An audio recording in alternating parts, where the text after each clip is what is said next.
All right, hi everybody. Welcome to a bit of a marathon. I'm going to go ahead and taxi out and get in the air, and then I'll explain what we're doing today. It's going to be a bit of a marathon, if you will, and I'm worried about butting up against the 12-hour 12-hour limit, if that gives you a hint, that YouTube has on streams, and so need to go ahead and get in the air, and then once I'm up there, I will explain what we're doing today. They might be wondering where we're at here. We're at an airport called Atlanta Motor Speedway Regional or something like that, because right over there is Atlanta Motor Speedway, and we are taking off from here on our way to Vegas eventually. So again, I'm going to get in the air and we'll talk about it. We'll talk you through it. Have no fear. What's the message down here? Set course to 303. Okay. I still really suck at this type of avionics. I don't have enough experience with it. Anyway, we're going to be taking off from runway 6 and then turning on course to, where's my map here? There we go. And then turning on course to 303. Pull up our legs over here. Atlanta traffic Delta 1964 departing runway 08 right, Atlanta traffic. That's proper Atlanta KTL. So I'm at the racetrack, which is in Hampton, Georgia, just a little bit south, about 45 minutes south of downtown. But there's a speedway that's right at the, oh goodness, there we go, overshot it. Overshot it. Oopsie. It's all good. She's a rough rider.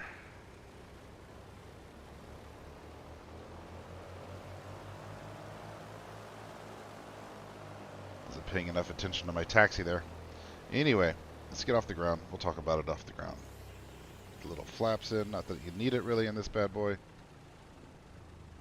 Get the keyboard out of the way. Landing lights are on. Let's do a little exterior. Yeah. Landing lights are enabled.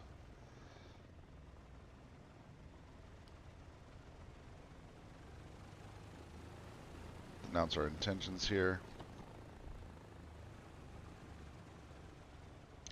Remember which button it is real fast. V pilot, V pilot. This button. This button.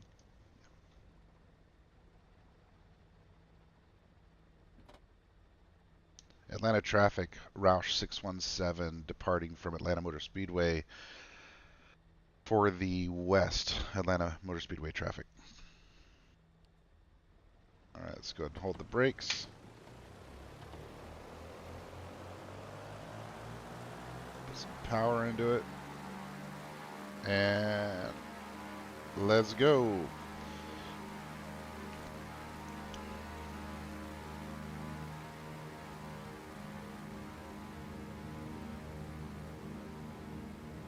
Okay, we got a little airspeed alive here. We're cruising. Kicking that rudder back and forth, getting ready to pull back on the yoke. She's getting light, and let's pull back.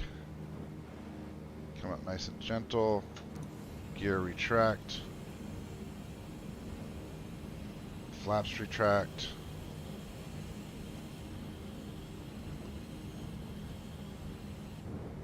Looking good, looking good. Trim it back just a little bit. Get it off the ground. Come back in the power just a little bit. Let's go ahead and begin our turn. Left to 303.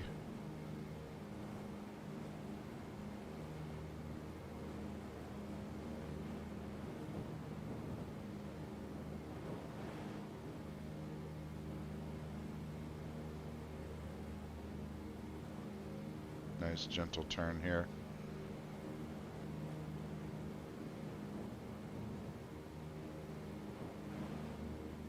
Got to get up through these clouds, man. It's kind of a grimy couple of days here in Atlanta.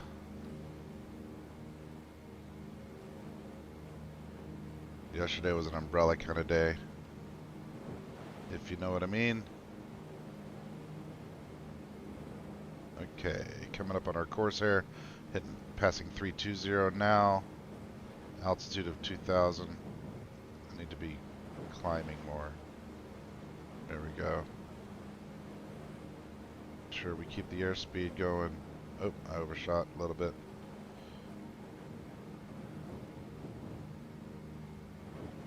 .297. Alright, let's just get a good steady climb rate of about 500. Get up over this soup. We're pretty close to on course now. Where's my magenta line though? There it is. There was no departure available for the airport, so just hand flying it, manually navigating until I can get over near the magenta line. Then I'll put on the autopilot, and then once we get the autopilot going, we'll at that point kind of explain today's flight. It's a weird one. I've not done anything quite like this before.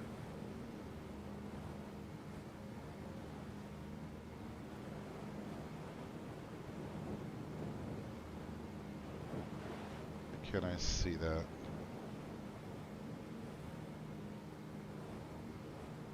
Got off course again. Completely blind here. There's a big sign somewhere in this plane that says, "Do not fly in icing conditions." Or, "Do not operate in icing conditions." I think it's down here.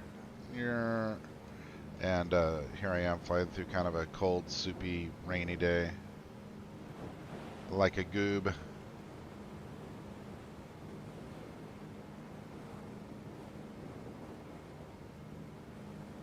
Still hand flying it here as we get ourselves set. Passing 3,000. Our cruising altitude's only 10,000 today, which I'm hoping is above the cloud cover getting out of Atlanta.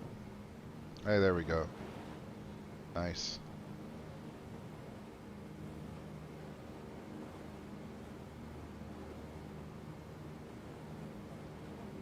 I'm gonna start to level a little bit here. Pitch back. We'll come down a little bit on our props.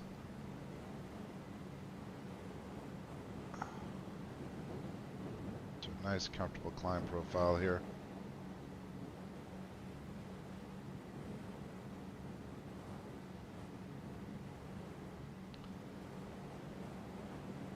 Passing 4,000.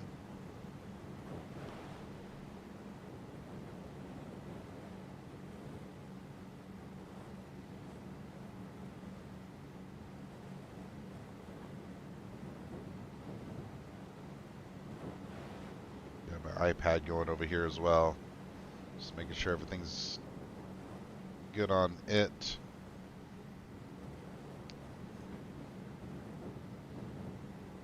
Alright. I think we are pretty steady here. Can I let go of the yoke and it'll climb? Let's trim, trim, trim, trim, trim, trim. Make sure flaps are completely out of it. A little more trim up. So I think what we'll do now is enable the autopilot on heading mode. Heading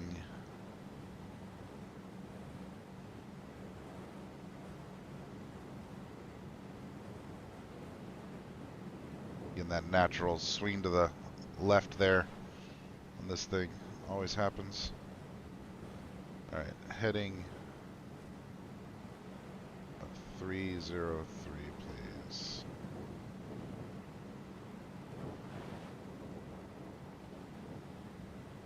And autopilot engaged. Heading.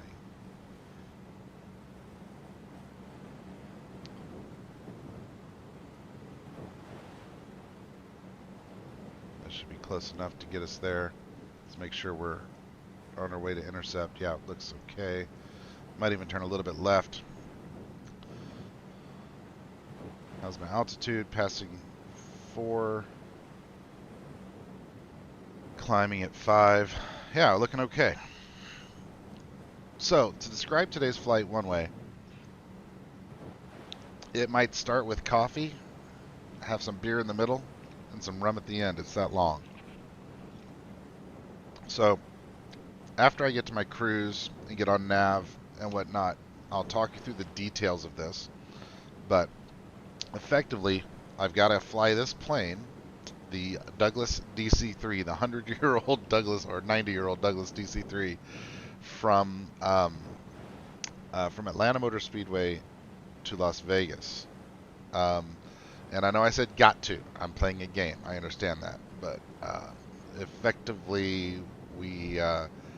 Well, you know, when I get to my cruise, I get everything stabilized at cruise. I'll talk you through all the details of this, but um, the the long and short of this particular flight is that my desired destination is beyond the aircraft's operating range.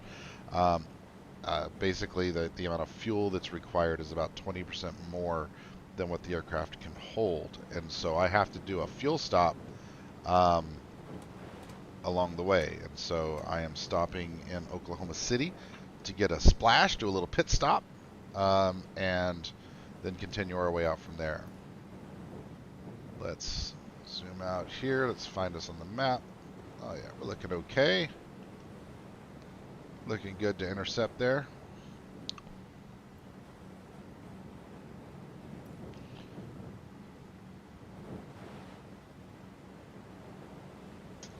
Climbing nice and steady. Once you kind of figure this plane out, it flies so beautifully. It really does. Once you figure it out. Let's go down and look at our gauges. Green, green. We still need to come down on our mixture. In fact, let's go ahead. I think we can go ahead and do that now. So I'll put this in auto lean. Go. Our props are still on climb.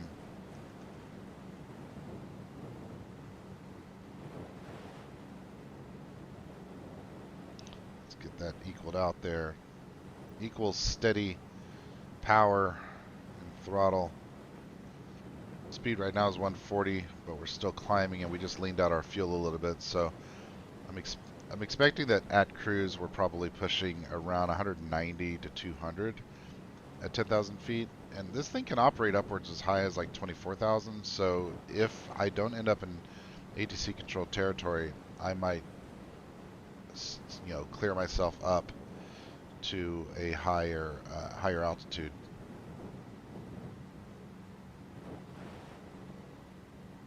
Especially if I end up battling with clouds.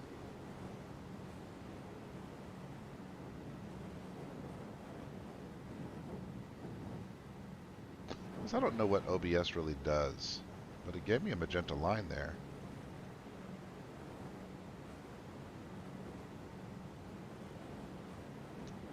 If I put it on nav mode now, will it work? Will it take me over? Heading mode off, nav mode on.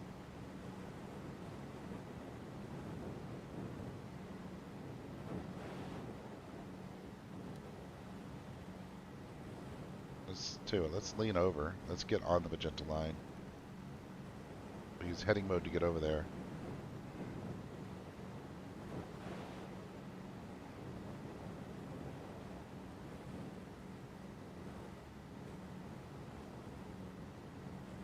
Let's do a more aggressive bank. Ah, what a beauty. What a beauty. Listen to that bad boy. Old days, baby, the old days. A lot of traffic, gateway 1351, descend through 5500 for runway 8 left. A lot of traffic.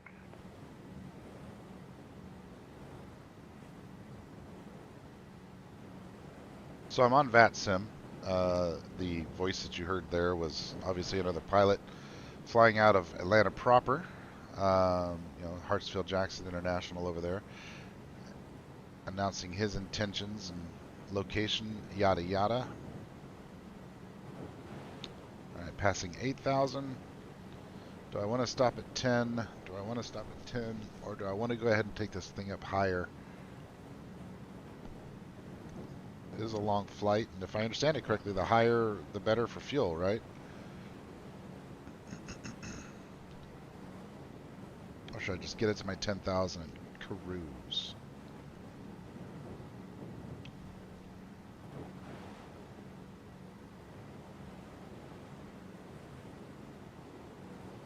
We're almost the magenta line here. We'll level off at 10 and feel things out. Follow the flight plan.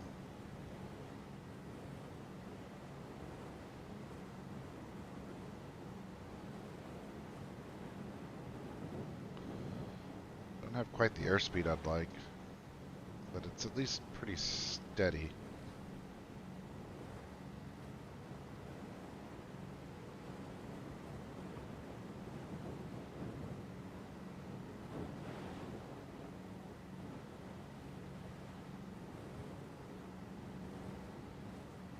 Give it a little more throttle here.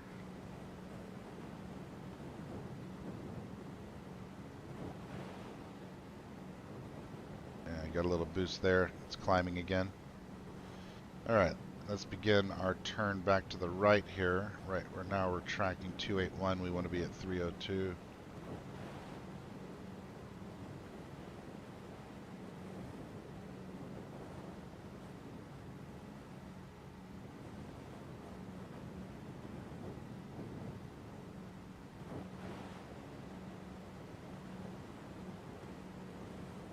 Shot just a little bit.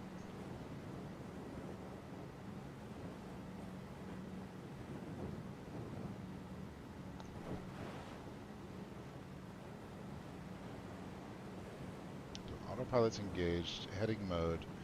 I want to go into nav in a minute here. Want to try Gateway 1351 on 10 knots, final 4, runway 8 left, Atlanta.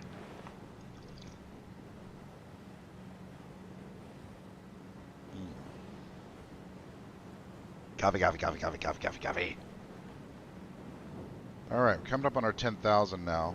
So why don't we get ready to do an altitude hold here.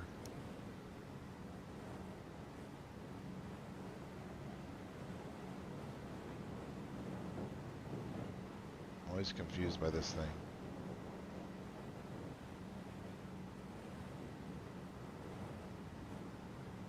Okay, now what I want to do is up.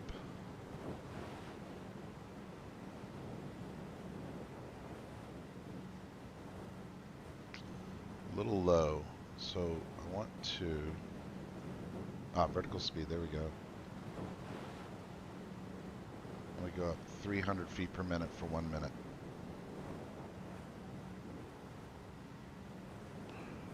Because, you know, guess what'll happen at that point? We'll be at 10,000. That's right. Well done. You figured it out. And then when we get there, I think we push altitude. That becomes basically just an altitude hold. I could also just choose to make the vertical speed. In fact, I'll do that. I'll do both. I'll make the vertical speed 0 when I reach 10,000.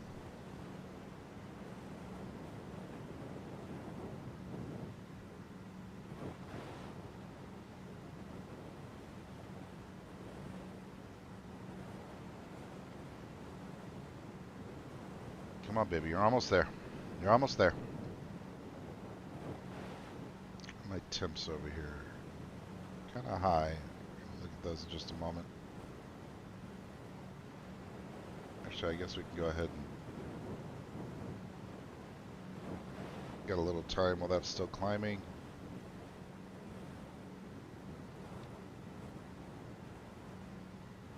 See if we can bring those temps down a little bit. So 100 feet to go.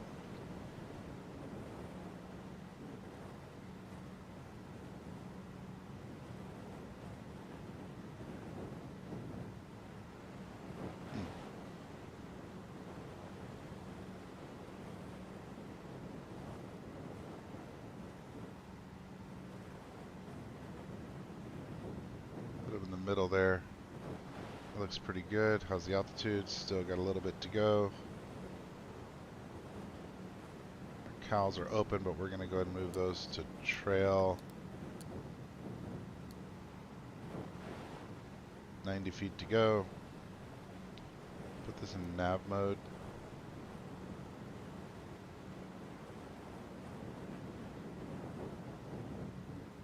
That's going to put us perfectly on course so that when we get to Wetwo here in 12 miles, that should do an automatic left bank for us.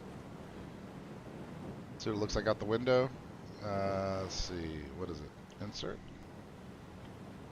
There it is. Hey, what it looks like to be a passenger in the DC-3 on your way to OKC. Okay, still haven't quite made it to 10,000 yet.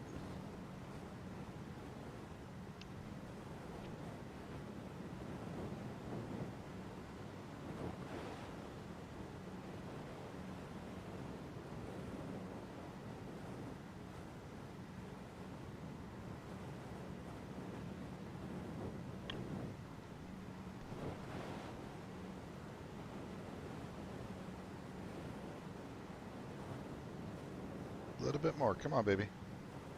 Get there.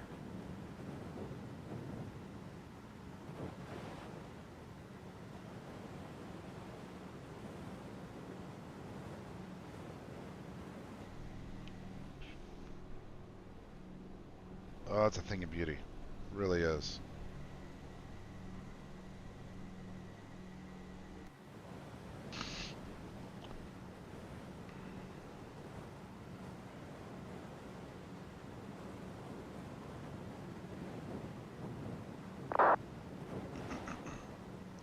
We'll take care of this first left turn, make sure that everything's configured correctly, and then I'll go into mansplaining mode and we'll start talking through what we're doing today.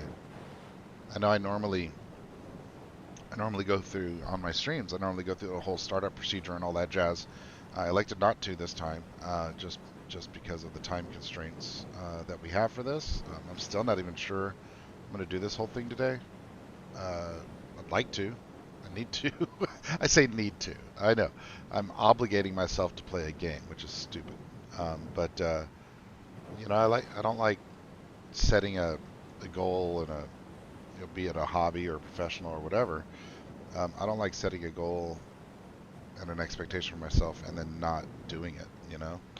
So, okay, so I'm bringing my vertical speed down here to 0, and then I'm going to click altitude, and that should hold my altitude on nav. So autopilot should be fully in control now, and it looks like we only have 2.5 hours to OKC. That would be great if that's correct. That would be fantastic. Maybe maybe SimBrief underestimates this plane's speed and range. That very well might be the case.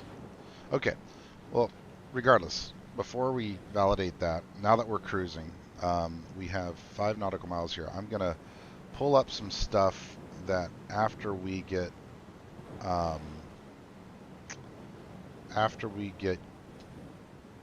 past this next,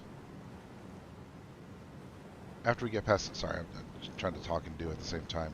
After we pass this next waypoint, I will switch over to desktop mode and kind of show you what we're trying to do today.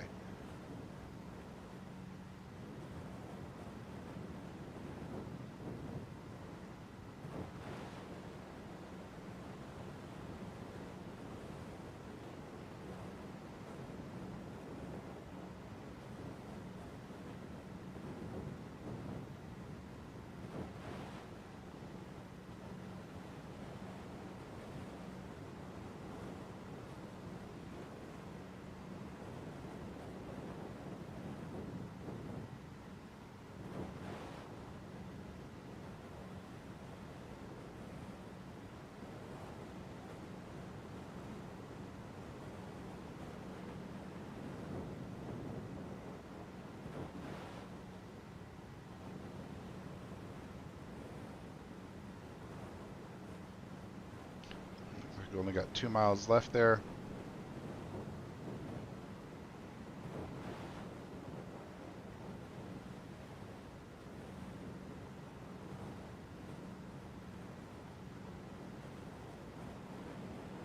1 mile.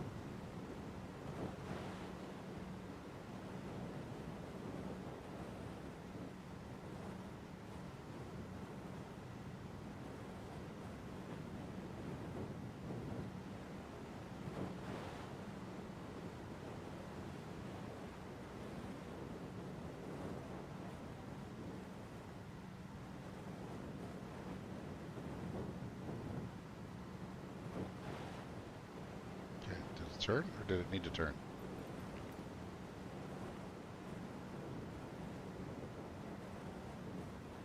So our next waypoint should be Vuz now.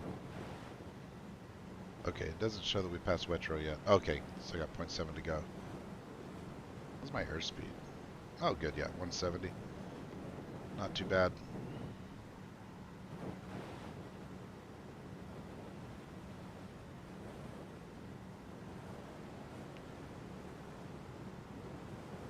Why am I showing wet low still?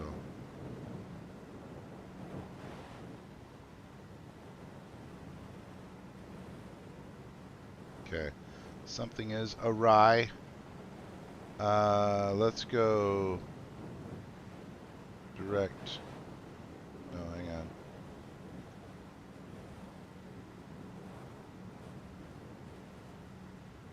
Oh no, wrong button. Let's go down here and figure this out. I want to go flight plan.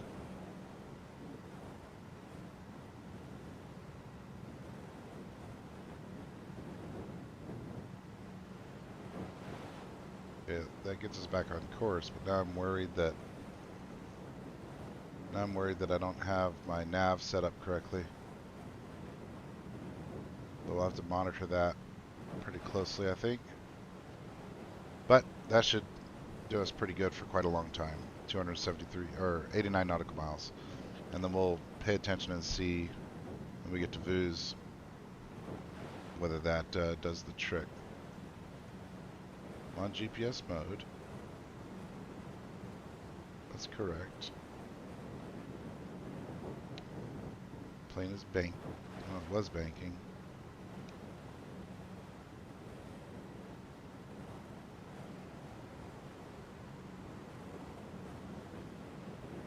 Okay, we'll just sort of pay attention to that for a moment. Let me flip over. I'll explain to you what we're doing here. So, desktop mode. All right, infinite OBS. So I'm a NASCAR fan.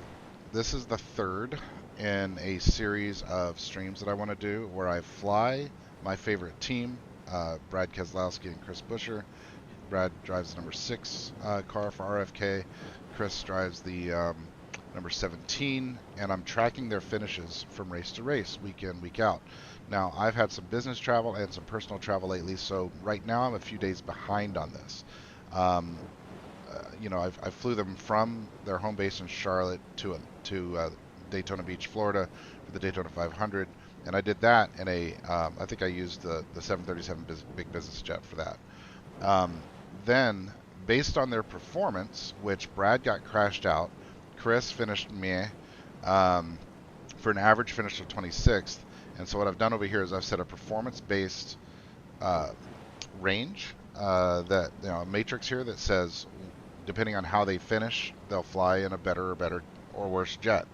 And so far, it's been a pretty tough start to the season. You can see here that Brad got crashed out of the first 2 races, and then finished sort of, you know, top 15, but, you know, not a great finish, but not a bad finish, an average finish, and yeah, so finished 13th there. And then Chris has had a better first 2 races, but then lost a wheel. I guess they didn't get a lug nut tight in one of the pit stops. Lost a wheel and finished dead last in was it Atlanta? No, in Vegas. Sorry, yeah, obviously in Vegas. And so because of that, you know, that's an average of 25th. So what I'm doing is, with Atlanta being the last race that I flew to, they finished an average of 21st, which put them barely in the DC-3. Had they finished one position combined average, had they finished one position better, we'd be flying the Vision Jet right now, all the way to Vegas. But because we finished just slightly worse than that, right? If Brad had gotten a top, yeah, if Brad had gotten a little bit better, or I'm sorry, if Chris had gotten a little bit better, if Brad hadn't crashed out, whatever, we'd be in a better jet. But my goal is that we get a winner and fly a big business jet, um, or at least get some average top tens, like a couple of really good top 10 finishes and fly the Citation, something like that, right? So I might play with this Spectrum a little bit. So far, there hasn't been a lot of variety, just DC-3s, but that's an interesting indicator of how the team is doing. So anyway, as you can see here, we flew the DC-3 from Daytona to Atlanta, and then we flew the DC-3 from. We're flying the DC-3 from Atlanta to Vegas, right? And then depending on how and then they just finished Vegas this last weekend. Again, I'm behind a little bit because of some travel. They just finished Vegas this last weekend, and I now need to fly after this flight. I might do this tomorrow morning, just to get me caught up from Las Vegas to Phoenix, which is a very short, manageable flight. So I'm not worried about that. But it's been all DC-3 so far, which tells me that it's not been a good start to the year. So that's sort of what we're doing conceptually. Look at that, it fell off again. Nav.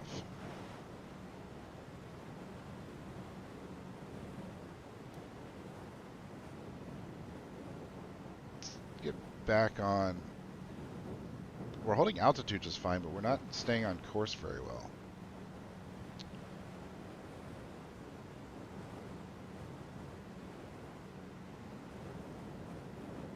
All right, let's turn. Let's leave heading nav on. Let's see if that gets it back on. I don't really know how to use this very well. This style of autopilot. I've gotten kind of used to the way the 737. Oh, there we go. Heading just went off. Nav came on. We're on GPS mode. I think it's about to bank to the left. And get back on course.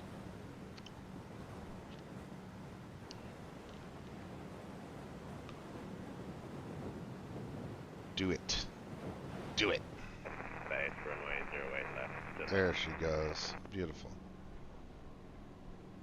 I'm just going to leave my landing lights on the whole way just because, 10,000 feet. Okay. So back to this thing. So it's been all DC-3 all the way so far, which is not the variety that I want. I want to fly different things. But, the team needs to do well for me to do that.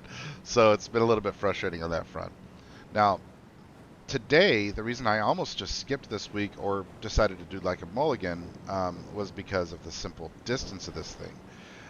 So Atlanta, for those of you who are not in the U.S., is way over here near the East Coast, and Vegas is way over here in the friggin' desert, right?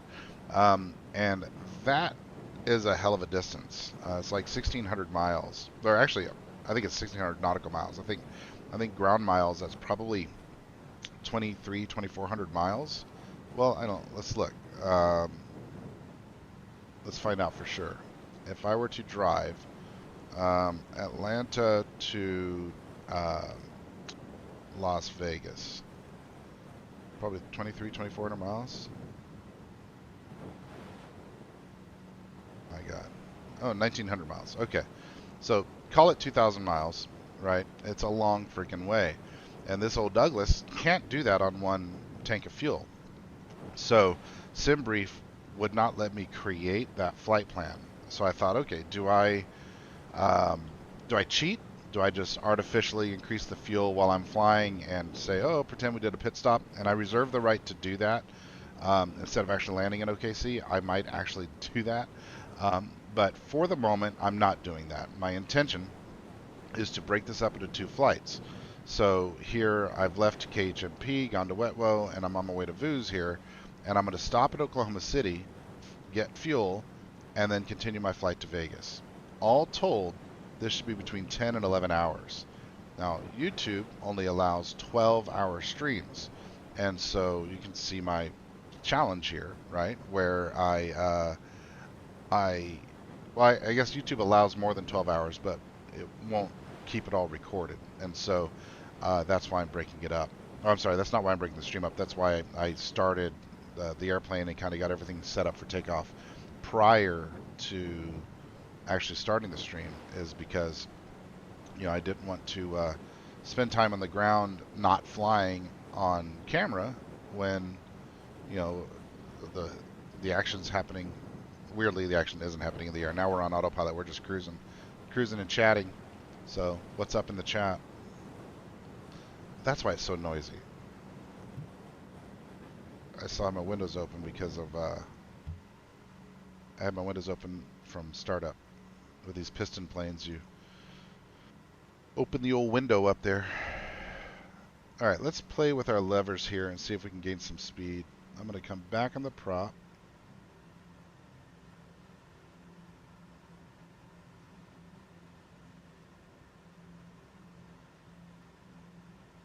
Back on the prop some more.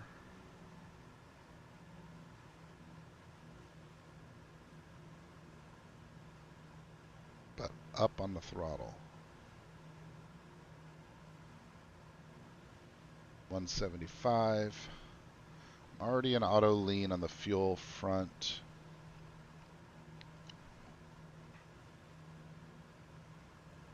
I don't understand what's happening with ETE. If that's ETE to the next waypoint, that can't be it. It's definitely not a half hour from here to Oklahoma City, right? I mean, that's just clearly not correct. We'll need to load in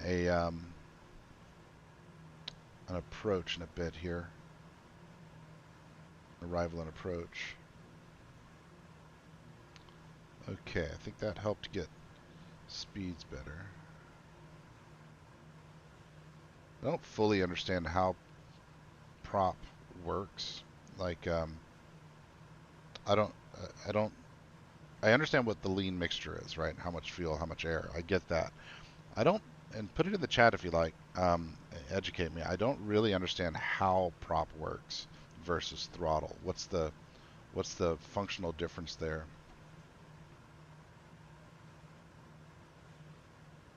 Set course to 271. Hey, we're already there. Okay, yeah, that did a good job though of getting my speed up. Something about reducing prop with increased throttle, finding the butter zone there, the happy medium, is what gets us airspeed. So I guess somehow or another the faster the propeller, I don't know, just trying to think of the physics of it, right? Physics would tell me, my intuition tells me that the faster the propeller is spinning, the faster the plane is being pushed through the air or pulled through the air, right? I mean, that would make intuitive sense. But if I'm reducing prop, aren't I reducing propeller speed? Or is the propeller speed controlled by the throttle? I don't know what the difference between throttle and prop is, right? If mixture controls how much fuel and air, and throttle says how much fuel is being introduced, which is I think what that sort of boils down to, how much fuel is being introduced, is prop just prop speed? And if so, then why? I don't know, man. I don't know. I should just research it and learn. I should just research it and learn. Might put a little bit back in it, though. Seems like I lost a little bit with that last adjustment. Do want to get as much airspeed as I can and get there.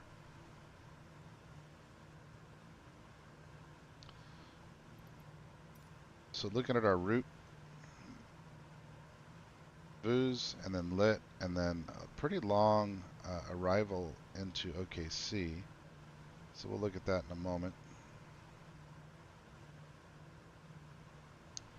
What runway should we be using here? 3-1. Well, these all seem to say not used. Is it just me?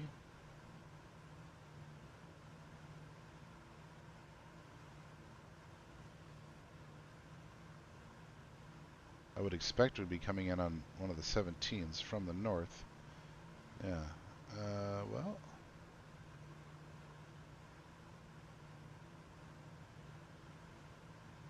Why do all of these say not used?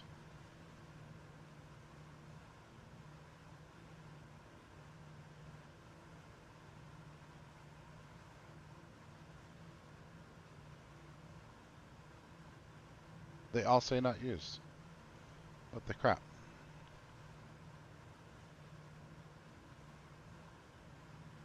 What happens if I click automate?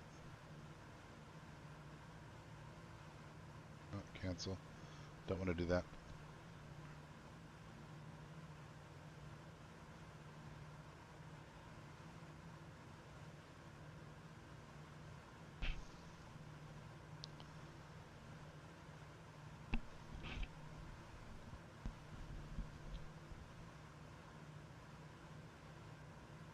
The barometer at 3022. We can go ahead and set that. Methinks. Oops, wrong way.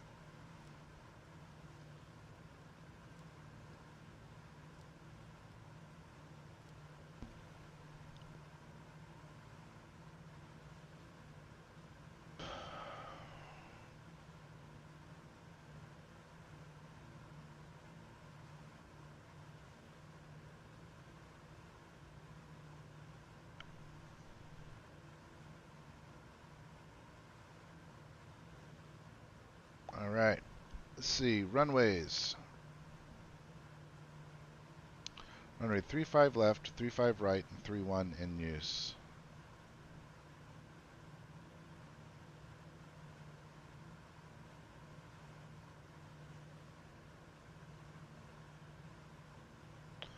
Information Sierra. Alright, so let's say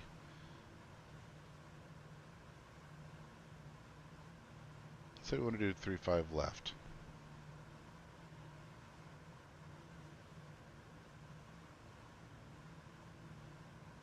I'm using it. Select my arrival. Coming in from Luz.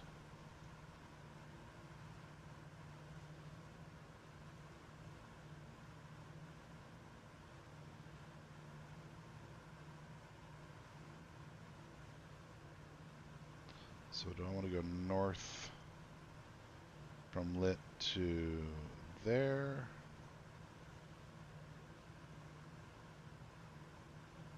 I guess Riffle 3 here, right? Just take the Riffle 3.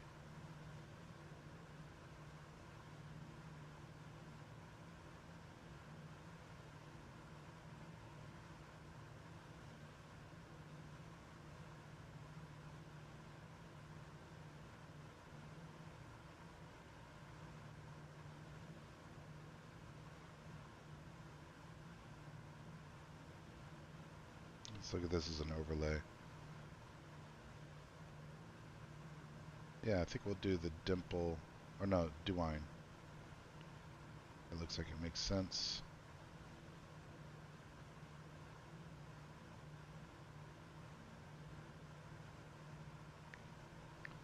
And then our approach.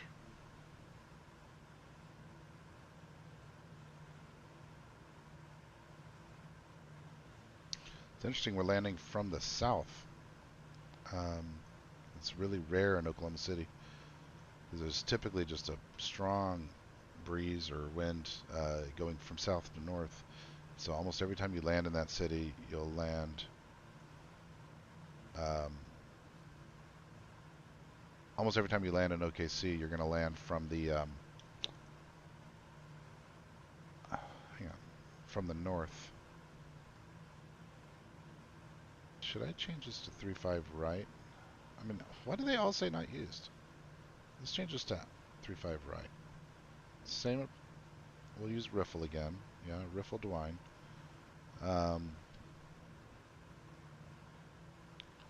And I want to do ILS 3.5 right.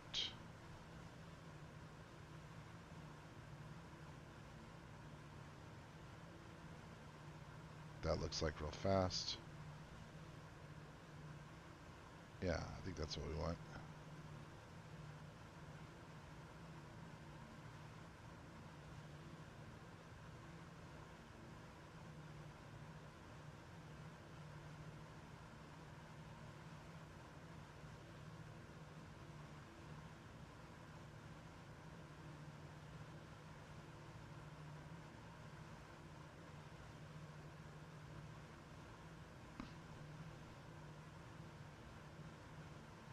So it wants me to do vectors here. I don't like that. What happens if I choose this other one?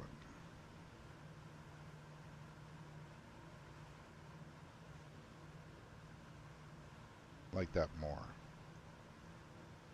So I guess I'll have to, might have to vector between the arrival and the approach, but I think we're okay here. Airspeed's 180, altitude 10,000. Temperatures are okay. We are cruising, baby. I guess 15 minutes. So now I think this ETE is not the overall ETE. That's just the next waypoint is what that is. That's why I was fooled by it earlier.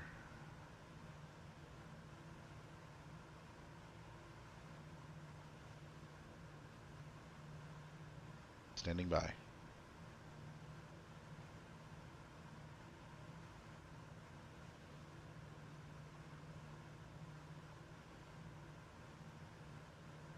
Okay, yeah, I think that looks good. So what I'll do now is go ahead and select our approach, arrival. What does it want me to start with the approach? It's interesting.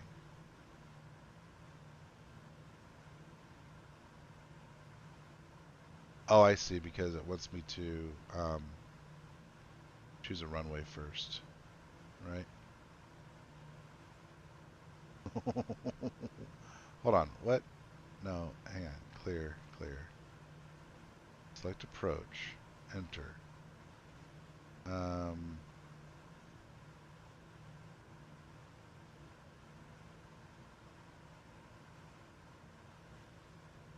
Why is that not already showing KOKC here?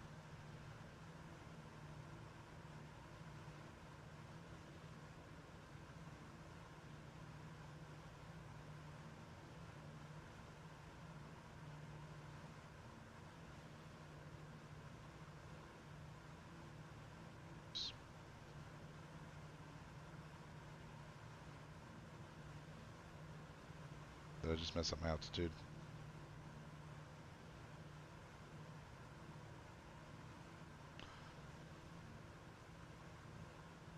KOKC. ILS.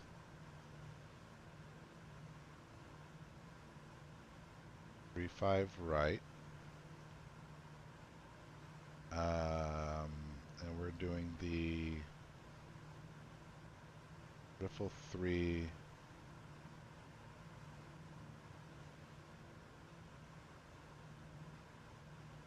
Divine using the IRW transition, right?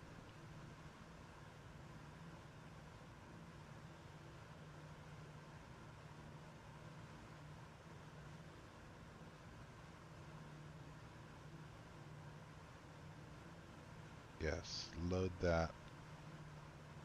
Alright, now let's go back into procedures and we want to select an arrival. And it's going to be the Riffle 3 arrival using Dwine for runway 35 right. Load. Nice. Okay. I think we're pretty well set now. So Dwine to Dimple to Riffle to Fakie to Aces.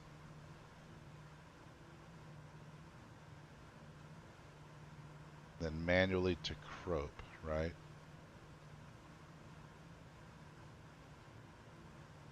I don't think I need these. I think I can clear this.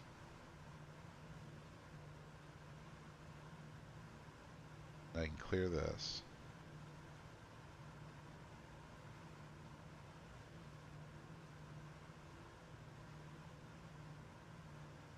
I can clear this too. That should take me Aces to Crope to Ovide, blah, blah, blah, blah, blah, blah. Yeah. That feels right to me.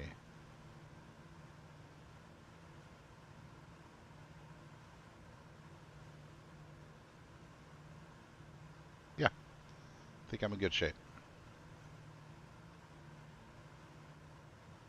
Airspeed check, 180, a little over 180. That's good enough, I guess. A little slower than I'd like. I'd like to be closer to 190, 200 for the cruise here. Probably should research how to make it go a little faster.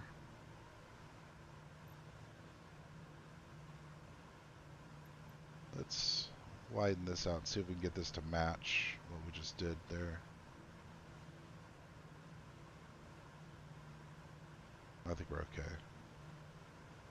We're okay. I think the only area where we'll be at all kind of weird is between aces and Crope, where this says I'm doing vectors, and I suppose I am. When I get to aces, I may have to go direct Crope to get there. And let's see, 5,000 feet at Jax V, 4,000 at Crope. So what's the distance there, I wonder? So I've got to figure out when my top of descent needs to be to get from 10,000 cruising down to 4,000 for Crope. So that's the job still to do.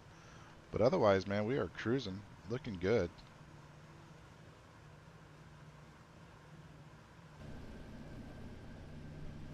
Looking pretty solid up here in the old sky. Leaned out, looking pretty. Cruising right along.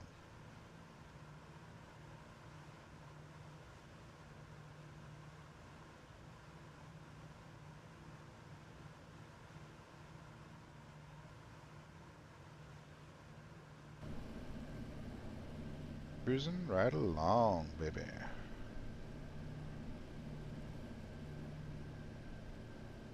Well over the cloud cover, feeling good. 10,000 seems like a good enough cruising altitude for us today.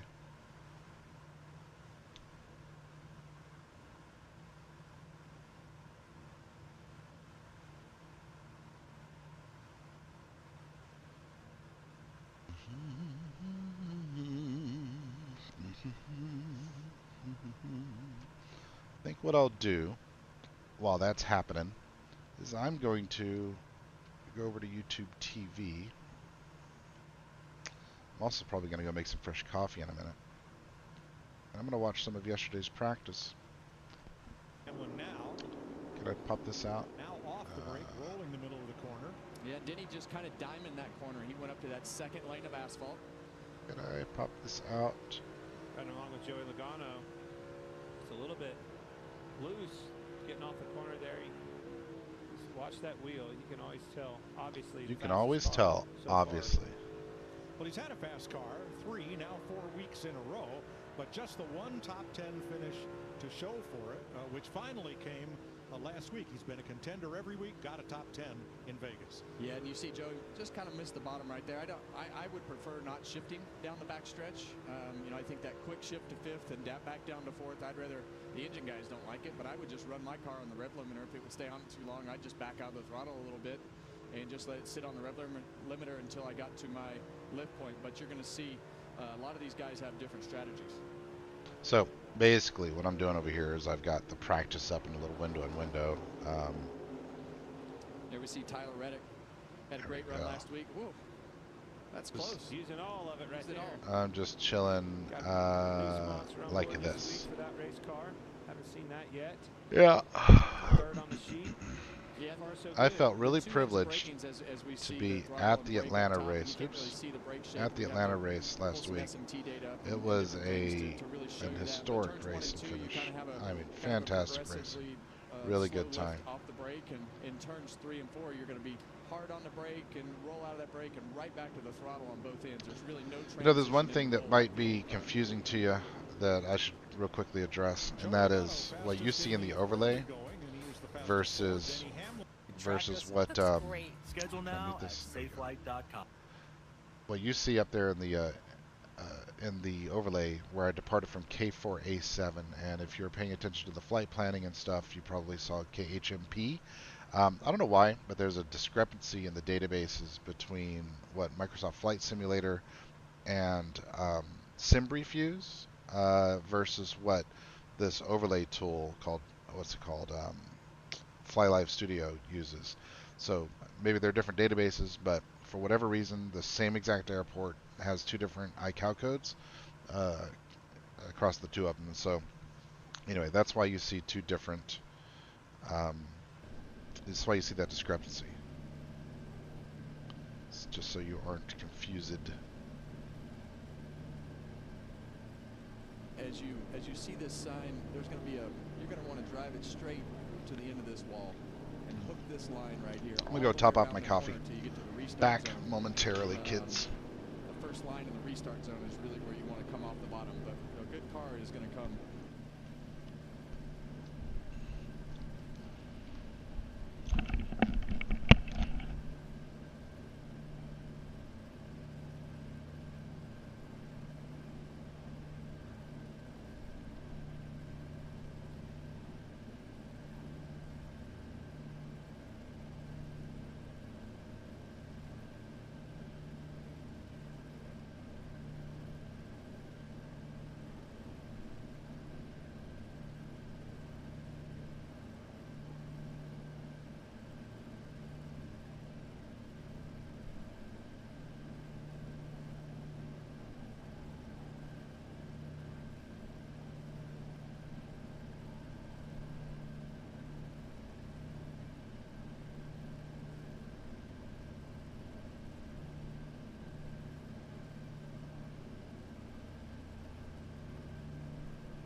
Straight from this black sign on the wall over here.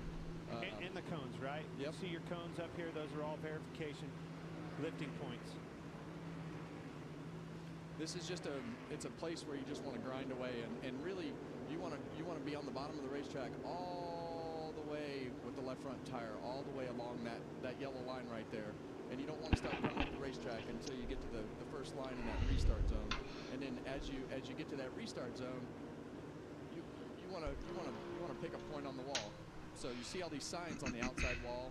You got the yellow line on the inside of the wall. It's really easy. I think Kevin Harvick is bringing a pretty clinical and relaxed.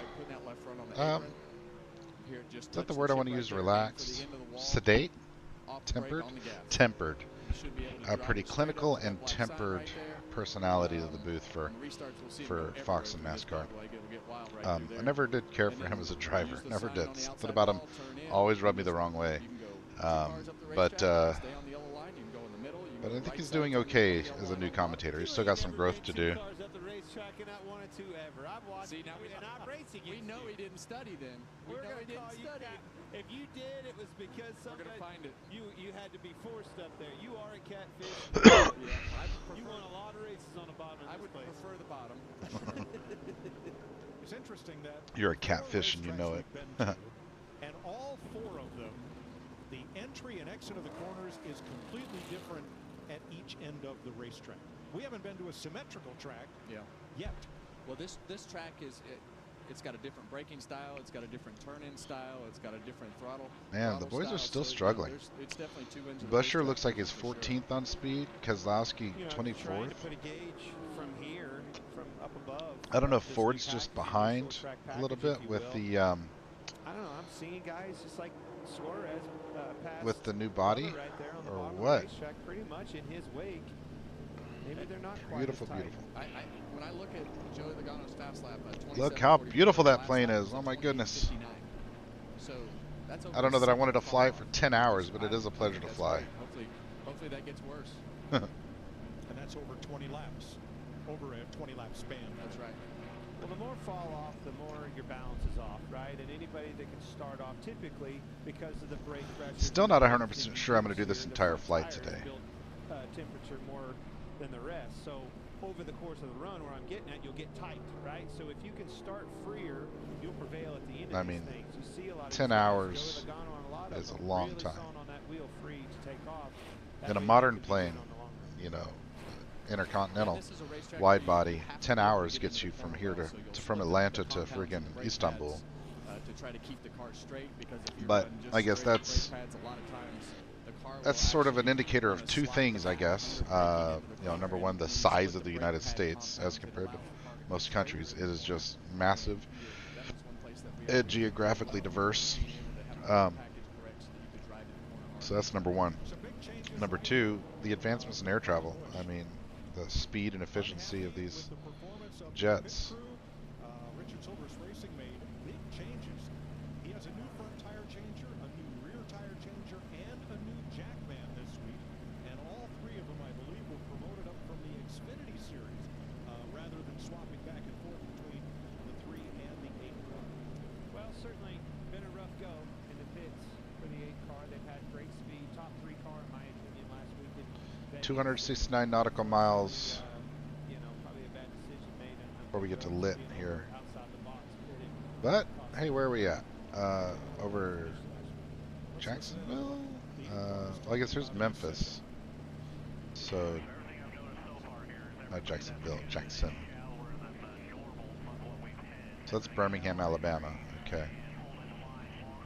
I just drove through there the other day. It's probably the interstate I drove in on. I hate driving the interstate complex through downtown Birmingham. It's crazy. Yeah, that's good information. A lot of lanes swapping back and forth, and when you're towing a trailer, it's pretty When you're having pretty trouble hairy. getting entry, you go straight into the corners. But You don't have that big arc into the corners. You wanna yeah. go straight to the line and then decide My to son accelerate. moved out last week, and so I helped him tow a trailer from Atlanta of all of his stuff from from Atlanta to Oklahoma City. We were there for a couple days with him, helping him get settled in, and then my wife and I came back. So I've driven this route that I'm flying right now a couple of times really recently. What's up in the chat? What's happening out there? Anything interesting as I go from Atlanta to Oklahoma City to Las Vegas in a DC-3 over the next million hours or so? Let's check our temps. If I close my cowls, will that eke out a little more speed? My temps are okay right now. I'm going to try it. So right now I'm going about 184 or so. Let's try it. In the skin of the perineum could occur. Stop Jardiance and call your doctor right away if you have symptoms of this infection, ketoacidosis, or an allergic reaction. You may have increased risk for lower limb loss. Reduces drag a little bit, right? If you have symptoms of infection in your legs or Look at that. Ground speed just went up by 1. may cause low blood sugar. So we'll just watch our temps here and see what happens, but maybe I don't need the cows open. Look at all this bacon. Oh, it's so pretty. So cows are completely closed now. That's what I'm talking about. That's what I'm talking about. We have the meat. I can go. Need a stop at the luck bank. Yeah. Yeah, those are the guys I Hey, heard about right you there. know, it's only 2 miles an hour, but it's 2 miles an hour. It might gain some more. That's the distance from 16. Well, you look, there he is. Austin Dillon sitting in his car. That RCR, they're looking for some answers here. 30 seconds. Yeah, well, the answer is not Austin Dillon. I was watching the Holler Parade, and Austin Dillon's truck finished a lap down. Ayo! That's hilarious. We see more Chevys on this side of the board than we typically see over the first 3 weeks. So there's some on the good side. Temps are good with the cows closed. Okay, that's good. We've gained 2 miles an hour of ground speed, and looks like about 5 or 6 of airspeed. So feeling okay. I don't know what 1 plus 34 means. It's weird. Never seen that before. Checking the fuel here. Left main, right main.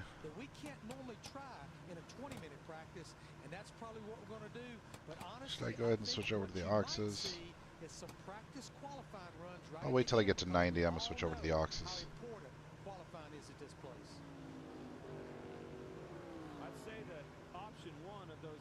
Meow, wow, wow. Yeah, and I love the option of 20 laps. Ah, cruising. Cruising, baby. 10,000 feet and moving. Let's take a look at, let's take a look at SimAware and see if we're expecting any ATC to happen anytime soon. Out of that nasty weather, this is us here. That's us so far, and we've got to get all the way there to OKC. So we might be going through some more weather here. We'll keep an eye on that, and maybe need to increase our altitude to go over it.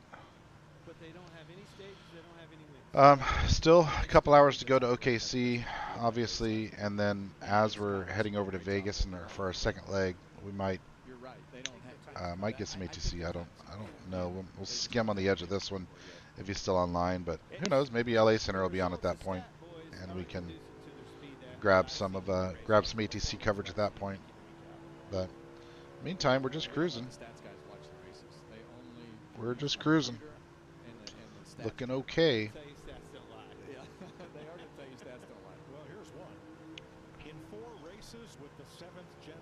Looking okay. Toyota has lit a total of 15 laps. Wow.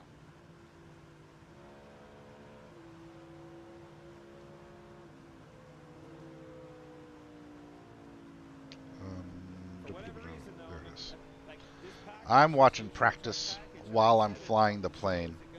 You know, just chilling.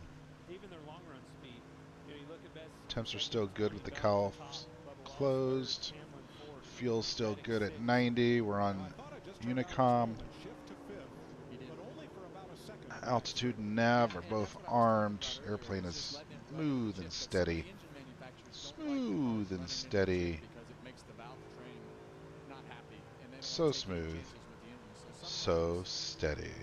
Let's listen here to Chris Buescher.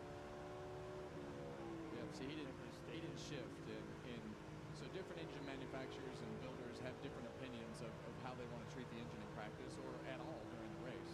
You said it. I think practice is probably the biggest reason. Hey guys, help me out a little bit. Putting extra miles on our engine this weekend. Help us out on that turn 3 scenario.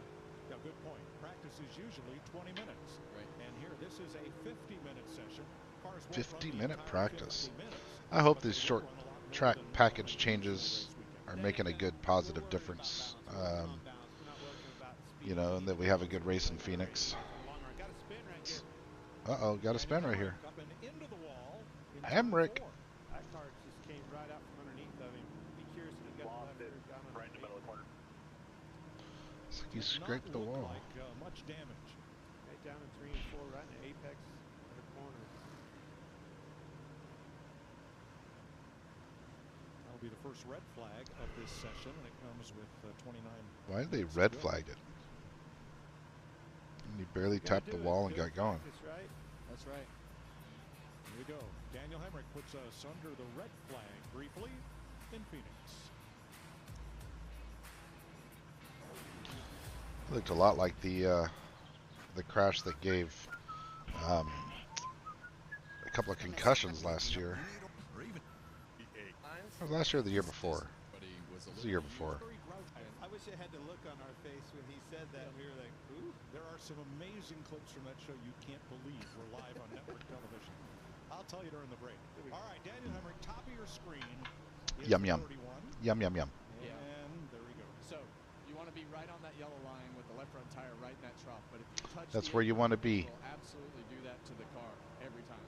Manual pressure gauge selector. Manifold pressure, not manual. I'm going to look at that in a minute. What's the message? Of course, 287. Baby, we're already at that.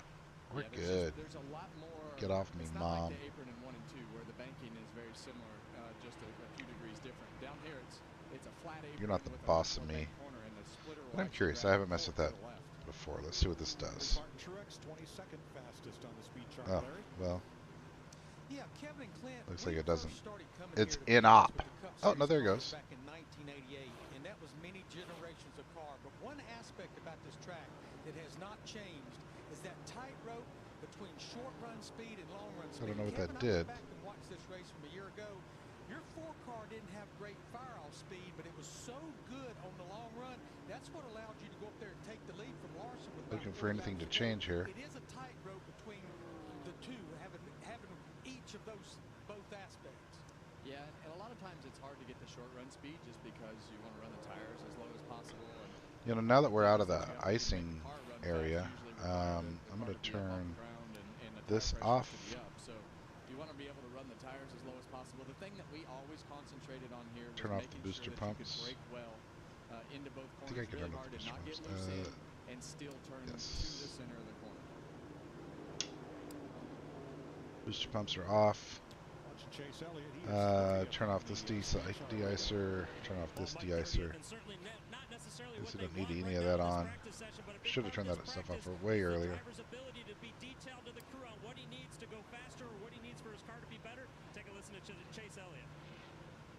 My entry, I feel like, is on the edgy side. I turned the center of 1 and 2 pretty On the edgy side. and I seemingly exited. I felt like I exited okay. But I wonder why my ETE shows 1 + 2.8. more than anything, just What does that mean? Well, you don't.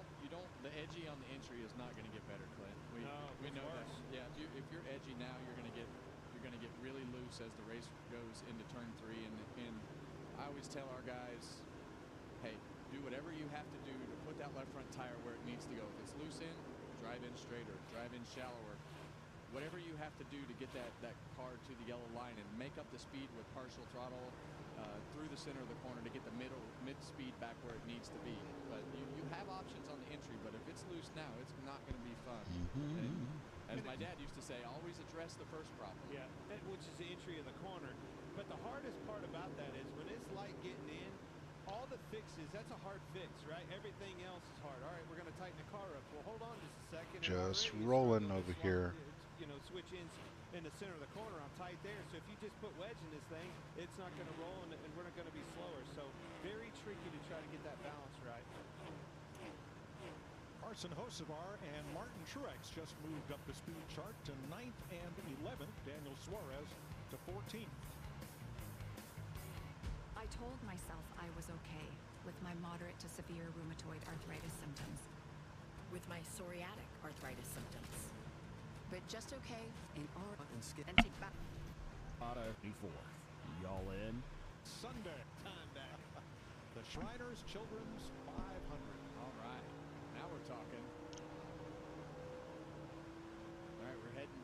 turn one. We'll shift. See if we can get a couple screenshots here. See if we got any good ones.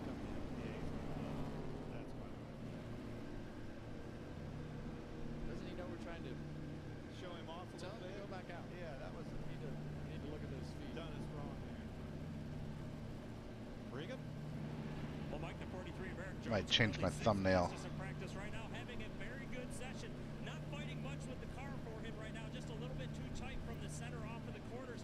Interesting though, as this practice is important for everybody. I spoke to his crew chief Dave Ellens earlier today. He said this practice may be more important for Legacy Motor Club than anybody because they've switched manufacturers. They are still learning all the new tools that they have to work with. Clint and Kevin, you guys know better than any of us. When you get those new tools and you get all that new data, it's a lot to digest, a lot to take in. They're trying to do that, and this practice can help them fast forward that learning curve. Caution on the speedway. Caution on the speedway. Camera there was Bubba Wallace getting really loose in front of him.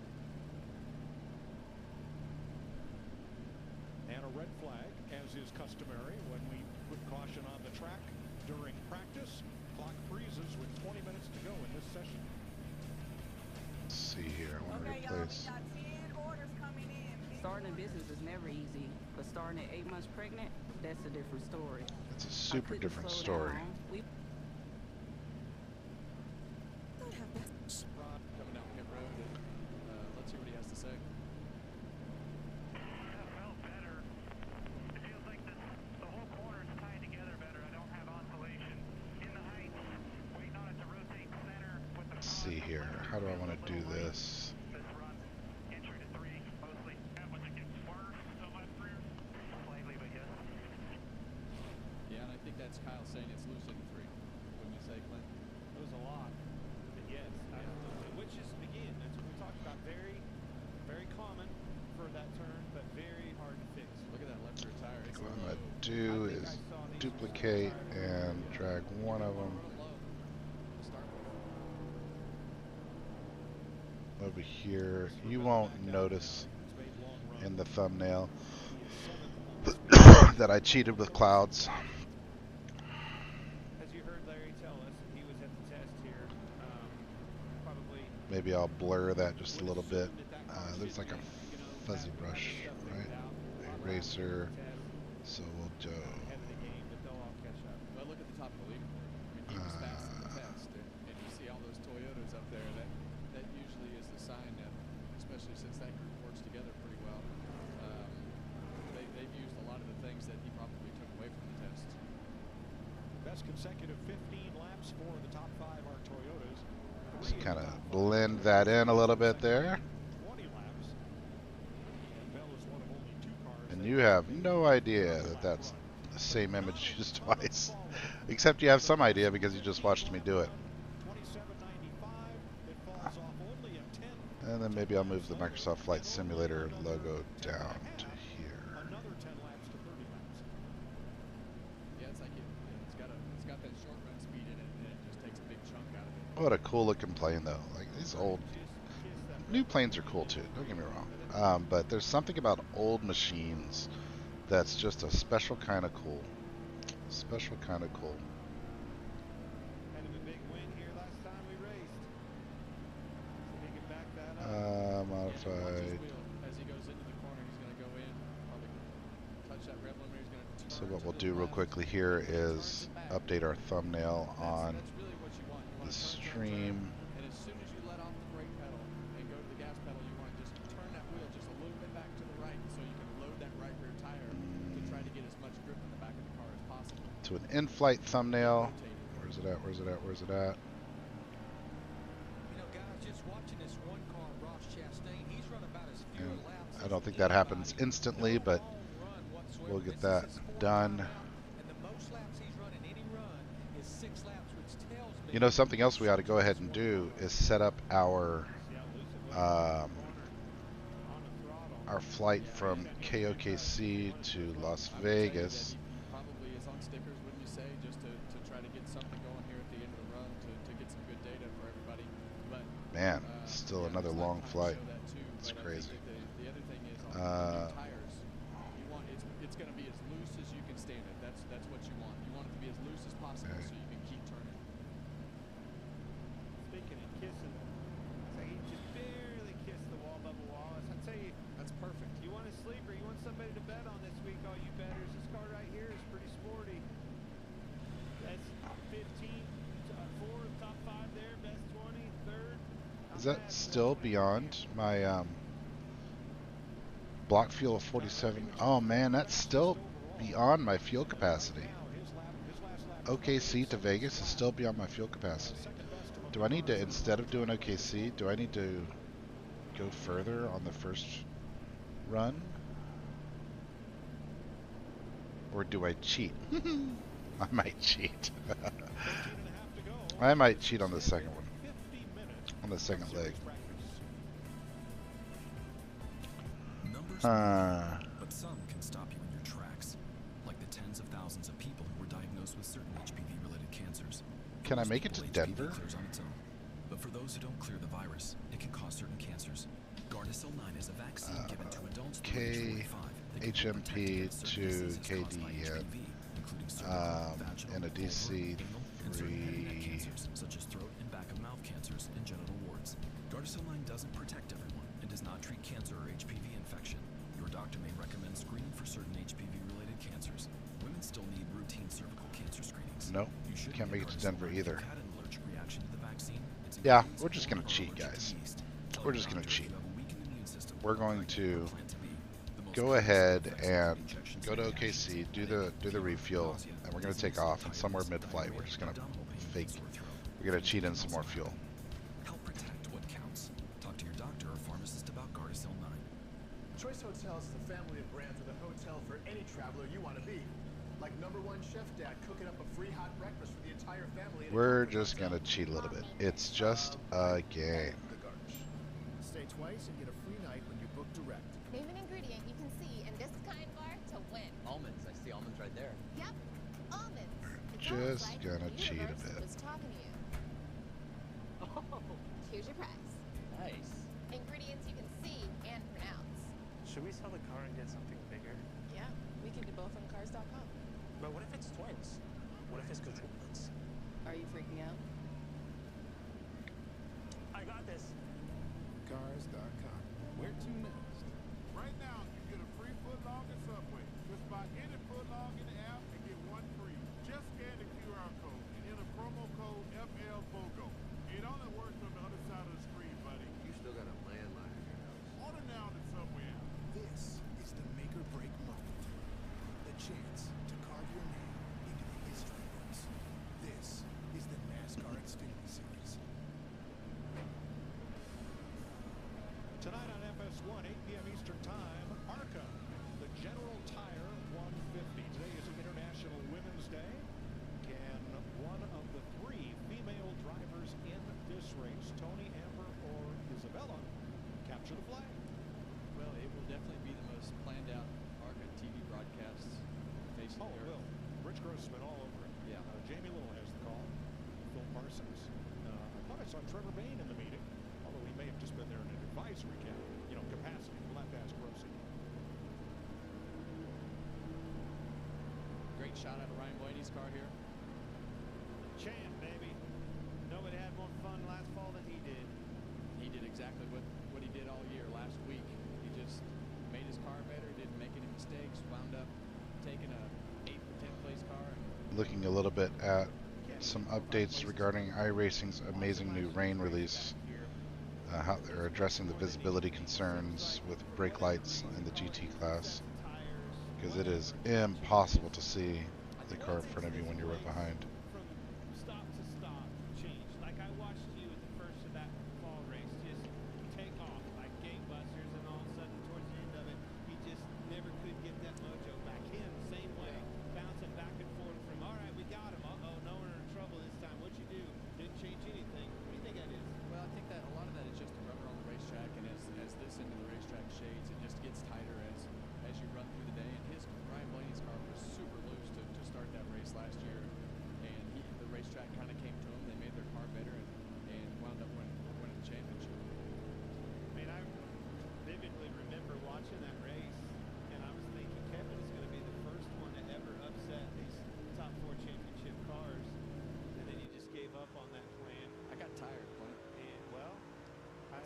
about to fly through some clouds here. On board with Joey Logano. Should I go ahead and increase altitude over the clouds? I think so. I'm going to increase altitude to Let's see where he's at. He's 14th on the speed charts. 12,000. 12 or 14. Because I don't see anybody. Well, there's him and Ty Gibbs, Martin Truex Jr. Really the only ones that picked up speed. Well, I guess I expected that to start doing its thing there. Why didn't it? Third set of tires, so that's good when they can. Truex made it better. Certainly picked up quite a bit. He was way down the sheet. Picked up to 11th there. But they're learning a lot, and they're going to go tonight, and they're going to get all their teammates together. They're going to have meetings. They're going to look at the data. They're going to have the evening to kind of debrief and work on their cars to have them ready for. There it goes. I guess I don't understand the difference between what the dial's doing and. Yeah, I don't think I understand the difference there. When you get all these team guys together, there's going to be some cars that aren't very good today that go home and make wholesale changes tonight and come back tomorrow and are a lot better because. I'm going to get up to either 12 or 14. See what the cloud cover's doing. Is the best Chevy on just pure speed for one lap. I don't see him. Well, it gives Good. you the option, right? You heard Popping a little more prop here, I guess. we got 3 distinctly different packages, not a shock, a spring here or there. With the climb. That we've been wanting to try. This gives us the chance to finally put those on and put it to bed. Which one's the best?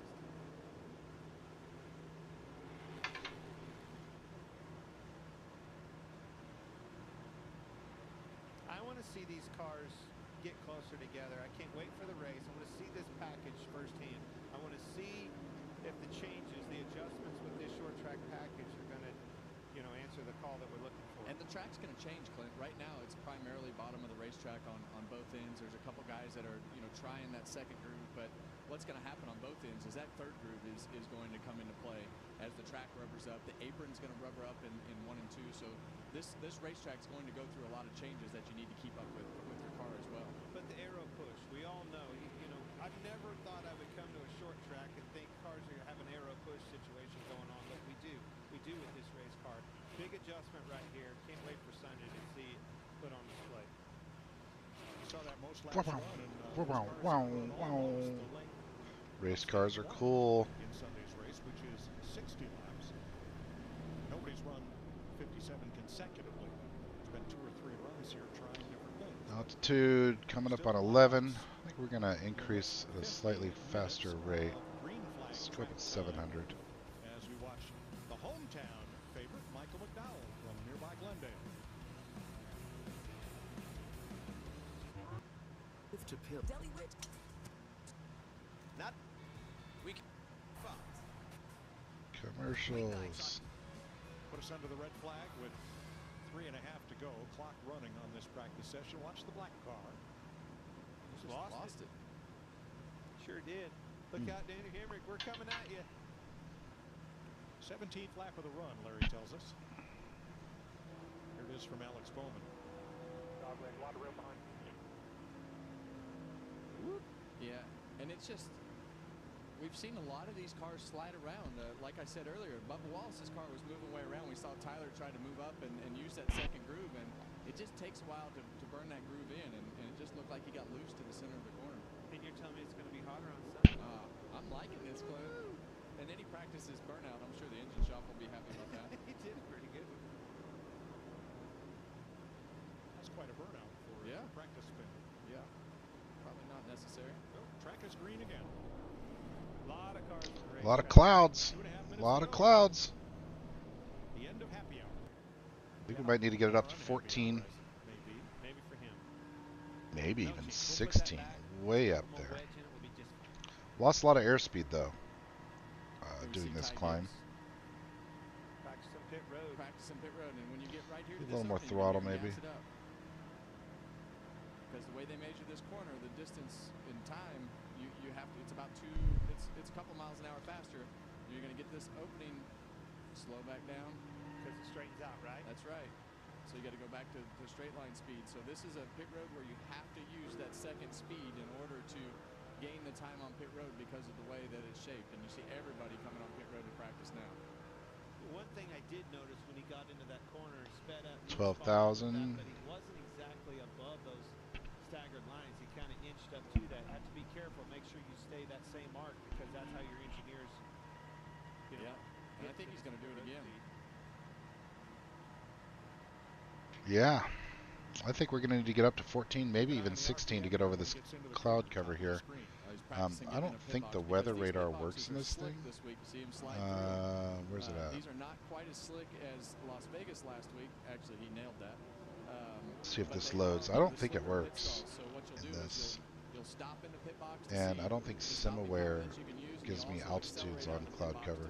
I guess I could look at the METAR for a nearby airport. This isn't easy, folks. 10 speeding penalties in this race last year, 7 in the fall race here. No, that's a lot of speeding penalties.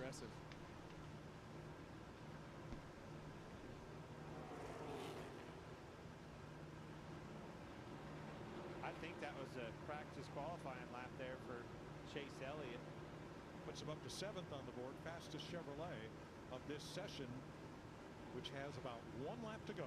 Yeah, and right now the most used thing is pit road, and that just tells you how important it is to have that rhythm and know your markers and do everything you need to do on pit road here as many cars. I mean, it's going to be almost the whole field. It's going to be the whole field that has practiced pit road. Them spots are almost impossible to come by on that racetrack. If you can get me 1, 2, 3 in that pit, oh boys, thank you, thank you, thank you. Regan? Well, Mike Daniel Suarez out of his race car. We don't get a lot of big long practice. So what time is the Xfinity race today? Probably 3 o'clock. I'm very happy with it. We had a great plan, you know, heading into practice today. As you mentioned, when we have this 50 minutes practice, it's like Library. I feel like we did just that. We had a plan. We executed every single part of the plan, and I feel like we have a pretty good hot rod. So let's see what we can do tomorrow. Qualifying's at 2 o'clock. I might watch that. Best attitude in the garage here, boys. Absolutely. Having fun. Taking care of business, too. Yeah, we see Chase Briscoe pulling up to get a tire sheet from Goodyear after practice. And Mexico Series, the get battle. the tire temps so that you know where the cameras are. Anyway, see a lot of Toyotas up there. Probably need to be careful about the audio of this being part of my stream. Oh, we need to do icing. Crap, hang on. We've got massive icing. Ah! Prop de-icer, wing de-icer, windshield de-icer, all the de-icers. De-ice me, please. We'll turn on the windshield wiper, too. Okay, well, at least now we're getting through the cloud. I don't think these wipers actually do anything, though.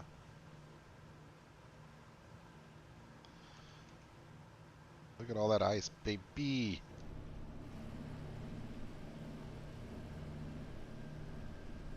Looks like it does render from the outside. I was curious about that. My engine temp's doing and all that, with my cowl still closed. Yeah, the weather radar doesn't work in this. That's a bummer.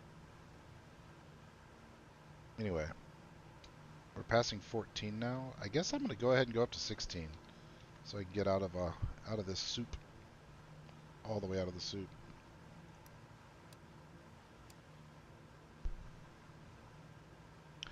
I don't think we need the de-icer anymore. Looks like we got it clear there.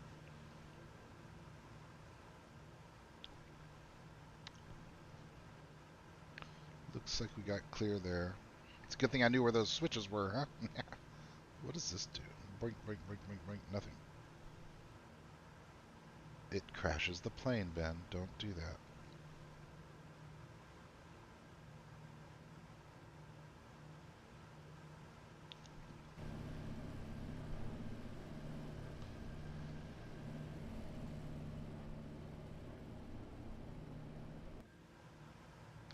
Really lost a lot of airspeed during this climb, but I think we're okay. We'll just need to level it out, rebalance our prop and throttle, and then be alright. But we've lost like 40 miles an hour.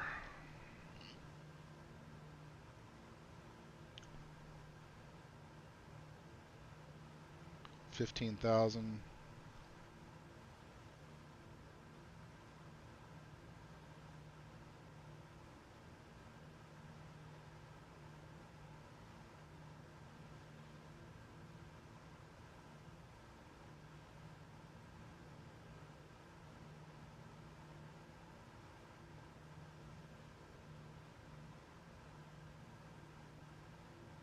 close, getting close.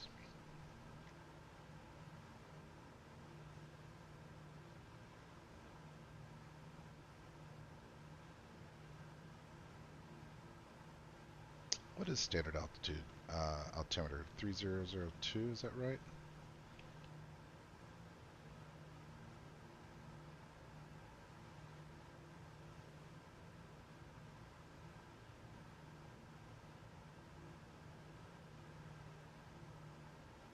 Two 992. Let's set altimeter to 2992.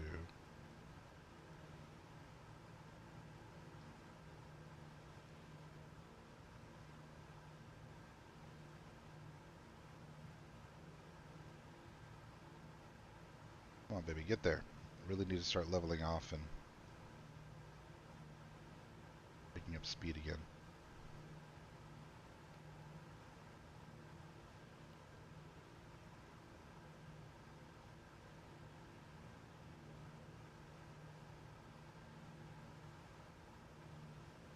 Almost there. Even though 16 looks like it's barely gonna get me over the top of these clouds.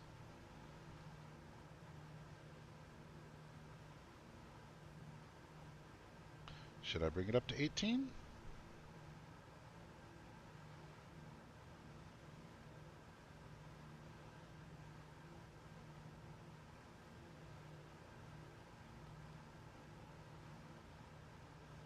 Let's level off, pick up speed again, feel it out. If we start to get into clouds again, we'll do another run. Another step up. Let's get our speed back.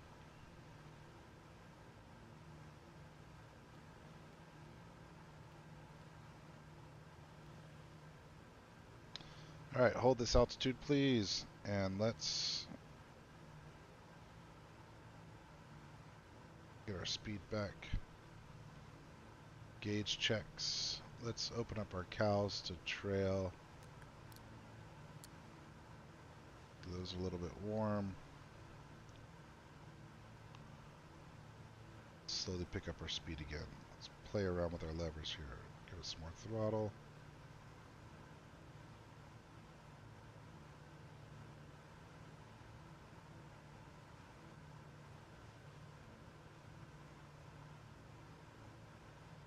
That's max throttle. Interesting. Really? Yeah, I guess so. Yeah, it is. It's as far as they go, baby. Alright. Let's just keep watching the airspeed here. We'll manipulate our prop. We're already at auto lean. I think it's probably time for us to flip over to our auxiliary tank.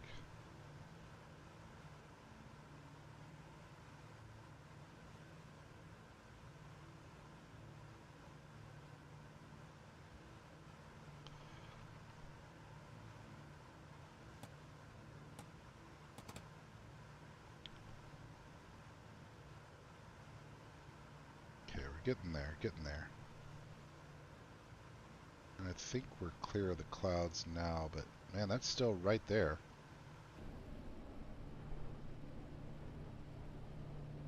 I mean, we're not clear by a bunch. We might need to go up to 18.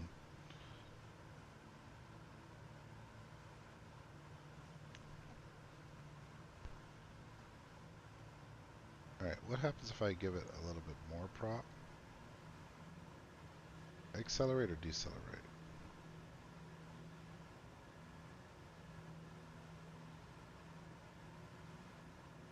Okay. 60. Come on, boy. Get up there. A little more for me.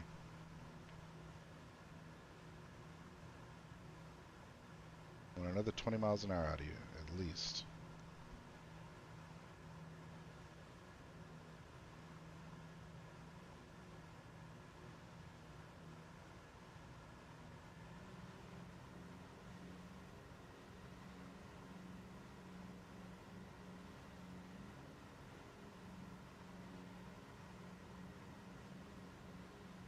That doesn't seem to be doing anything. In fact, I'm losing a little bit. There we go. That's a positive move in the right direction.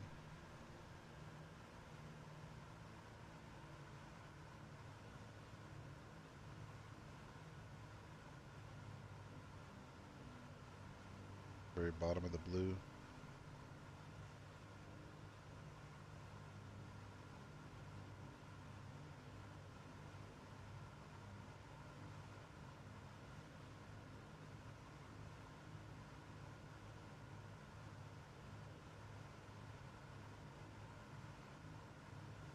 Come on, you got to do better than 160.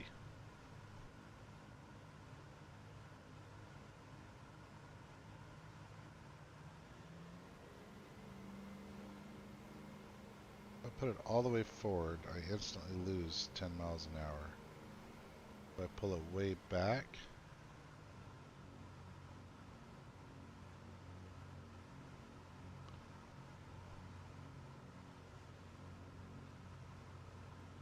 don't gain much.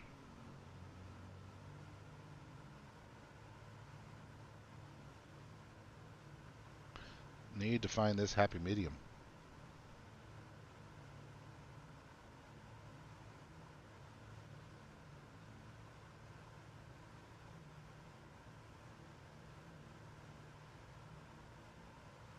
I wonder if I could do some searching on the DC-3 cruise speeds. Comfortably at 185 miles per hour at 10,000.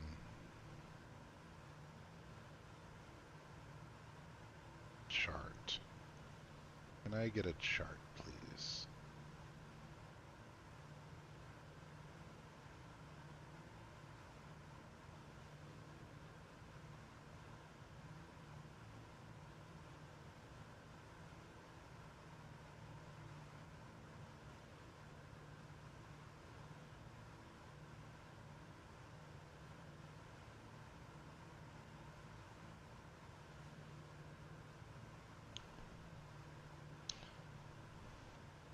Yeah, okay. Manifold pressure of 28.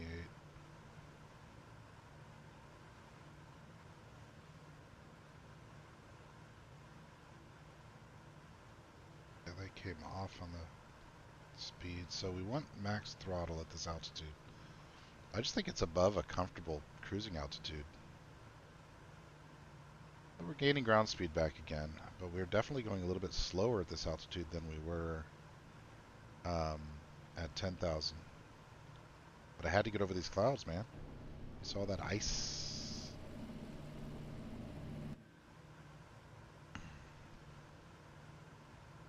You saw all that ice. It got icy up in here.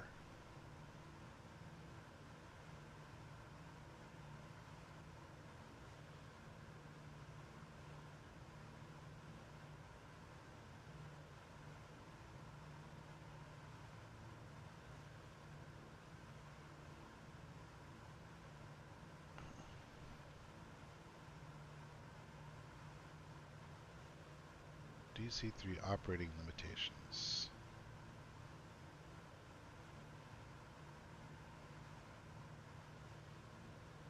We'll cruise.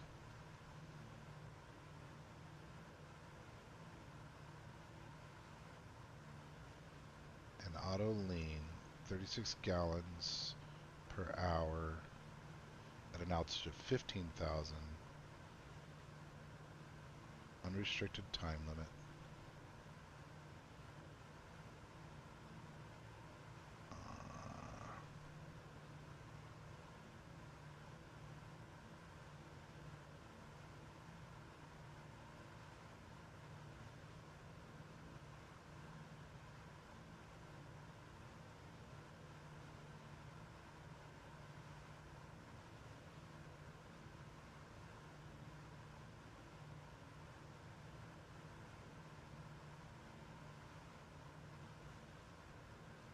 Trying to find some sort of chart that would tell me what my indicated speeds should be expected while cruising at 16,000 feet.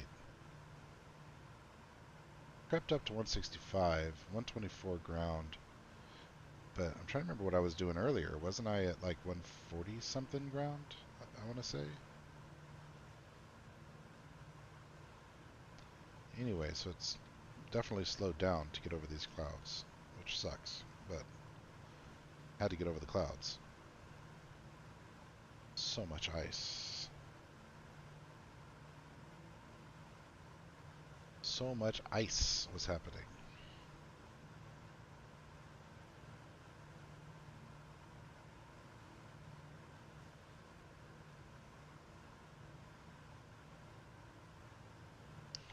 Where are we at on the map? Let's take a look. Boink. A long way to go to get to OKC. We'll say I'm not sure I'm going to do both legs today. Or I might at least take a break in between.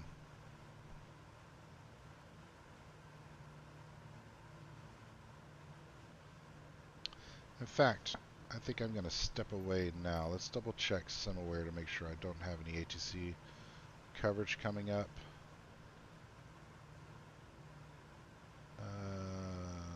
SimiWare. Do not. So, okay. I'm going to step away for a few. We put something.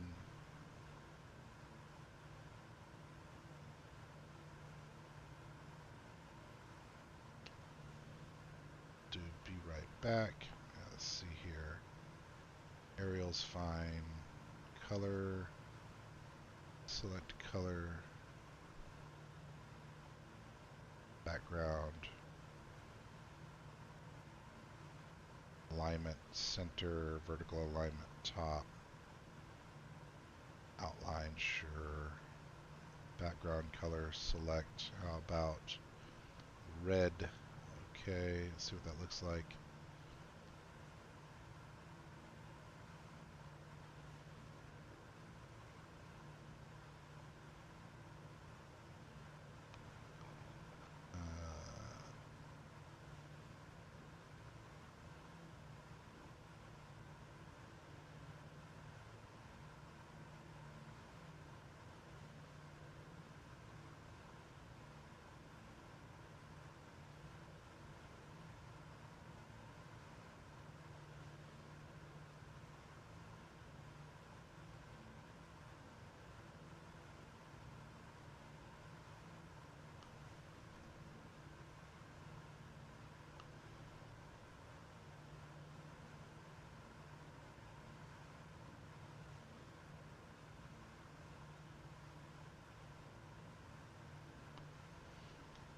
Here we go.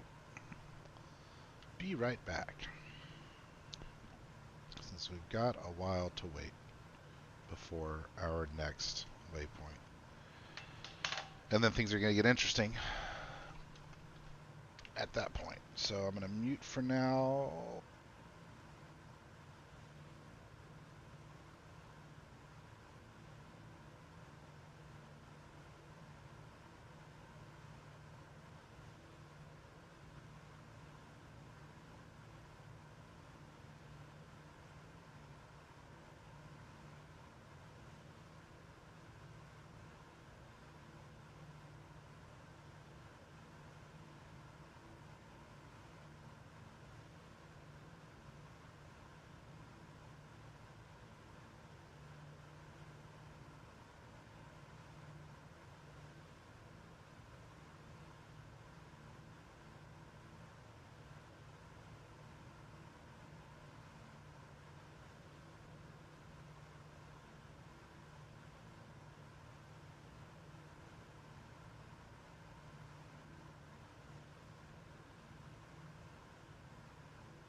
Okay.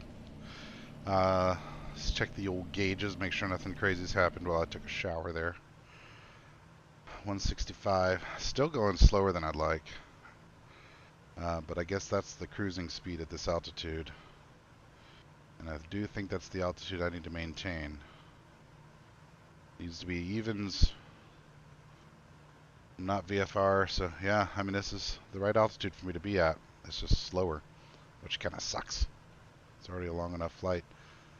But looks like we got 1 hour to go till lit, and then let's see, 127. Yeah, it makes sense. Indicated ground speed of 138. Yeah, everything checks out. So probably got about 3 hours to go until we're landing in Oklahoma City, roundabout, right?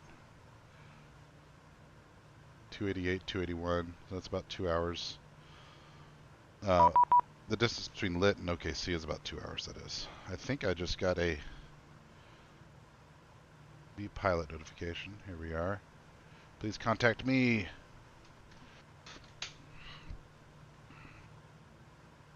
I think Memphis Center came online. Yeah, sure enough. Okay, 123 or 132. I came back when I did. 132550.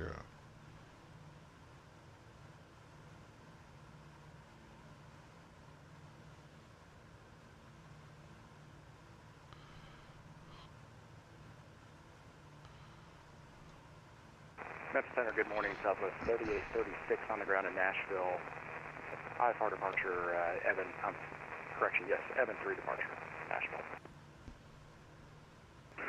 Good morning, Southwest 3836 Memphis Center. You are cleared to the Fort Myers Airport via the Evan 3 departure, Evan transition -5. Maintain 4000, expect flight level 350, 5 minutes after departure.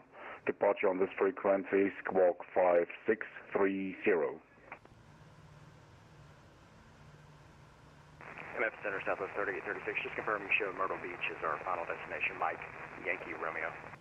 Yeah, sorry, my fault, Myrtle Beach, final destination.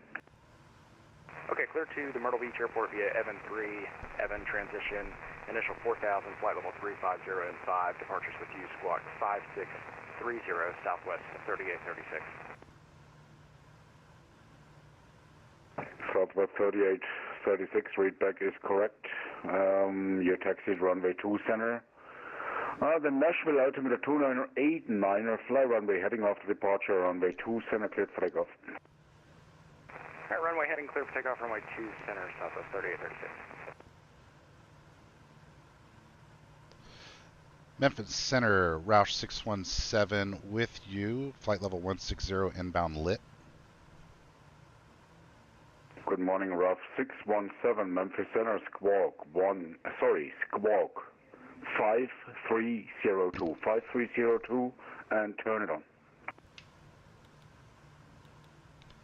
5302, Roush 617. What do you mean turn it on?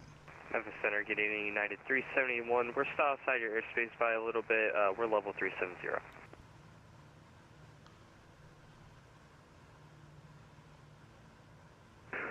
Good morning, United 371, Memphis Center. Give me an ident, please. 1, 2. Ident, United 371. 1, 2. There we go. All right, now we're in controlled airspace. I was about to step away and listen to some vinyl. American 9186, turn right, heading 300, vectors ILS 2 right. Now that I'm in controlled airspace. Right hand 300, ILS vectors 2 right. I kinda.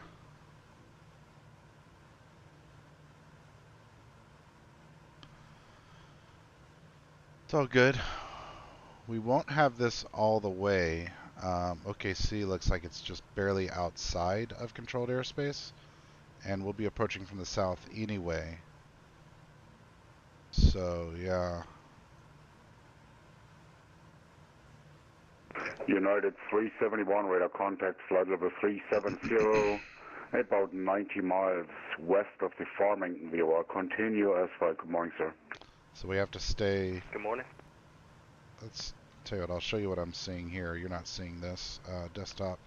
So what's happened here is ATC has come online in Memphis as well as Kansas City. But our destination is OKC, so what's going to happen? 617, radar contact 16,000, about 4 or 5 miles south of Memphis. Continue as well, and you wanna stay at 16,000? Have a contact about 5 miles out. Understood. Yeah, 16,000 is fine. This is a DC-3, so it doesn't have a whole lot of altitude ability in it. Yeah, I do know. But it was just a question because your flight plan is showing 9,000, which is incorrect for the direction of flight. So maintain 16,000, perfect. And the Memphis area, altimeter 3000. Maintain 16,000, altimeter 3000. Thanks. Yeah, I self-cleared up to 16,000 earlier to get out of some icing conditions. Yeah, that's perfect. 16,000 DC-3, I think that's almost the limit, right? I think it's 21, but it gets slow up here. Okay. Southwest 3836, altitude. Southwest 36, just at 4,000 now. Southwest 3836, radar contact 4,000. This is getting fun. Proceed direct Chippy, climber maintain flight level 350, all the way up. Direct Chippy up to flight level 350, Southwest 3836. All right. So anyway, what I was saying was, we're flying through Memphis Center here. Kansas City looks like it just went offline. Who knows? Maybe Dallas Center will come online, and I'll have coverage into OKC. But you know, my expectation is I'm going to fly up here, and if we go look at our flight plan in Sim again, you'll see that the expectation is we're going to get, you know, past what is this? American 9186, Fort Smith, Arkansas, right, heading to the south of Fort Smith, 350. and then do a slight downward turn to get into our arrival and approach. And so if there's Fort Smith, you know, we're going to come in like this and then up. So we'll be in Memphis coverage for quite some time, but then unless Dallas Center comes online, we will be uncontrolled for our descent and arrival.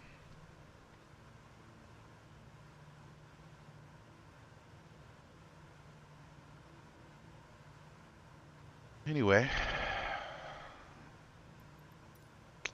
got to do a little ATC interactions there. That's nice.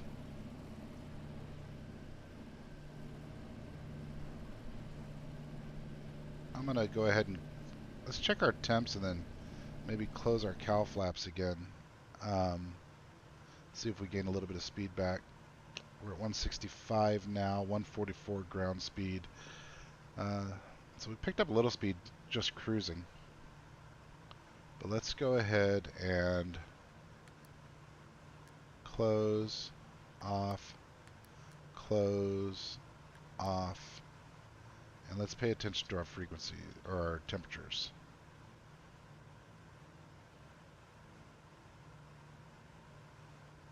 That all looks good and steady. Have we picked up any speed? Still one at 144. 145, we gained 1 mile an hour there. The ETE counter is going American down. 9186, you're about 5 miles from the initial, from the final approach fix. Just want to maintain 3,000. Maintain 3,000 till established on localizer cleared ILS runway 2 right approach. Maintain 3,000 on the ILS, approach 2 left, An American 9186, any chance you have a visual contact to the airport? No, no visual contact, American 9186. Thank you.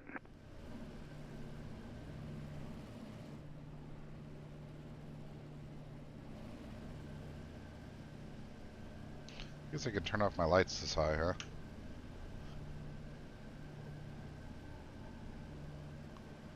There's a big part of me that wants to do a pilot's life. What's it called? A Pilot's Life Chapter 2, I think is the name of it. And I haven't done it yet. You know, it's the cost of the game, I guess, for one, but it has more to do with just time. And I guess doing something like this sort of competes with that narrative. But I travel a good bit for work, and I don't know. I just don't know that I have the time to invest in something like that, especially with iRacing getting more interesting again. You know, between rain and some of the members of our team kind of coming back online with recent updates and stuff, I might be spending a little bit more time sim racing than I have been as of late. But I do enjoy the flight simming. I really do. I like it a lot. I'm not so sure about this this cross country marathon in the DC-3, but I'm figuring it out. I think I found a good balance here though on throttle, and I think closing the cowl flaps was a big win. Strangely enough, I can't believe that little bit of aerodynamic disturbance there causes that much of a problem. But gained 10 miles an hour roundabout. I'm sorry, 6 miles an hour. Still, that's substantial. I mean, that's not a meaningless amount. And temperatures are still okay. That one looks kind of in the yellow a little bit, barely in the yellow on the carb. So let's swing over here and mess with our carb.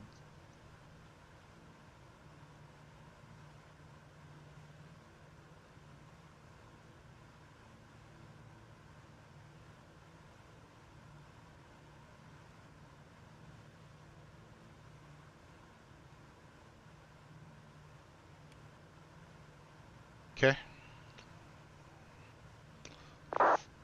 40 minutes to Vooz.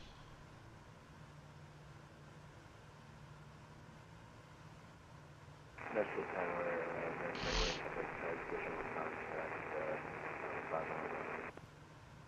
American 9186, wind 340 at 6, runway 2 right, clear to land.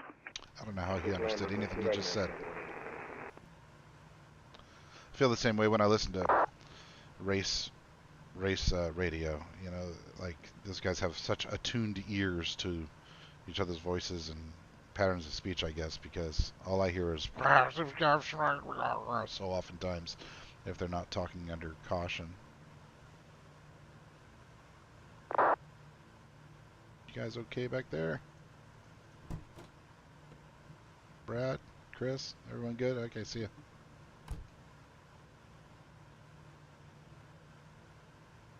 What are we looking at outside? Anything interesting? Barely done any landscape gazing during this trip, but it's been cloud cover just the whole way, so I guess I'm not surprised. Hasn't been much to see except for the clouds.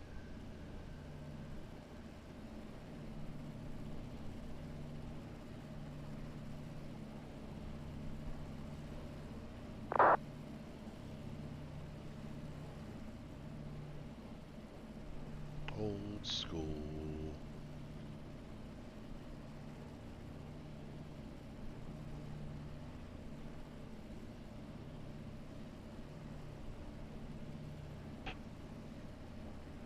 So we're probably about halfway through Memphis Center's control here.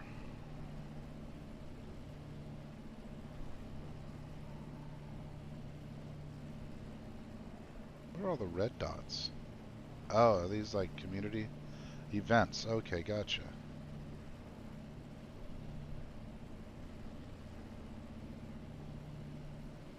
Drink some sweet tea at Peachtree.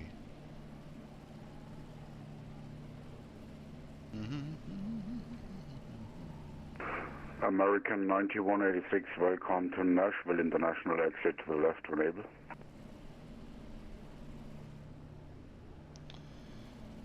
Ooh, rainbow, pretty.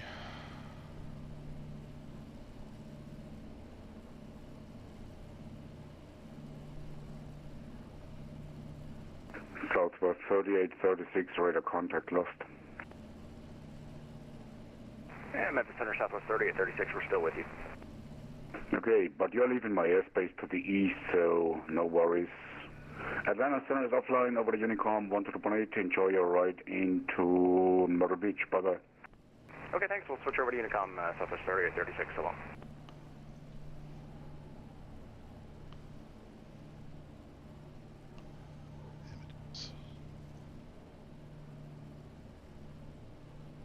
American 9186 to the terminal via Hotel Juliet. I was going to get a second rainbow shot, but I missed it.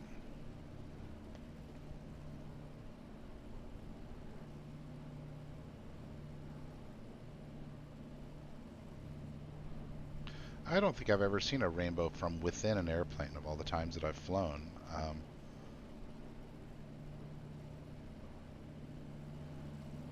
Sort of see it still there. It's not as clear as it was. That's cool though. Never seen that before. FedEx 1544 Heavy, you're leaving my airspace to North Kansas City Center is offline. Radar service is terminated. Switch to Unicom. Enjoy your ride. Bye-bye. Thank you. That wasn't for me, but thank you anyway, pal, for being online. Caution microphone muted. Unicom 1544 Heavy, thanks for being on today. Bye-bye.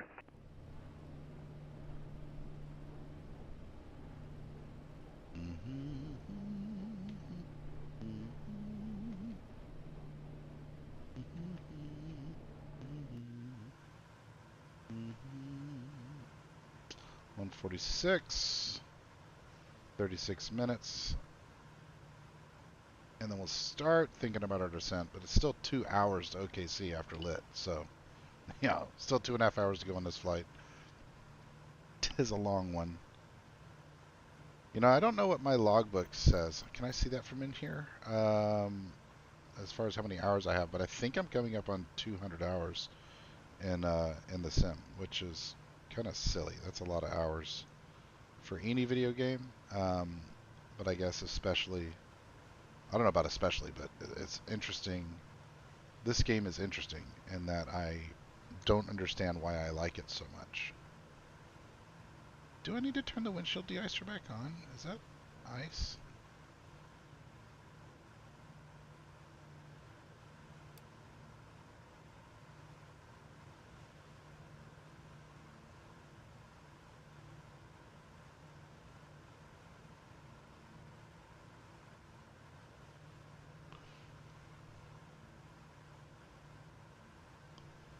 Maybe not. It has like a texture to it.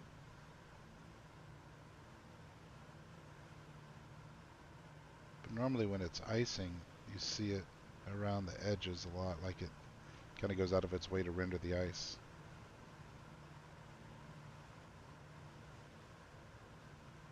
We'll leave it on for a minute.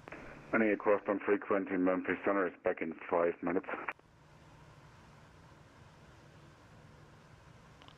Back in 5 minutes.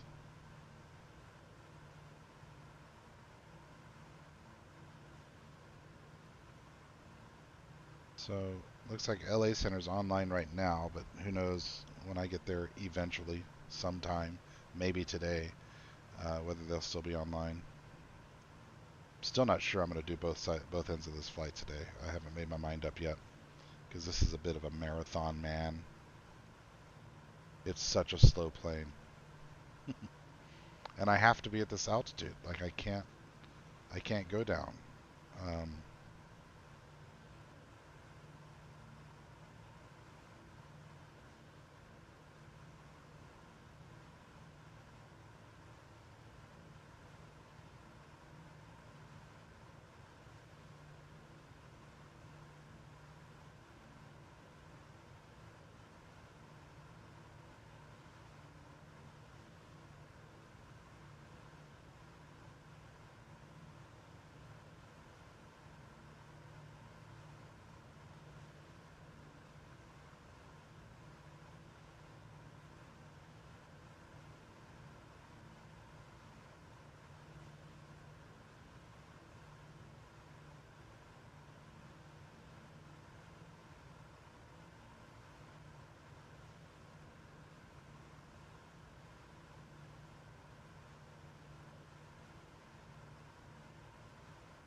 Good morning, Memphis Center, United 220, passing through flight level 4,000, 2 nautical miles off of Beal.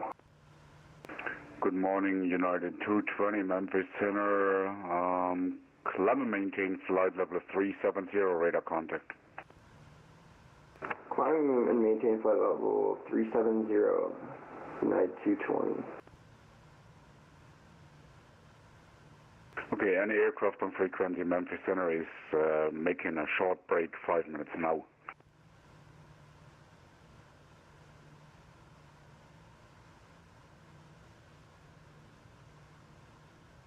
I wonder if I look real quickly at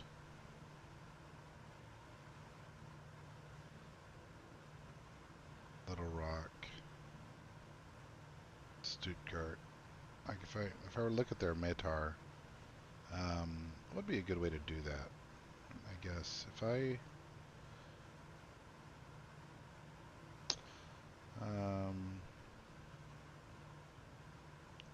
METAR North America.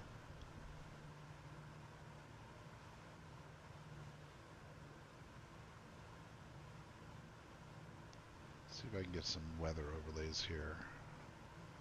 There we go.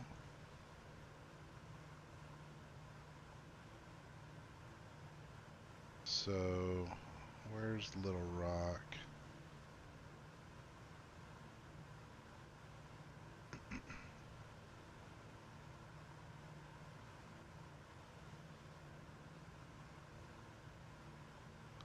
Interesting, Little Rock doesn't even show any weather in the real world, so something about this weather is a little off. Let's make sure I've got live weather on. Yeah, I've got live weather on for sure. Okay.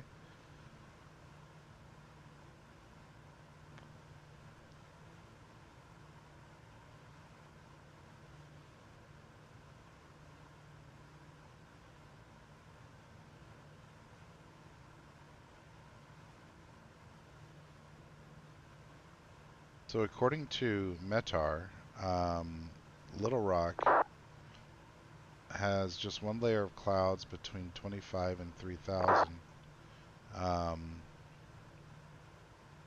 Stuttgart's the one I referenced a moment ago,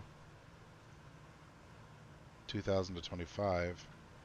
So why then do I see this massive cloud layer up at like 10,000?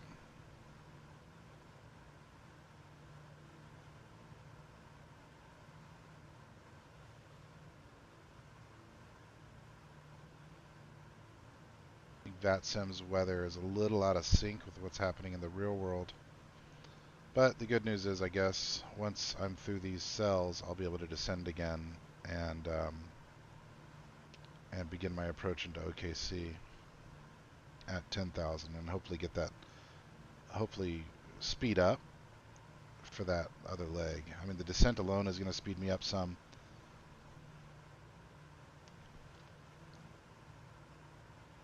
It'd be nice to pick up a bunch of speed for that descent leg. So I don't think it'll be an actual, 2.5 hours or whatever. It's going to be, to go that last 270 miles during descent, I'll probably get up over 200. So I think that's going to come down to about an hour and a half roundabout, something like that, for that landing to happen because of the speed increase during descent. But I have to stay up here as long as I've got these freaking clouds.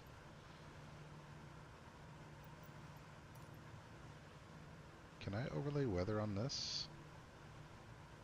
What does that do? Oh, that's not what I wanted. I don't think I can overlay weather onto...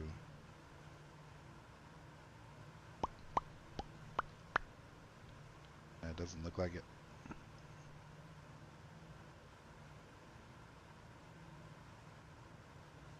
Doesn't look like it.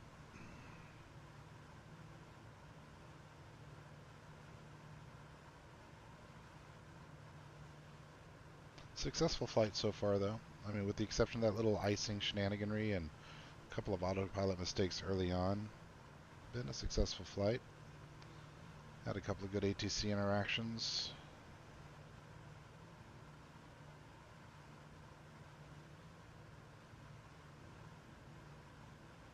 pretty sure that's not ice. We'll turn that windshield icer off again.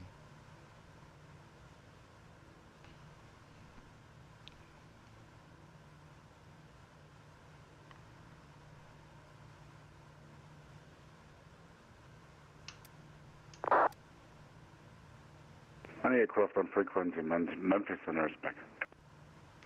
Memphis Center's back.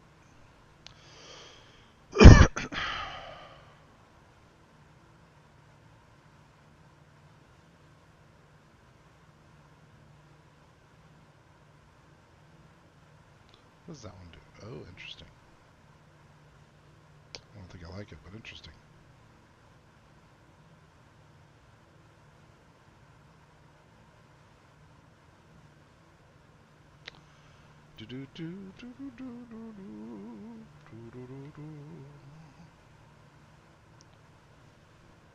Slowest plane ever. Well, I don't know if it's the slowest plane ever. Though, I don't know. Is this actually slower than the Seneca? Because if they both were to DNF or finish in the 30s, you know, if their average finish is 31st or worse, then we're rocking the Seneca, which is, you know, a small general aviation airplane. At least this is, one way or another, an airliner. But I don't know that this is any slower than the Seneca, you know?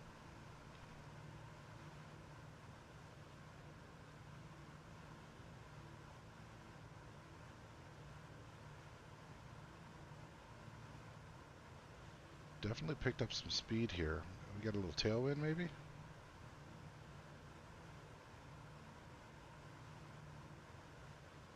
"25 minutes to lit." That's good.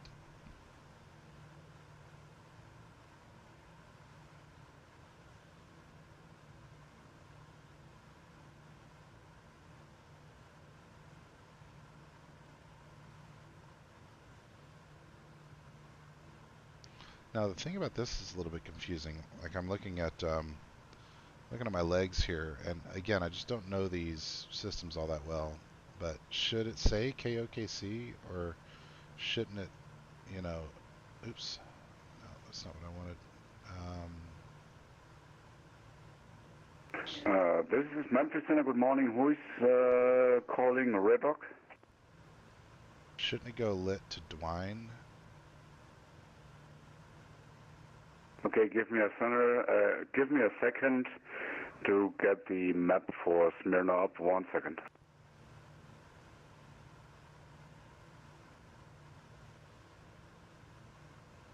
Like, I think what I should do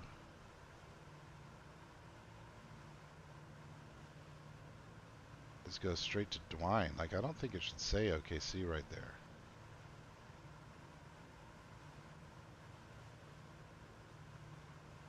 I'm going to try that real fast. Let's see here. If I clear, remove waypoint, yes. And Red Rock 5047, Memphis Center, good morning. You are cleared to the Kilo Alpha Victor Bravo. What's that? It's somewhere in the New York area. Airport. Radar vectors, direct swap, then is filed. Maintain 4000. Expect flight level 270. 5 minutes after departure. Departure will be on this frequency. Squawk 5640. Now, of course, I don't have VNAV on this thing, so I don't know what my altitudes need to be when I step down, except to say that I know that. Well, actually, let's check that stuff right now, I guess. Let's look at the Riffle 3 arrival chart. Do it as an overlay.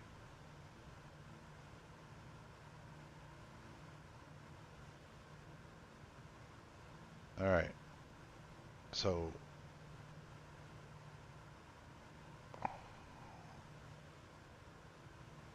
yeah, okay.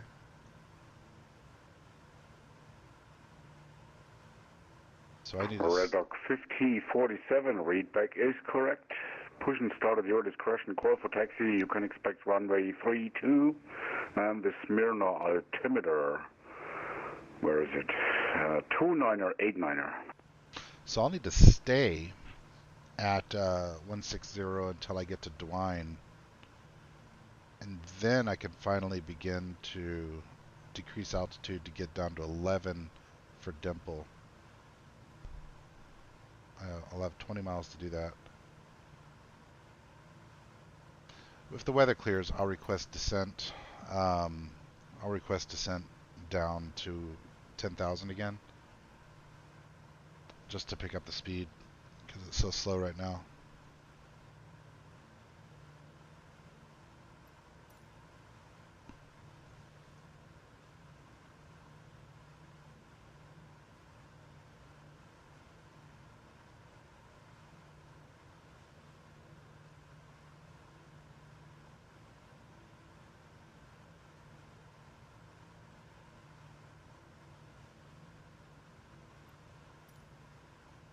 And RAF 617, Little Rock area altimeter 3009er. 3009er, Roush 617, thank you.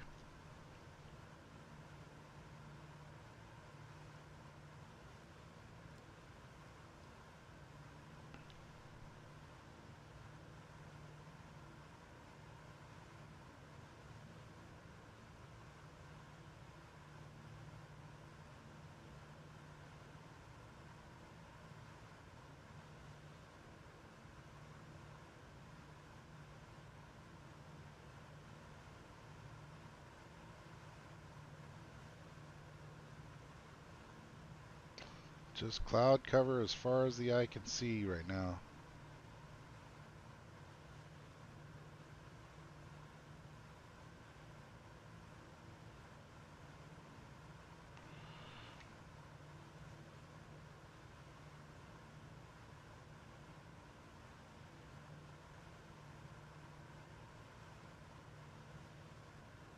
But at least we're coming up on Little Rock. That's when you're driving this route, that's a big milestone. Little Rock. You know, it's kind of the last major city. And I say major. It's the last notable city. I guess Fort Smith is probably really the last notable city before you make the long run through southeastern Oklahoma and get to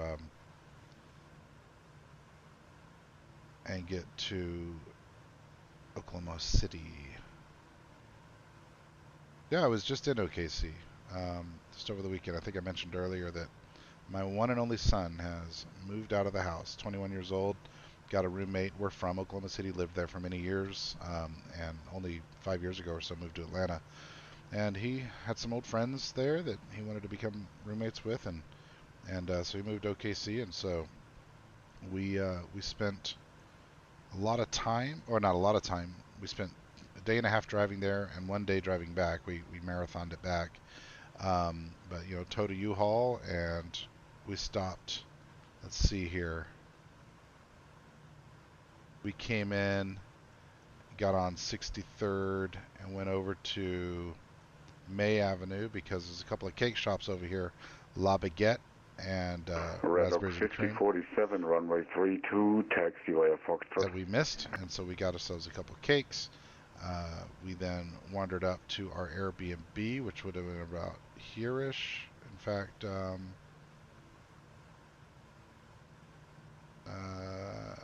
let's see.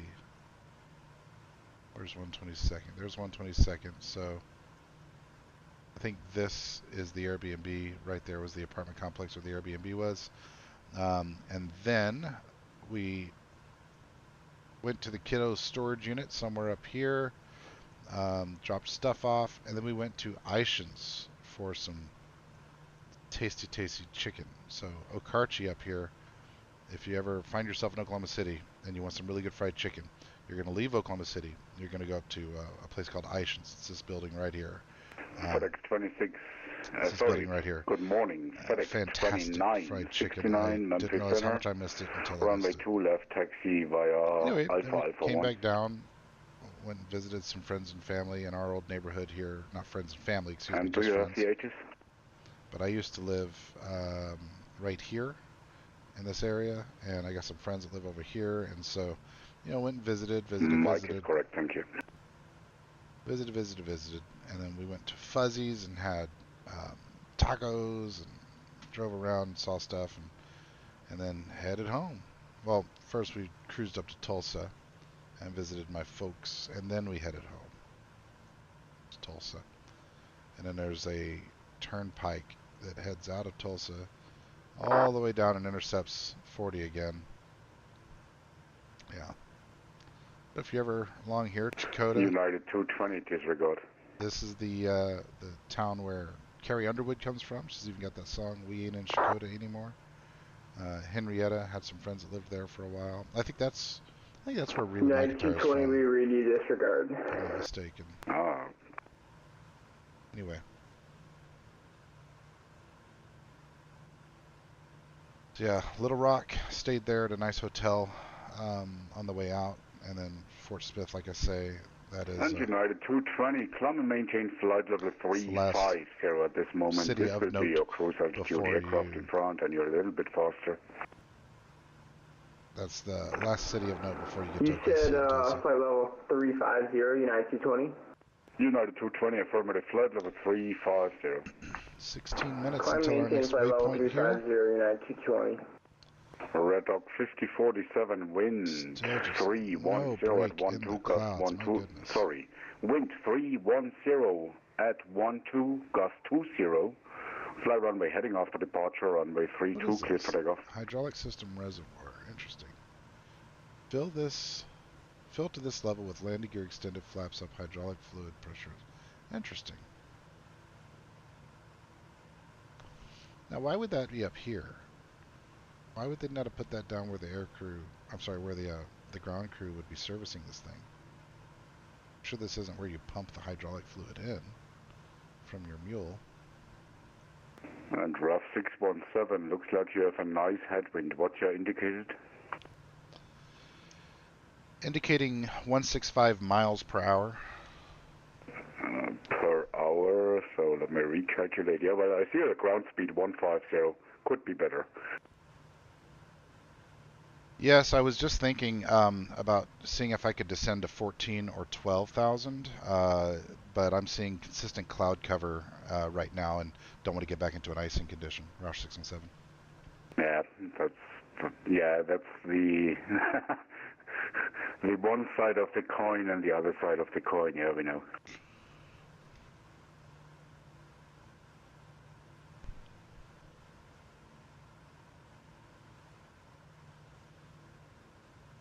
Nice guy. FedEx 2969. Wind, where is my wind? Wind 340 at 6. Fly runway heading after departure, runway 2 left, cleared for takeoff.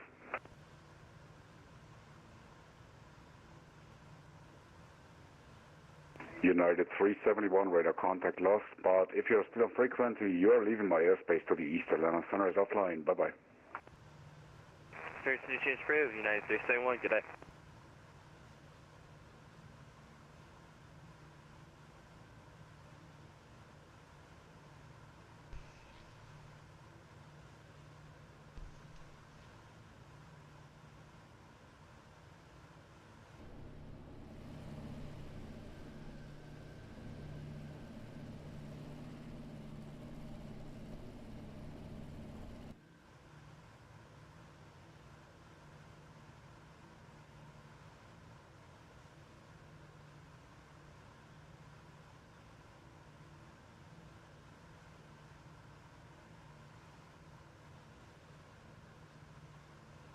Big headwind, huh?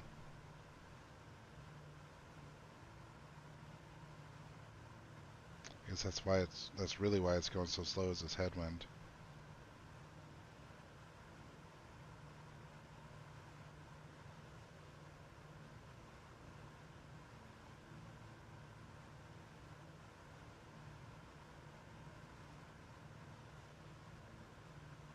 Anyway, really successful flight so far, one of my smoothest. Of course, landing this thing is always a nightmare, but pretty smooth flight so far, pretty happy with it.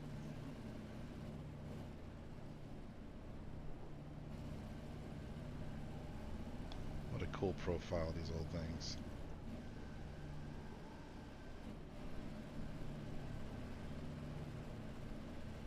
Yeah, just a carpet. Absolute carpet. United 1416, disregard.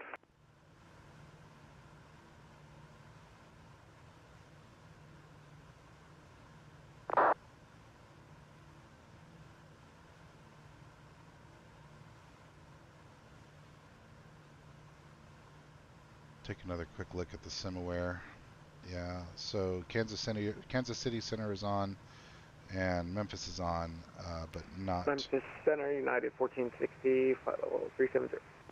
Good morning, Dallas United Center. So 1460, Memphis Center. if I ever get through here, which at this speed is questionable, if I ever get through here, I'm going to be in an uncontrolled airspace for the Red Dog 5047, radar contact 4000. Turn right heading 060, climb maintain flight level 270.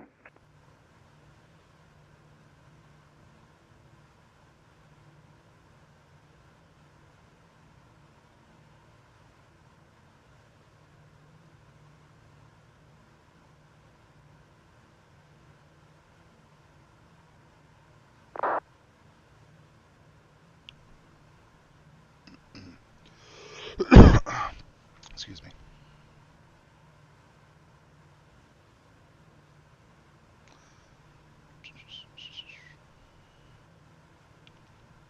-11 to lit, which has been. And United 220, you're leaving my airspace to the east. Atlanta Center is offline. Radar services terminal switch to Unicom. Enjoy your ride.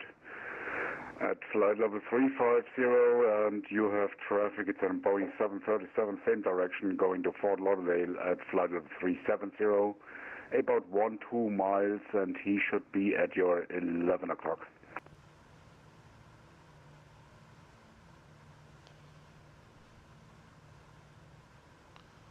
United 220, switch to Unicom on 122.8. We're also curious as to, once the traffic passes, will we be cleared to our maximum cruise height of flight level 380? 380 for a direction of flight is not a good idea. Flight level 370 or 390, odd number. Yeah, well, that's your choice then. It's outside of my airspace.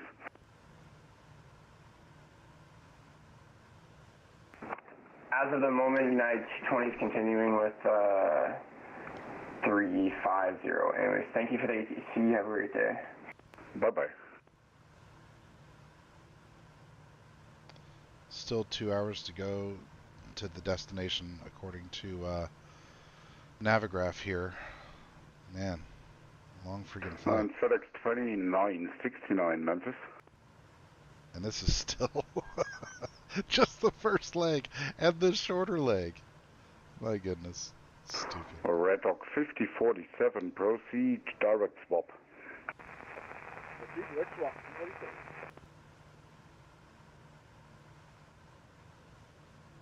Oh man, oh man.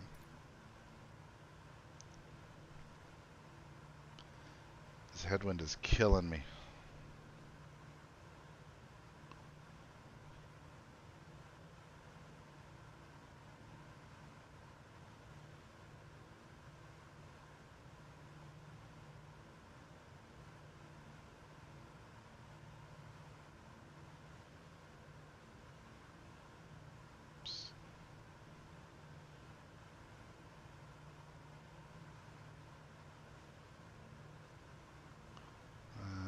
Let's just exit that. There we go. Didn't want to mess that up.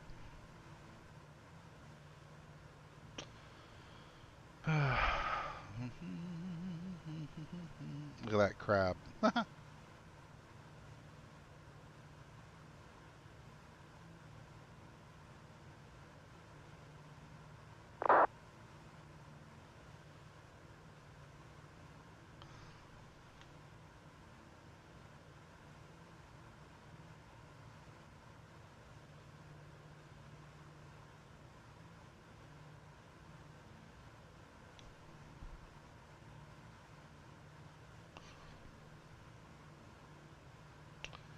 Yep.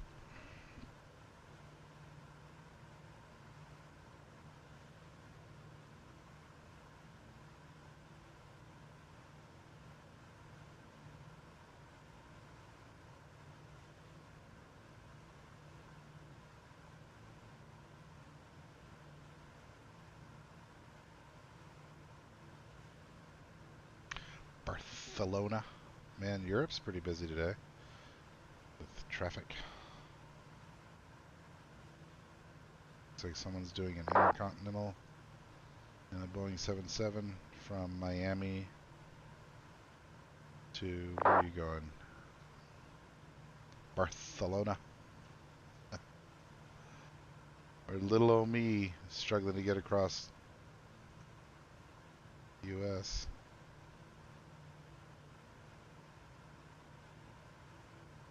I don't know if struggling is the right word. I'm doing fine. It's just bound by the constraints of the technology that I'm using in this particular airplane. And kind of wishing that I had flown the 737. Good job, Italy 7. Center, I'm going to have to abort the flight. Started over. Sorry. Okie dokie, Red Oak 5047, seeing a few.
I'm in controlled airspace right now, so I can't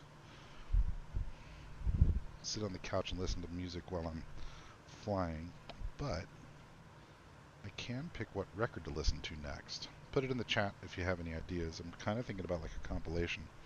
So, Guardians of the Galaxy, those are good records. So I'm kind of thinking about little 80s jamming. Memphis Center, Southwest 498. Good morning. I'm with you, flight level 370, approximately 28 miles southwest I of don't know about that. Eldorado Vortex. Might rock some Guardians. Maybe some Brahms, you know. Good morning, Southwest 498, Memphis Put on Center. some Brahms. That's Give me an ident, please. classical, it's public domain. Roger, ident, Southwest So even if 498. the microphone picks it up, it won't bother anybody.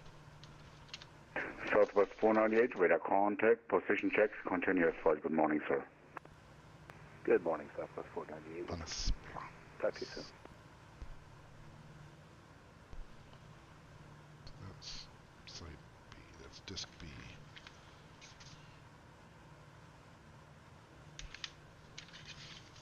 Let's get these in order, I guess.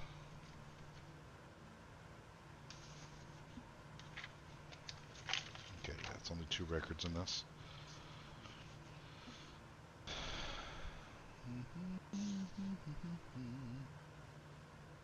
This is...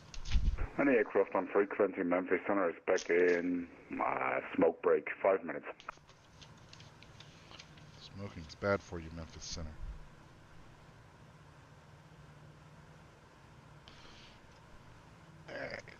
Amp on, preamp on, brush.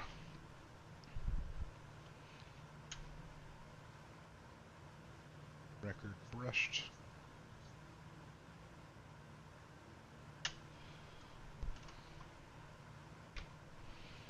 And Shazam. A little bit of volume, please. Now some Brahms. This is a box set that I picked up at a thrift store. Or I guess it was a record store, but they kind of also sell just old vintage stuff. And it came with this awesome booklet, just talking all about Brahms and his life and imagery of original sheet music and all that stuff. It's really cool.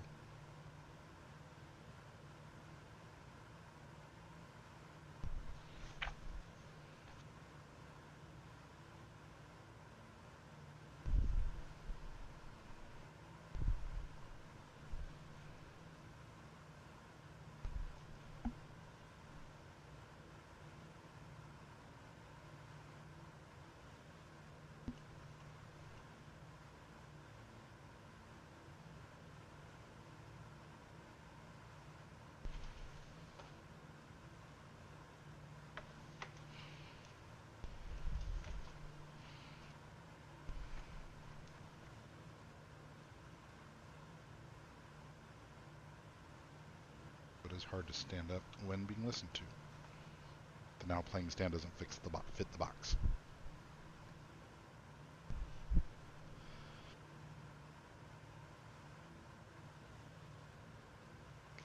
Do do do do do do do do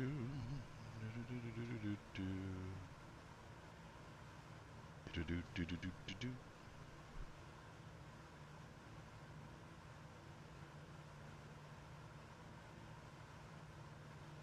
Standing up out of the rig for a minute. Comfortable.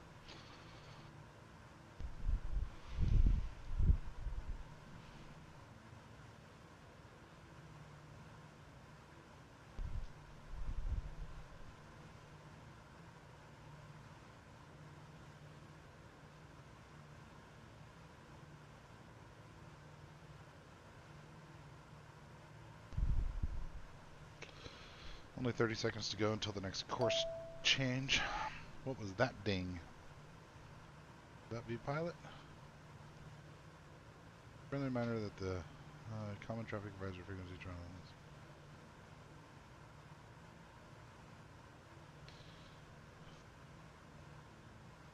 is... Okay, I don't know what that means.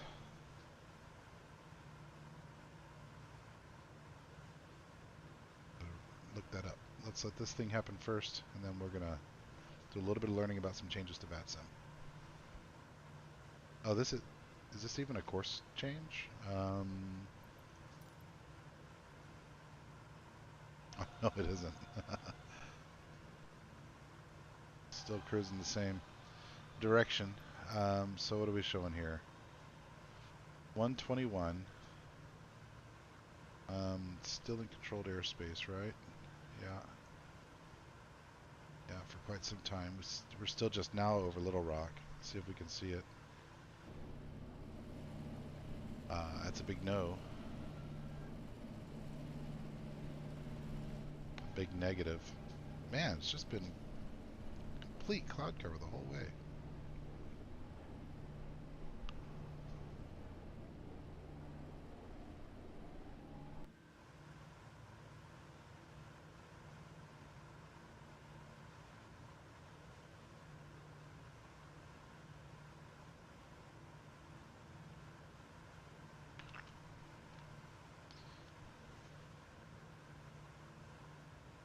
VATSIM, weather, radar?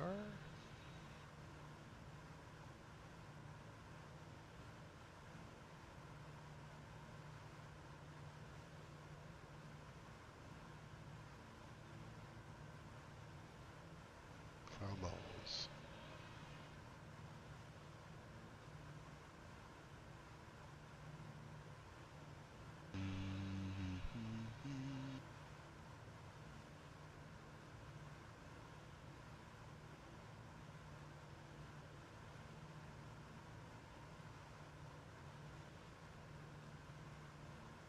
Memphis Center, Mid-South 253.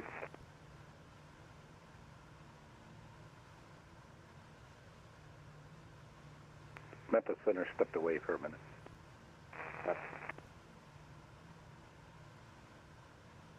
Memphis Center is back. Memphis Center, Mid-South 253.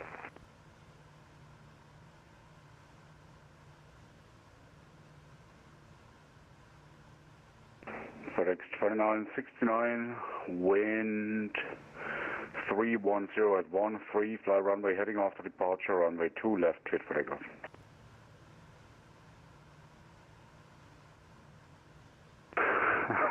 Let's see, who was calling before? Mid-South 253.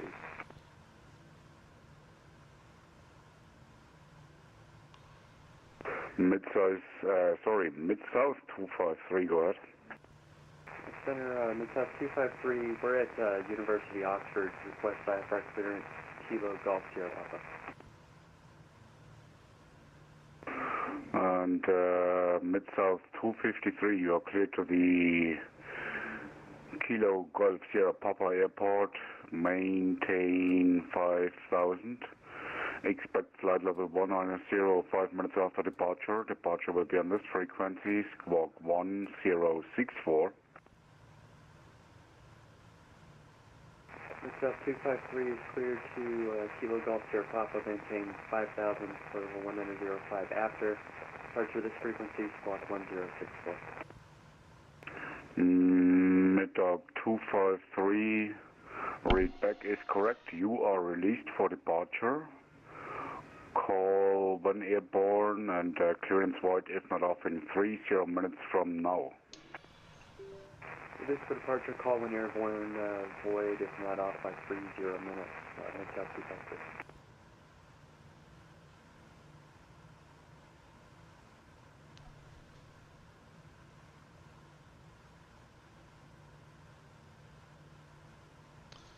Not much to say, because we're still just sort of cruising wherever.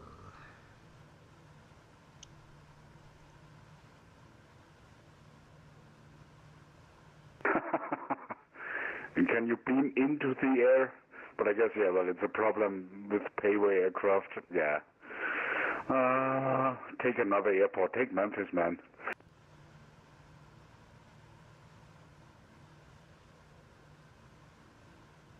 Yeah, I do know. I do know about that. I heard it before. Even I saw a screenshot. That's why I'm still on X-plane.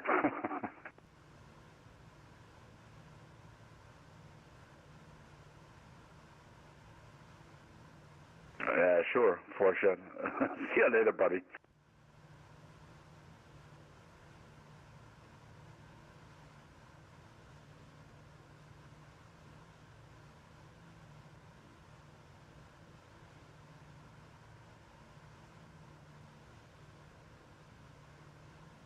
I am starting to become more and more convinced that I'm going to break this up into 2 streams. The guys are going to have a few hours in OKC to chill. Yeah. I might come back and finish it up tonight. I might do it in the morning before the race. United Maybe I'll do both 1460, before the descent Phoenix via the race. Chesney to arrival. Nashville landing north, altimeter 2990. I don't know that I've got it in me to do. Alright, we'll descend via Chesney 2 and we'll switch to land north. United 1460. A long flight in a slow plane.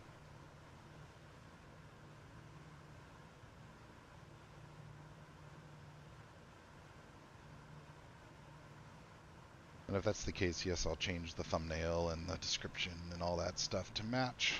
I haven't fully made my mind up yet. I know I need to do some stuff around the house here and kind of listen to some records and chill too. Not that this isn't chilling. This is nice. It's relaxing and fun. But like I feel the opportunity cost of spending the entire day doing just this.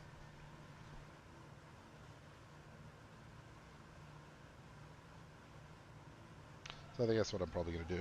I'll land in OKC, and then either later today, maybe tonight, I'll jump on and do the second leg, or I will get up tomorrow morning and do it. And then I'll only be a short hop to Phoenix behind. Maybe I can fit that in tomorrow before the race, maybe after the race, I don't know, but we'll see.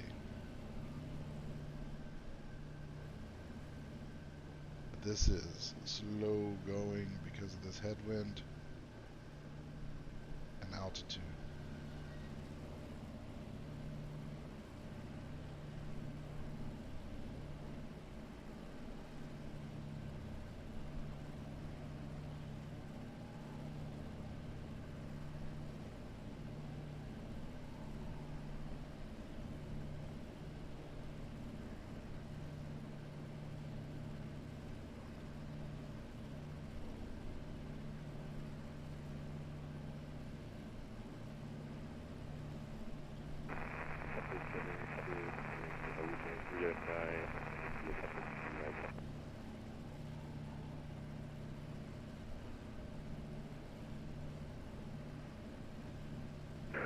Good morning, Legion 309 Memphis on a squawk ident.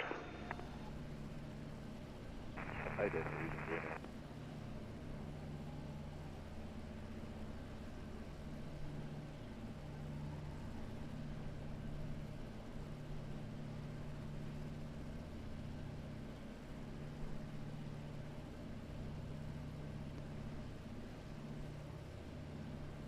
Memphis Center, mid-south 253, 2,400, climbing 5 on a eastbound heading.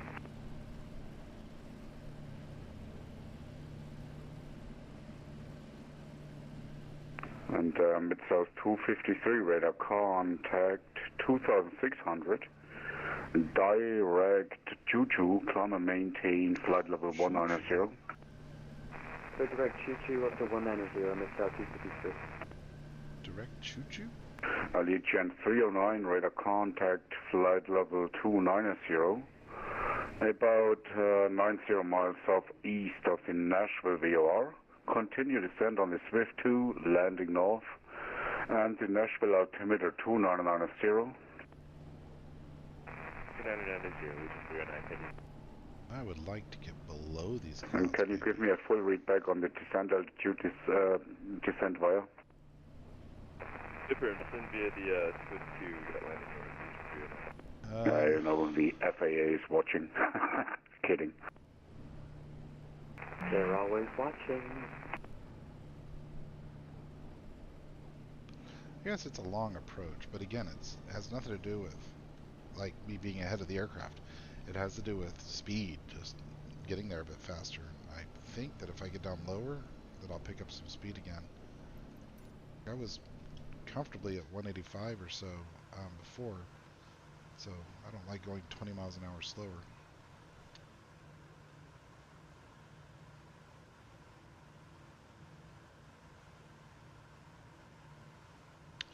Anyway, 1 hour to Dwine at current speed. Well, Legion 309er, you can expect the ILS runway 2 right approach. We are in the last quarter or so of our covered airspace. Well, Legion 309er, you can expect the ILS runway 2 right approach. Step over here. I'll expect the ILS runway 2 to right my approach. couch and maybe chill for a few. While we wait.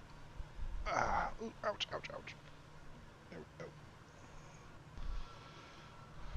In prime listening position for the jams. I don't think that's being picked up. Yeah, it's not being picked up. I'm going to change it off of my good friend Brahms here. Over to some 80s rock. Or 80s pop, I guess.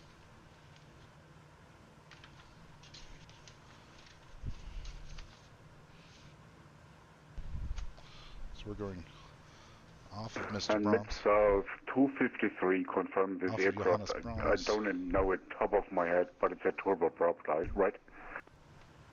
Negative. It's a piston aircraft. It's the Cessna Twin Chancellor for 253. Okay, thank you. Center, good morning. Delta 1949, climbing 2,000 for 5,000. Iron F long. Good morning, Delta 1949, Memphis Center, climb and maintain radar contact 2,500. Climb and maintain flight level 310. Climb and maintain flight level 310, Delta 1949.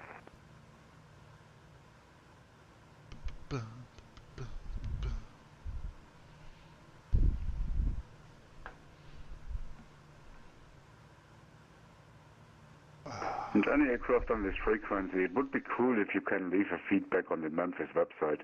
I don't have any feedbacks on the new website. Memphis website? What does he mean, Memphis website?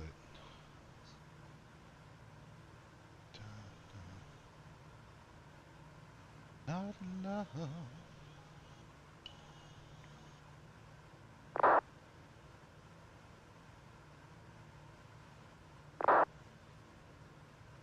When's the next Thunder game?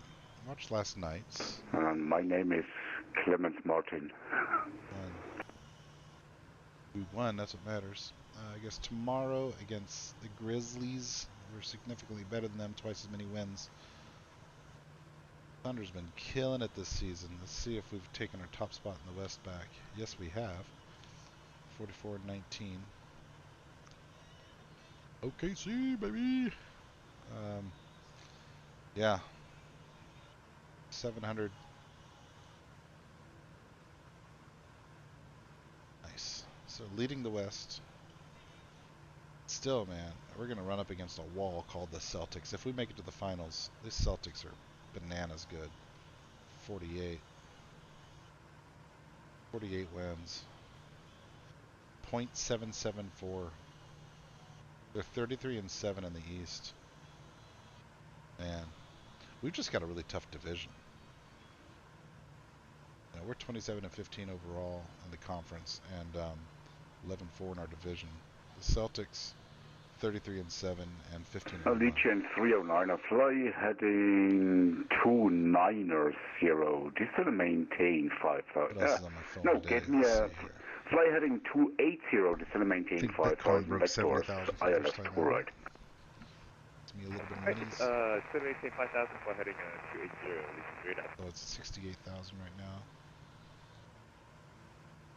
Been a good month for Bitcoin though.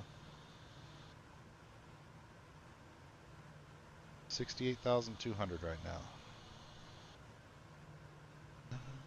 On Allegiant 309, don't worry. It's just a, you are the test, but I'm just testing something. Sounds good, Legion 3 Because that will be the new Swift arrival next month. Radar vectors to the final. Yes. No, it's not up to the final, but they will change the waypoint. Oh, I got you. Legion 3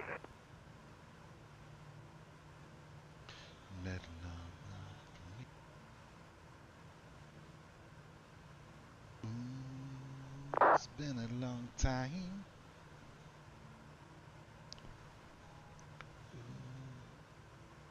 They're just going to extend the ILS. Yeah, but basically they are moving the downwind a little bit more to the south, so they have a longer final. Biden's really leaning into the age thing, huh? I'm not a young guy. That's no secret in his most recent tweet.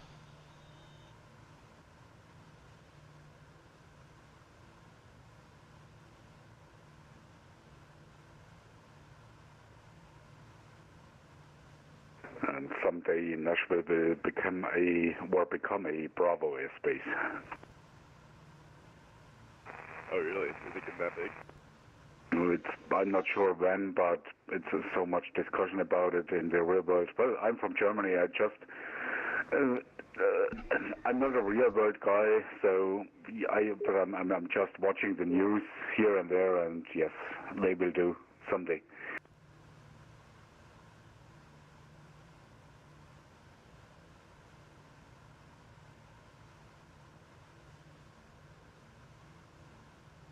Yeah, I saw something about that myself. You know, I go to Nashville all the time. The traffic at that airport is significantly more than what it used to be, but especially with like Speedbird and eventually I think Japan Airlines going in there. I mean, they've got a lot of traffic now. Yeah, basically the Southwest are increasing, and that's their home hub, so yes. Yeah, that and Contour has a huge presence there with all the regional jets, which, you know, they're a personal favorite of mine. Yeah.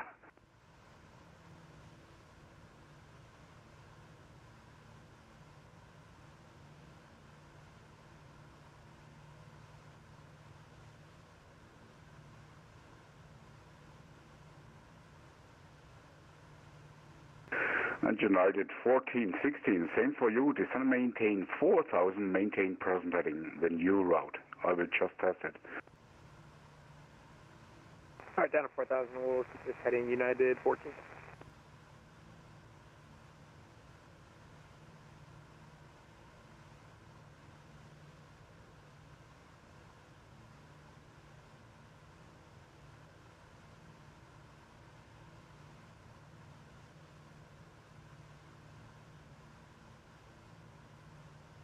Hey, what's the matter with your head? Red Oak 5047, same as before. Taxiway Foxtrot, runway 32, call holding short.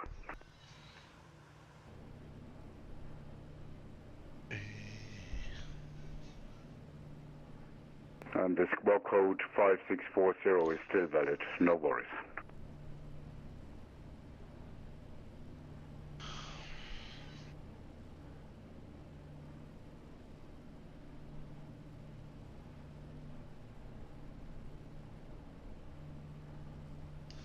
Memphis Center, Roush 617 requests lower altitude beneath the cloud cover, maybe 10,000 if that's possible. And RAF 617, this will maintain at your, what was your intended altitude maybe? My flight plan called for 10,000. I went up to 160 to get over clouds, but now the clouds seem to be breaking up. Okay, RAF 617, this will maintain 10,000 at the Fort Smith area, altimeter 3016. Descend, maintain 10,000 and change altimeter to 3016. Thank you, Roush 617.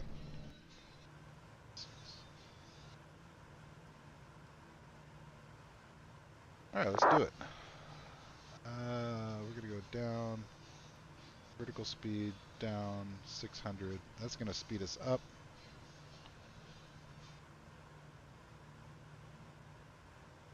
Southwest 498, thank you very much.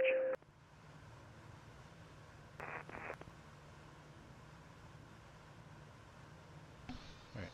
How do you give the feedback?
Memphis, good morning. China 242 Heavy, flight level 400. Where did he say to go to give AR 242 Heavy, Memphis Center, flight level 400. Welcome aboard. Good morning, sir. Memphis Center, good morning. Korean Air 036, flight level 300. Take a look at our plane here. Good morning, Korean 036. Picked up a hell of a lot of speed. That's great. Reset your transponder. Squawk 2221. Passing 15,000. Let's go down just a 221 for Korean Air 036. 700. Maybe I can get it upwards of 200 miles an hour on the descent. And Korean 36 Heavy, radar contact, flight level 300, about 50 miles east of Nashville. Continuous flight. Good morning. Well done, thank you, Korean Air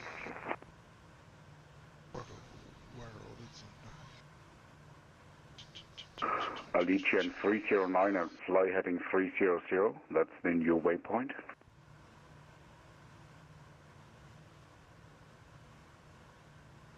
Open V-Pilot? Can I do it from V-Pilot? Clemens Martin is the guy's name. VATSIM review ATC controller. How do you do it?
Memphis, artcc.com.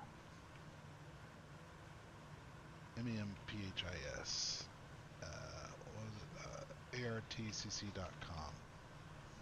Bow, bow, bow, bow. Like pina coladas. And United 1460, which flight simulator are you in? I'm in the Microsoft Flight Simulator. Okay, there's a bump in the 2 left. You can expect the ILS runway 2 center approach. ILS 2 center. It looks like ILS.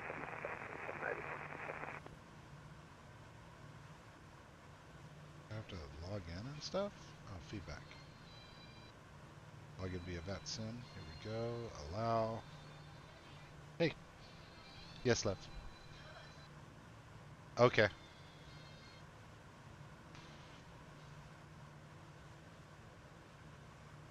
Memphis Center, Southwest 498. We're about 40 miles from the top of the descent. Landing airspace in East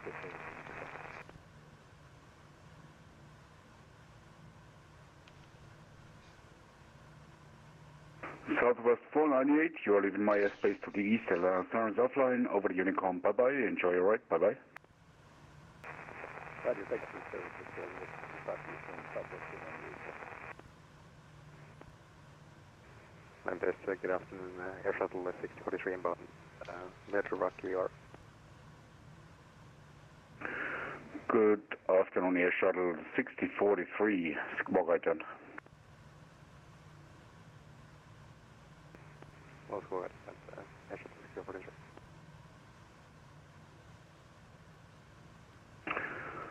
Legion 309, a turn right heading 350.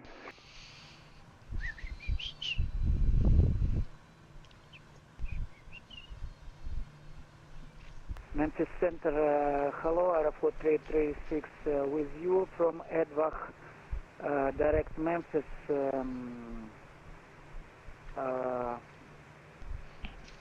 flight level 330, Aeroflot 336, I'm sorry for my better English, please.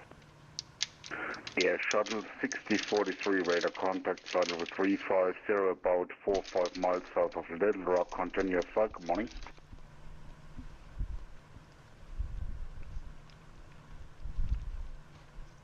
Aeroflot 336, Aeroflot 336, squawk 5304. 5304, Aeroflot 336, thank you.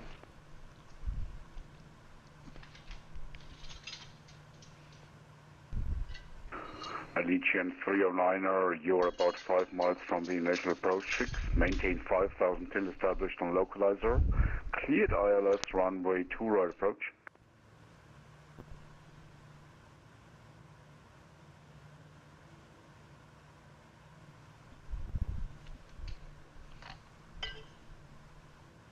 Give me 1 minute, stand by.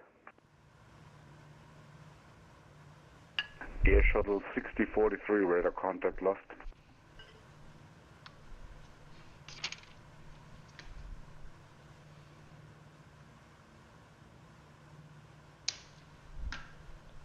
Memphis Center, Aeroflot 336, confirm 5403. Okay, Aeroflot 336, squawk 5304. 5304. Copy 5304, Aeroflot 336.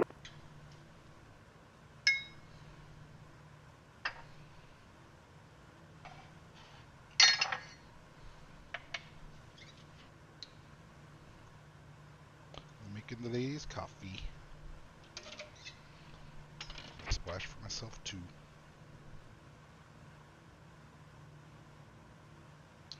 Memphis Center, Meridian 62 Alpha Mike, 2,500, climbing 3,000, heading 360.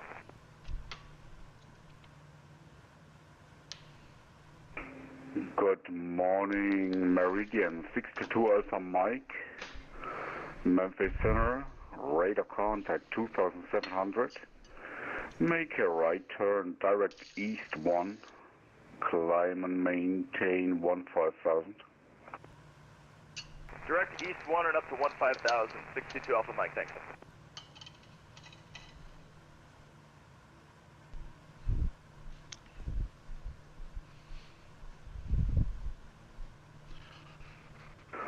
Korean 036 Heavy. You're leaving my airspace to the north. St. Louis Center is offline. Radar services Indy Center is offline. How many pilots do you know that can step out of the airport, out of the airplane, mid-flight, while descending, and go make coffee for their wife? Only me. Did you take your medicine? Okay.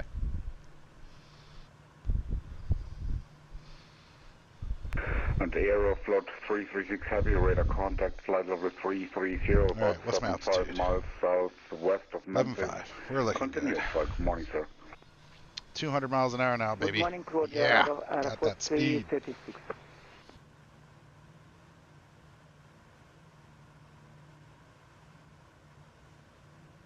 Allegiant 309er, wind 310 at 6, runway 2, right, clear to land.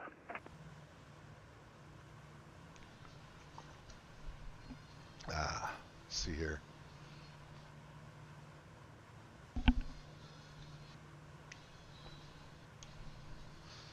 I'm hoping the music isn't making it through. In fact, I screwed you guys. Red Dog 5047, fly runway heading after departure. We have where's my wind? Smyrna 320 at 14. Runway heading after departure, runway 32. Library. Cleared for takeoff.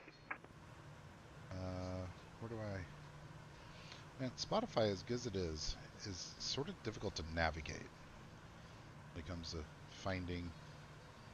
Like, it just needs a basic folder structure, you know? Podcast, jump back in. Because I don't listen to royalty-free music on a daily basis, right? Delta 1949, contact Kansas City Center, 125.72. Bye-bye. Search. 2572 for Delta 1949. So long. ROYA.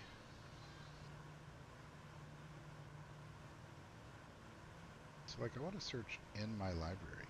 So if I go expand your library, blah blah blah, recents.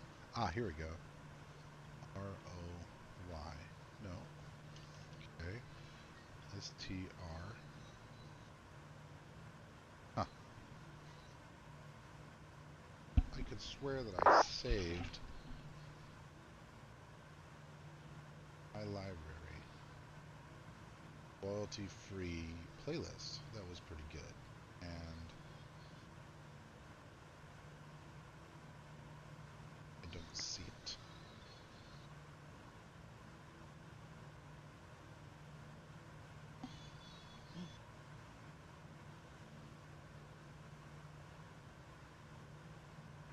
Red Dog 5047, say altitude. Okay. Red Dog 5047, radar contact 2000, right turn direct swap. Climb and maintain flight level 270.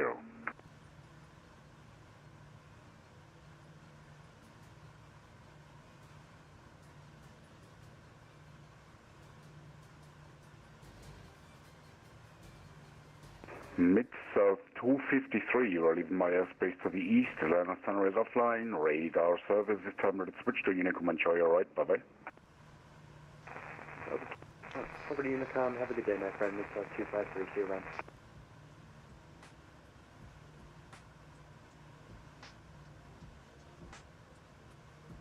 Anyway. United 1460, turn left heading 050. You are about 5 miles from the initial approach. Cleared for the ILS runway 2 center approach. Oh crap, what's my altitude? Okay, good. 500 more to go.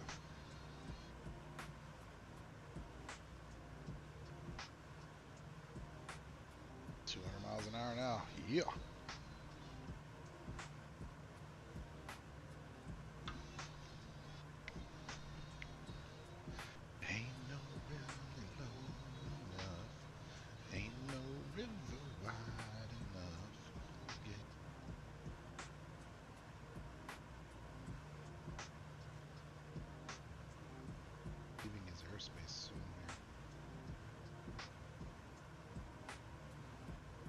Hey Memphis, good afternoon, Delta 394.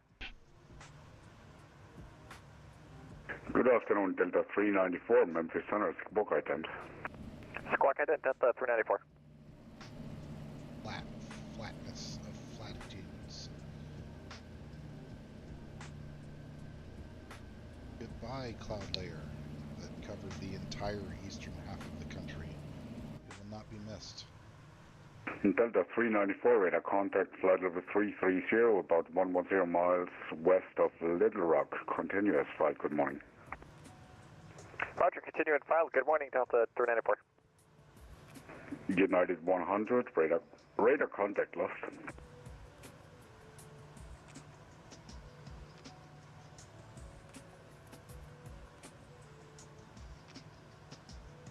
Allegiant 309er, welcome to Nashville International, exit to the left when able.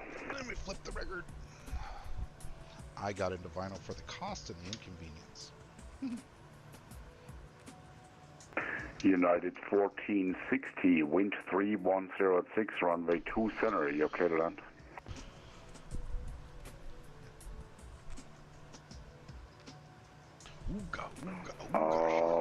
I have showing it up an overcast at 190,000.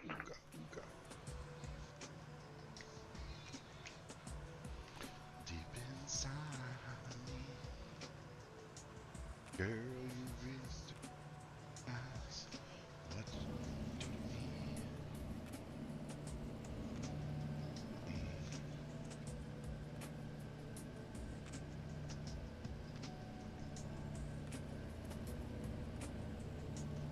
Allegiant 3, where is your call sign? Shit, I forgot your call sign. Allegiant 309er, to the gates via Hotel Juliet Tango 6, then your choice.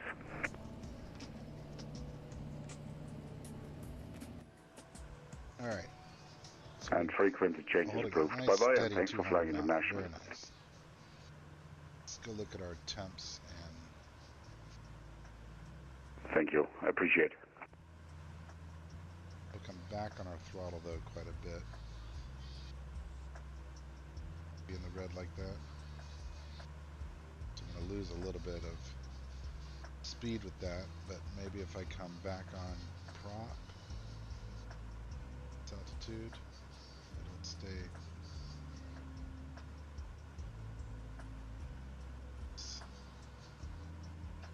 Pressure in the green high. Temps are looking good. Nice, now we're cruising. 190.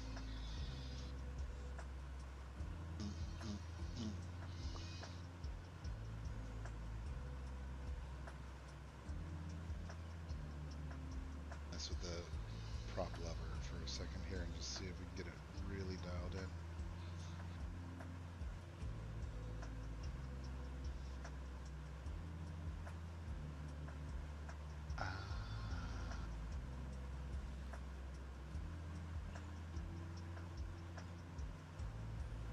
Vertical speed again, up.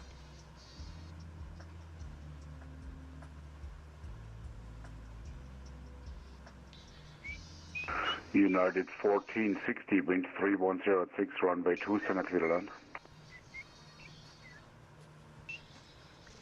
Any aircraft on frequency, Memphis Center is back in about 5 minutes, smoke break.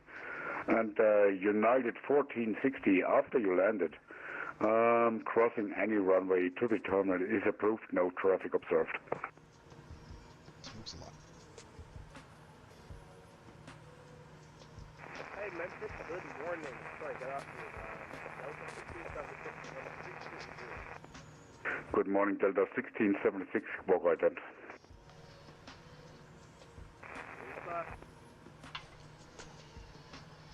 Hello, Memphis Center, American 1988, flight level 390. Delta 1676, radar contact, flight level 360, 40 miles southeast of Big B, continuous flight. Good morning, sir. Back at 10,000 now, we'll throw the lights back on.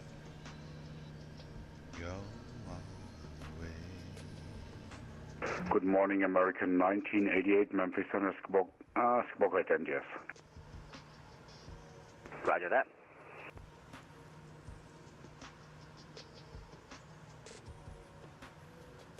Dude, please.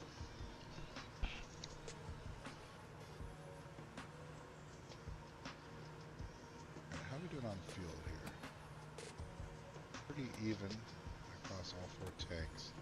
Let's use that as a good opportunity for American 1988, radar contact, flight level 390, about 4 or 5 miles southwest of the Razorback VOR. Good morning.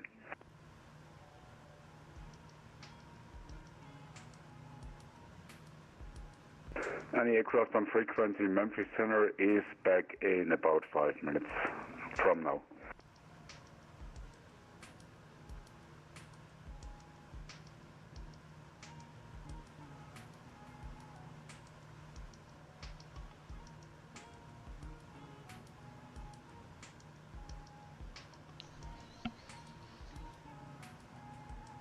Now that I'm getting close, I'm tempted to do both legs today.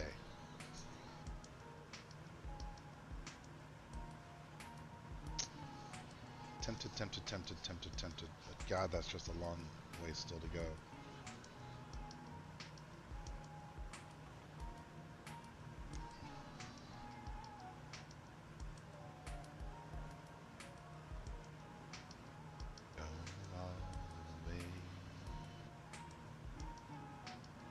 I should probably do a little work.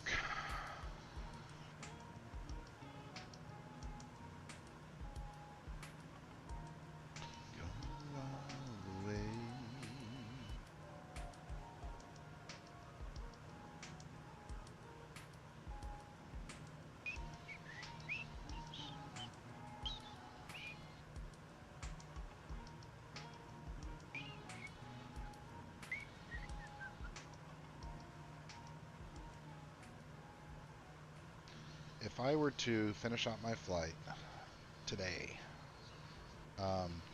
so, I mean, first off, what's our time in the air been so far, right? This stream has been going for probably 3 hours, something like that. I don't know. Do I see here how much my flight time has been?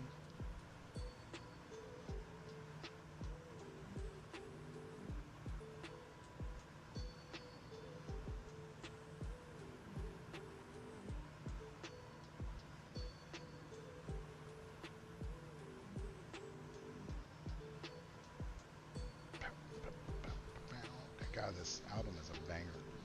Not the one you're listening to, the one I'm listening to that I can't put on there. Okay. How long have I been flying?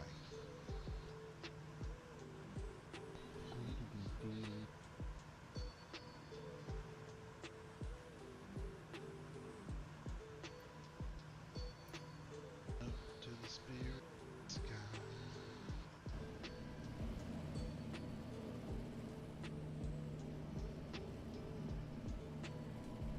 That's I-40. Where am I at?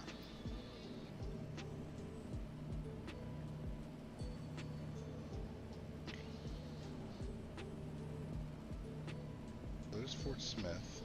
Okay, coming up on Lake Eufaula. But no, I-40's up there, so we're well south of I-40. But we are about to cross, or we are crossing into Oklahoma right now. Crossed into Oklahoma. Cool. So we are in Oklahoma now.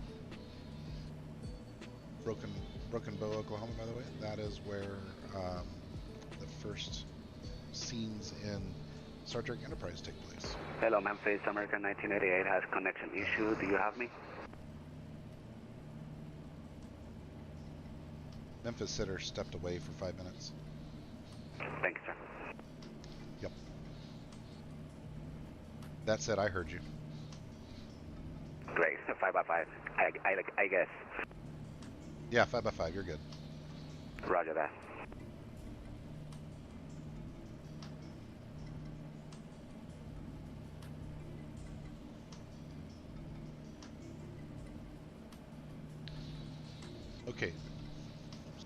Okay, so my stream has been live now for 3 hours and 28 minutes. That's a long time. And I still have how long to go? Let's look back here. 25 minutes. I think I have an ETE on here of 48 minutes. So that's going to be a 5.5 hour stream. Any aircraft on frequency Memphis Center is back.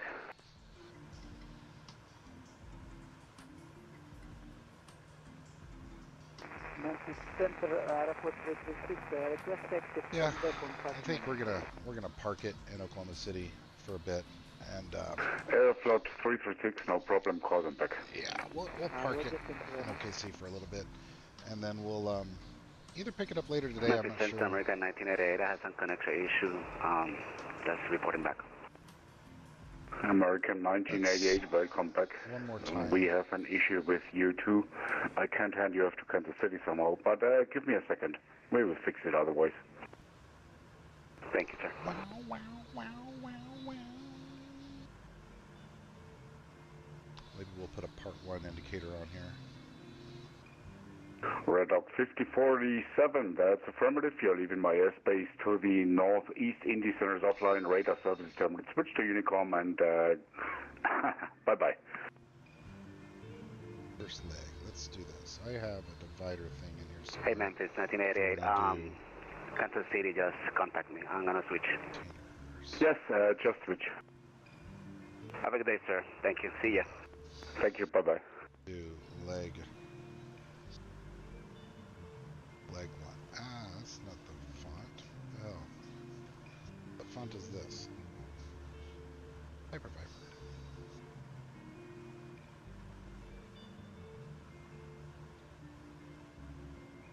Well, that's weird.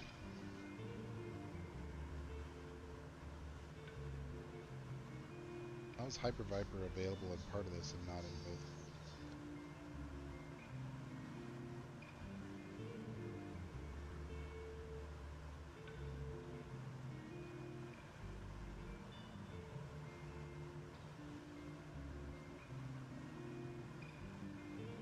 There it is.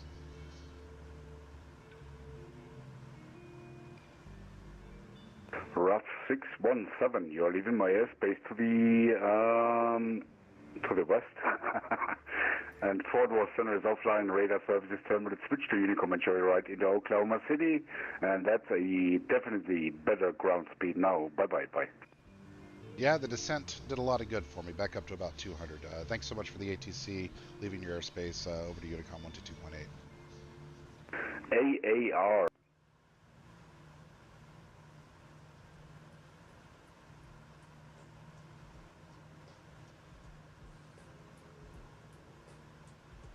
There it is. Italics, please, and we'll bring down the size a little bit. First leg, boink. Then what we'll do is bring this down. Maybe I want to match it up. Yeah, it looks good.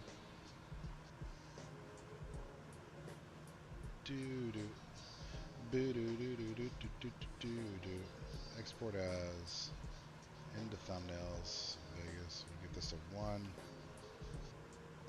Export.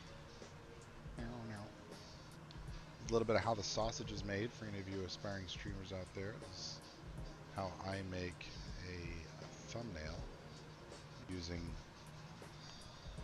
GIMP. I need to start a new file though. I've got so many full screen, screenshots in here that this thing has gotten massive and just should not take 20 seconds to save like that. All right, I'm on Unicom now, right? Yeah, cool. Oh yeah, over to YouTube to change our thumbnail and description. So change first leg, open. Let's change this to the OKC. First leg.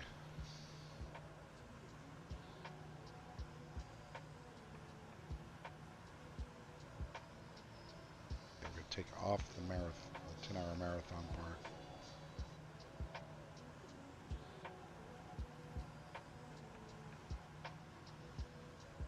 Okay, so that ought to update everything out there for public view.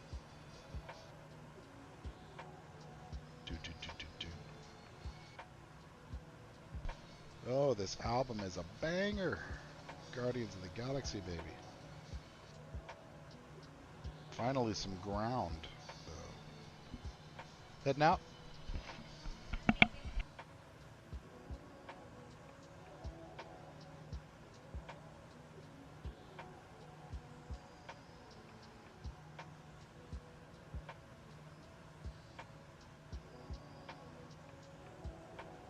Ba-da-da-da-da. Ba-da-da-da-da. Ba-da-da-da-da. Glad I got some ATC for a while there, though. That was fun. Guy was nice. Worthy of the review that I gave him.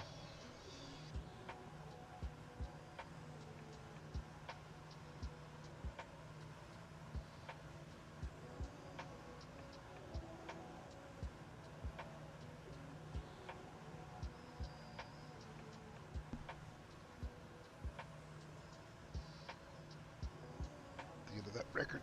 Nope, there it goes.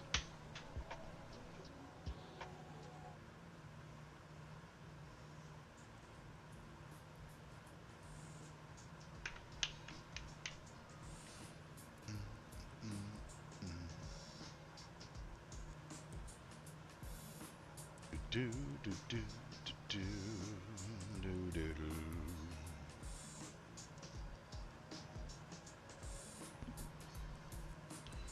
Yeah, I don't think I'm going to do both legs, at least not back to back. Maybe I'll take an hour off or something, hang out for a bit. Maybe I'll take a gummy and then get back on and do the second leg. I don't know. I have some work that I should be doing today. I need to hang some shelves for my wife, and it'd be nice if she came home from where she just left too and found that down. That'd be nice. Hey, there we go. Anyway, that would be nice for her to get back and find that done. Yeah, I might do that. In love.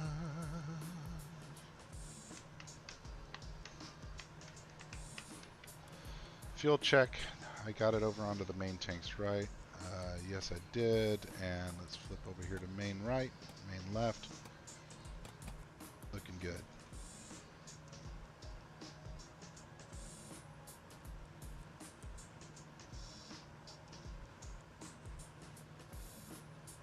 Zoom out on range here, see how everything looks.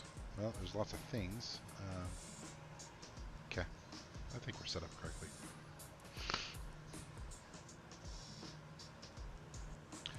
Fooled around and fell in love.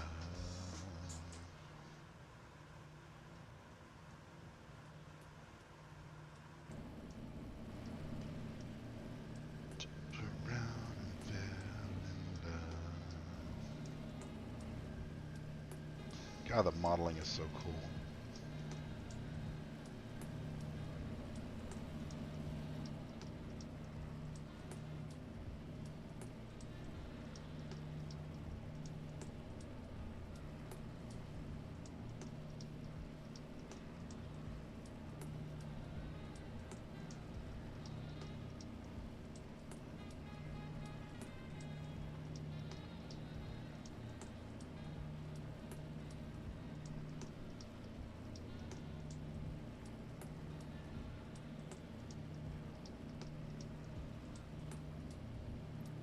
I need to start practicing some Sebring.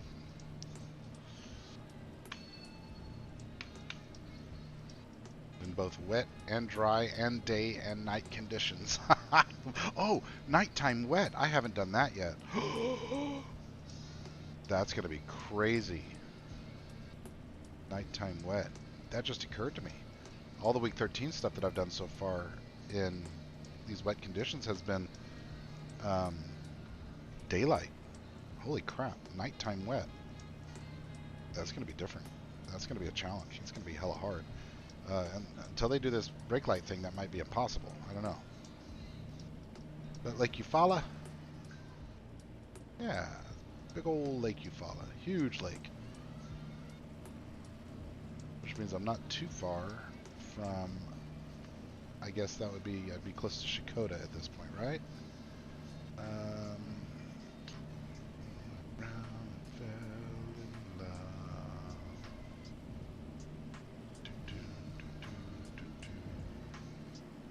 Yeah, so to orient everybody out there as to where I'm at, we kind of show you. So here we are. We just left Memphis airspace, right? And we're in Oklahoma proper now. And we're coming up on this huge lake called Lake Eufaula. It's a massive, massive lake. It's one of a couple in the state. There's another one up here called Grand Lake that is this long, spindly lake. Anyway, so coming up on Lake Eufaula, and here's I-40, and what I was just referencing was Shakota, which is right there. So not too far from there. Passing Quinton, never been there, don't know it. Nothing special about it at all. I feel like half the country stars in the world come from Oklahoma, though. What do the glasses do?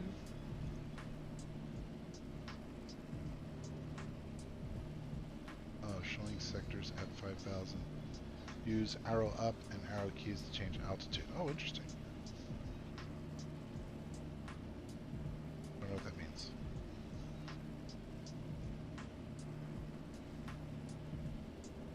Yeah, I have no idea what it's actually doing.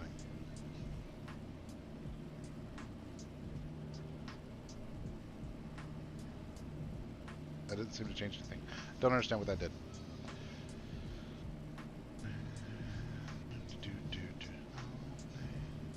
Long time on this course. My goodness.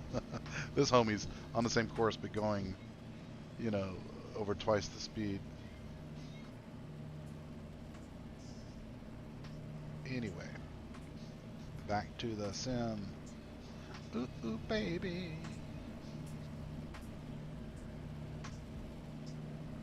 Beautiful Oklahoma. Things about it are absolutely beautiful. I lived in Oklahoma for 18 years, and there's Oklahoma City, that is, and there's a part of me that will always miss it. That's the longest I've ever lived anywhere in my life. And in the last few years, I'd say the last 8 years or so, I started to really to identify myself as from Oklahoma. I'd never really felt that about any place in my life. Growing up largely overseas in the military, moving around a lot, I just never felt like I was from anywhere. But I really came to think of Oklahoma City as home. That said, I mentioned earlier in the stream, I was in OKC just last weekend. It was very brief. I was only there for the one day, but I was there. And after 5 years living in Atlanta now, while there was definitely some nostalgia and it was great to go back to certain restaurants I hadn't been to in a long time and see certain people and all that, I don't think I'd move back. You know, just the green lushness of Georgia as compared to the relative flat and ugliness of OKC. I mean, there are parts of Oklahoma that are beautiful, right? Heavily forested and hilly and all that stuff, but where OKC is, which if you're in Oklahoma, that's where you want to live, where OKC is, it's just flat red dirt, right? There's nothing much to look at. And so I remember every time I would get back to OKC from being anywhere on business, I would always be like, well, wherever I just was prettier than here. And that used to bother me. I'd go to Seattle, or I'd go to Atlanta, or I'd go to, you know, DC or wherever on business, and always come back thinking, wow, you know, San Diego is so much prettier than this, or wherever I just was. And so, for that reason, even though I miss some of the restaurants, I miss the steak out there. Oh my God, the steak out there is so good. Even though there are things that I miss about living in Oklahoma City, and the things I miss about the city itself, just going to Thunder games. I miss the traffic there as compared to Atlanta, obviously. But I just don't think I'd move back. I think it would be too big of a downgrade versus living in a larger, more first-tier city, I guess. Atlanta is definitely a higher-tier city if they live on a tier system somehow. Vinyl records. Roll. Old airplane, old records. Old school, baby.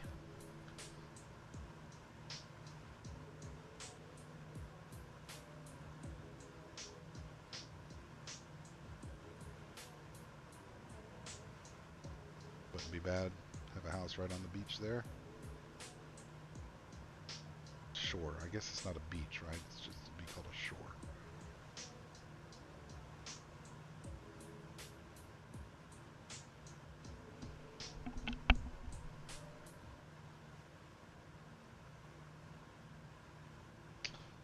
Straight roads, man.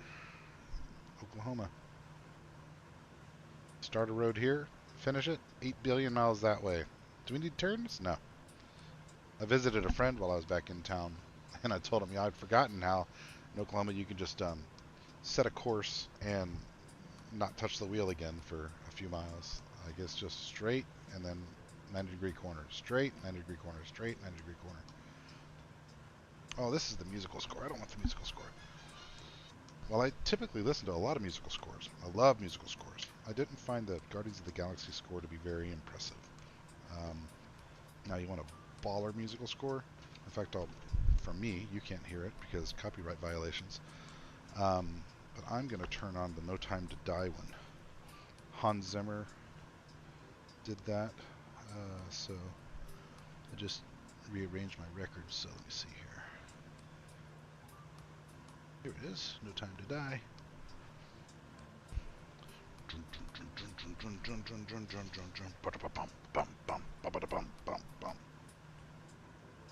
Side A, disc A.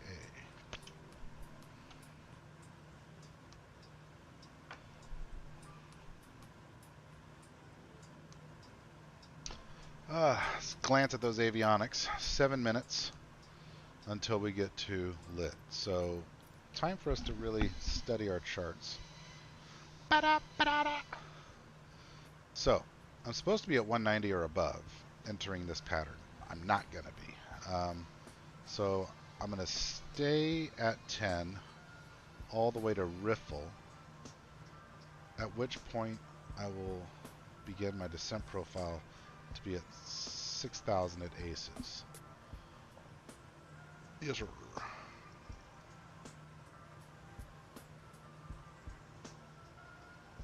Oh, yes, sir.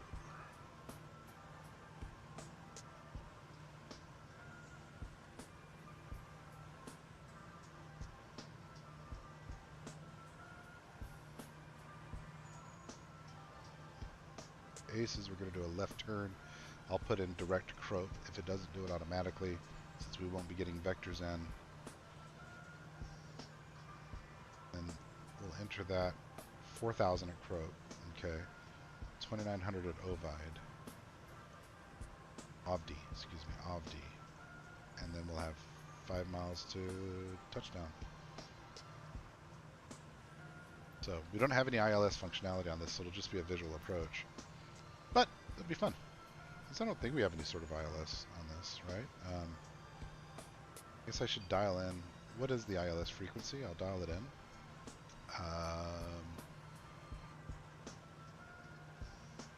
110.9 for the localizer. So, oh, it's already dialed in. 110.9. Look at that. On both. Nice. Okay. I didn't do that. I don't know why that's dialed in, but it is. And I think I can change this over to localizer when I get there and follow the needle in. Oh yeah, the needle. What's my final course gonna be? I think I can do a little more technology on this than I'm giving it credit for. So, what's my final runway heading? 356.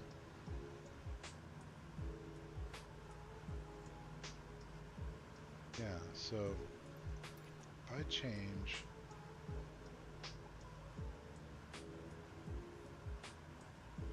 this to 3.5, about there, right? So when I flip over to localizer, I should expect to see the green needle, I believe the green needle, pop up there for me. When I flip CDI from GPS to look. I think that's what's going to happen. I mean, I should be able to fly just a visual approach here, but hey, you know, let's experiment with the technology and try to learn it better. I'll go ahead and change my heading to 356 roundabout. 3, 3, 4, 3, 5, 6, 3, 5, 6.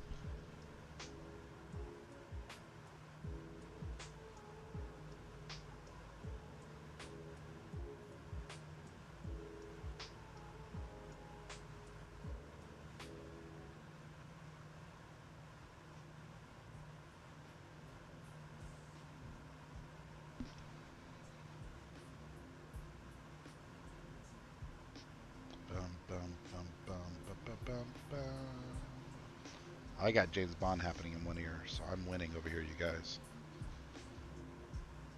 Temps are okay. Yeah, temps are good. I was just noticing, you know, remembering that my cowl flaps are still off. Need to open them up for landing in a bit. Ooh, we got that better speed now, man. Bordering on 200. Cruising now. Sucked at 16,000. Now we know not to fly this thing at 16,000. I was kind of hoping to get to fly the Vision Jet this week, but the boys got to finish races, man. Boys have got to finish races. Stop crashing out of shiznit. All right, we're actually going to turn for the first time in about 2 hours here. How long has it been? Let's see. 201 nautical miles and 269 nautical miles. So 370 nautical miles since the last time we've turned the airplane. So yeah, I'm looking forward to the airplane turning by what, 4 degrees, 5 degrees? Let's see. Or is it even going to turn? Is it even going to turn right there? Riffle.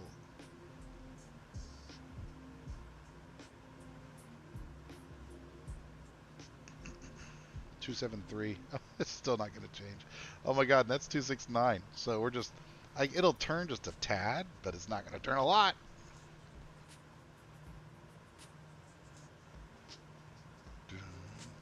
I guess it's been a 280, but with the, I think I've got a crosswind, so desired track has been 276 the whole time. So this is going to be a mild turn here. And we'll watch it from the point of view of our passenger. But maybe our passenger on the other side, I don't know.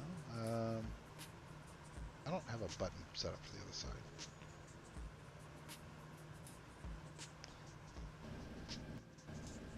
How do you, like, isn't there a next camera button when you do that? Anyway.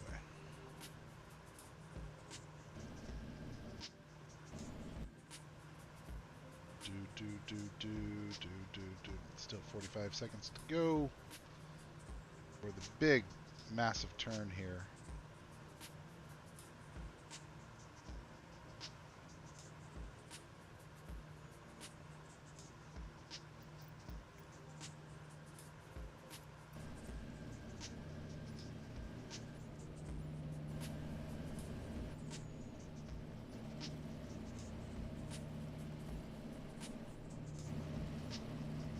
That's a cool one. Let's go with that.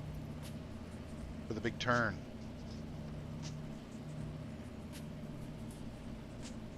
Gonna see a major turn here. Are you ready for this?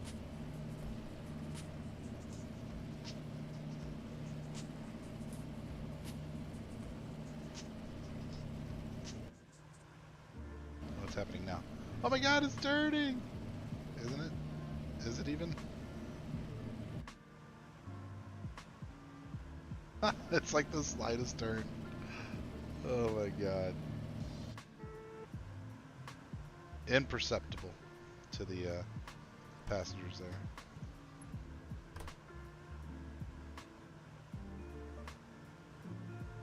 Alright, how long we got?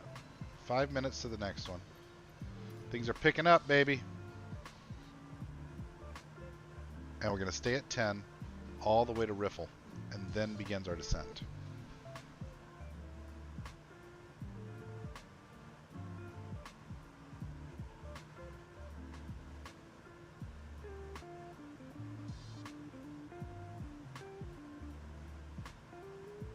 Still none of these are showing in use. That's weird. Jump over to SimAware real fast and just confirm we don't have coverage.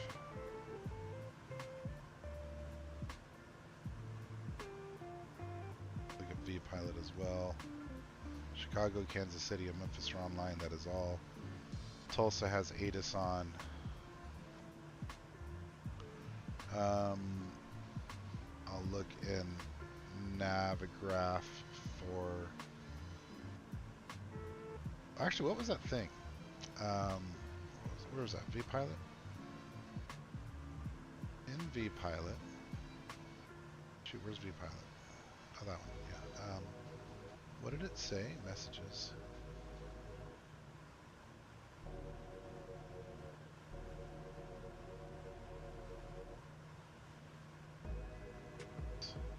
CTAF trial. We'll be trialing real-world common traffic advisory frequencies starting March 1st, lasting up to 6 months. Pilots not under air traffic control will review charts and event some AIP to identify the correct CTAF for their frequency. Okay, so I'm going to go off of Unicom over to what? Frequency to use.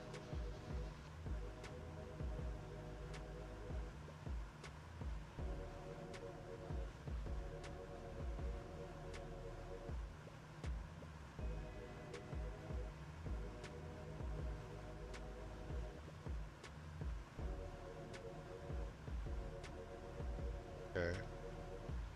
So what I want to look at is the airport chart.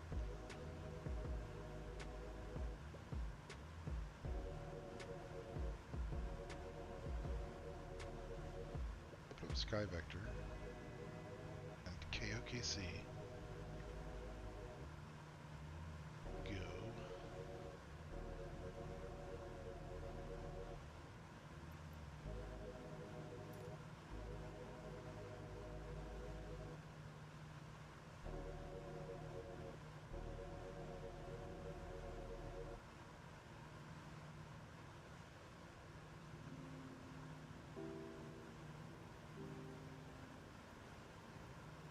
So what am I supposed to be looking at?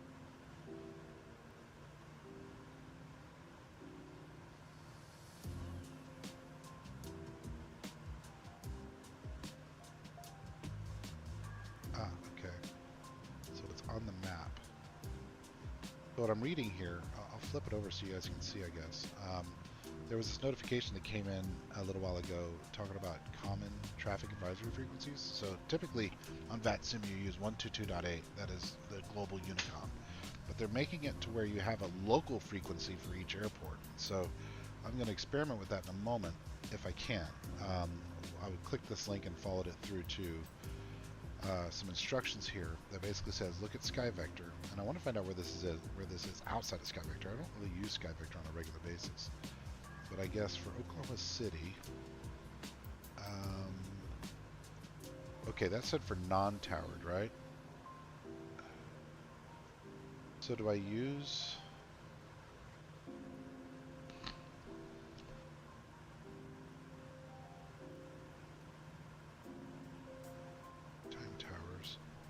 towers and continuous operation? Okay, so CT120.3 for whatever that is. So do I have some version of that? A CT? Okay, so there's a CT for Wiley Post. Will Rogers.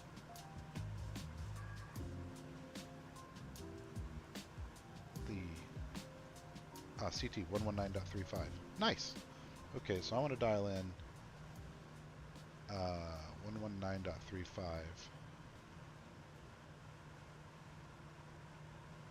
to my radio.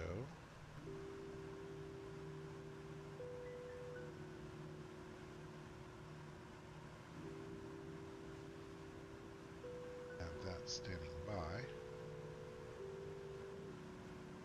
So 119.35 on standby. At what point should I switch to it? I wonder.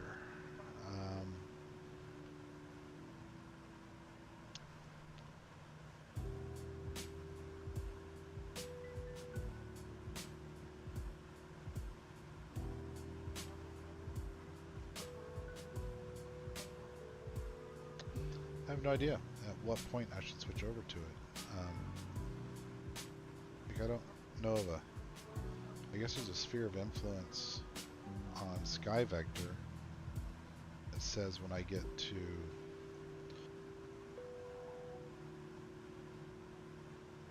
change this to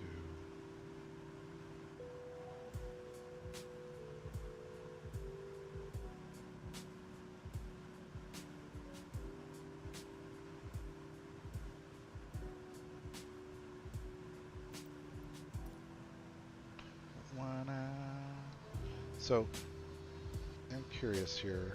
If I go to airports, information, is the CT listed here? Comms. ATIS.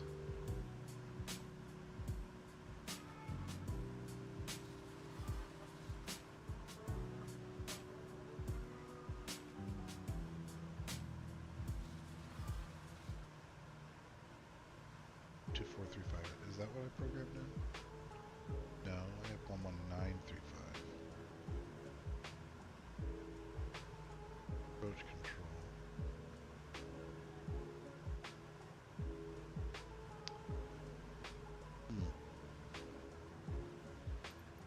Well, I'm flipping over to this one then. I mean, I'm on the approach, so at this point I would have switched over to an approach frequency.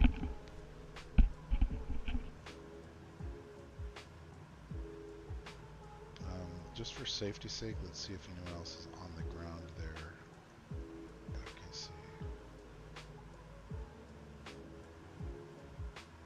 Looks like there is somebody at the gate. Alright, setting the chart again. I'm coming up on riffle in 1.5 minutes. Time to get focused for approach and descent, for the remaining descent. So after this, I'm going to want to go down to 6,000, so I need to lose 4,000 feet. See what the estimated time is between them, and we'll descend at the appropriate rate. If it's 4 minutes, then it's 1,000, right? So it makes sense.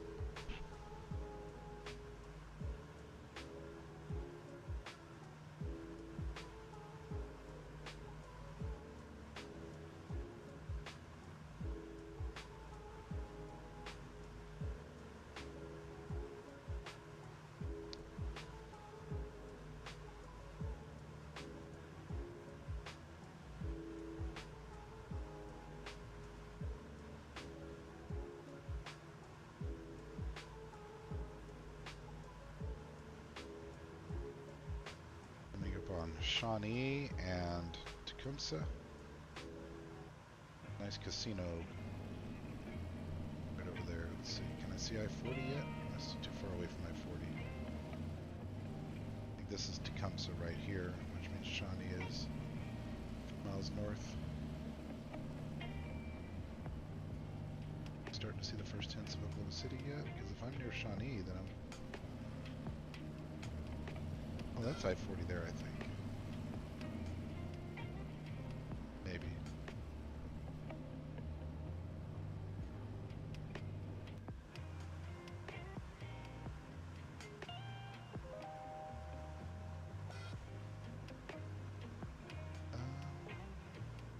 That Lake Oberhoser and Lake Hefner?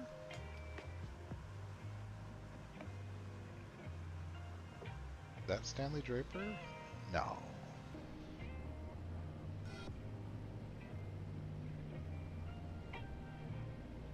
Not far. We are nearly there, kids.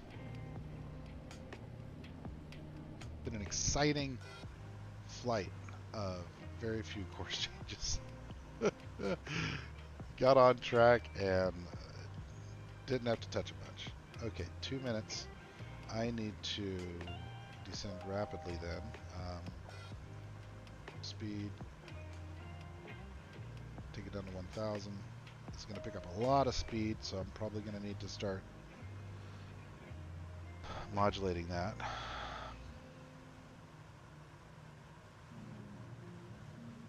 In fact, let's go ahead and come off on the power quite a bit.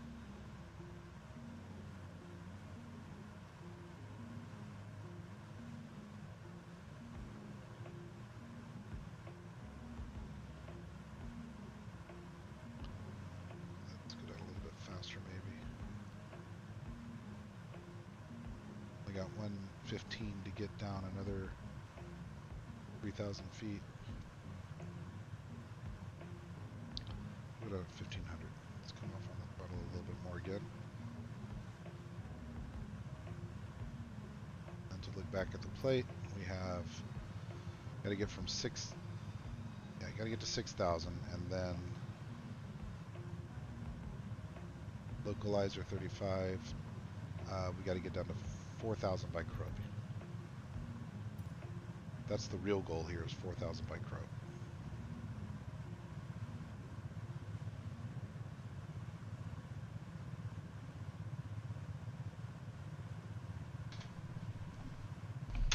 Turn off my record player, focus 100% on landing the DC-3, which is always a bit of a challenge, as they say in France. In France!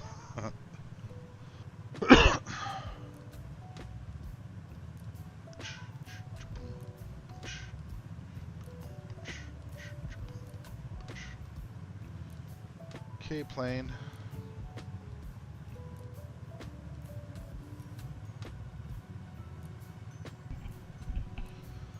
Alright, so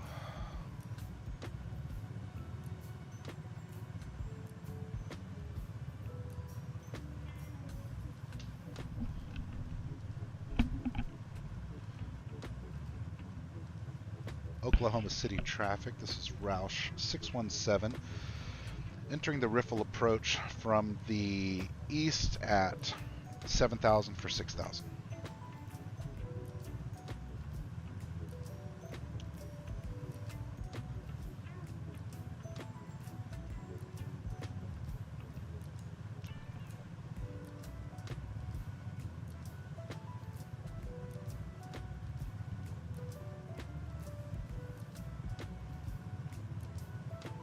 All right, we're looking okay though. I think we're going to get there right on time.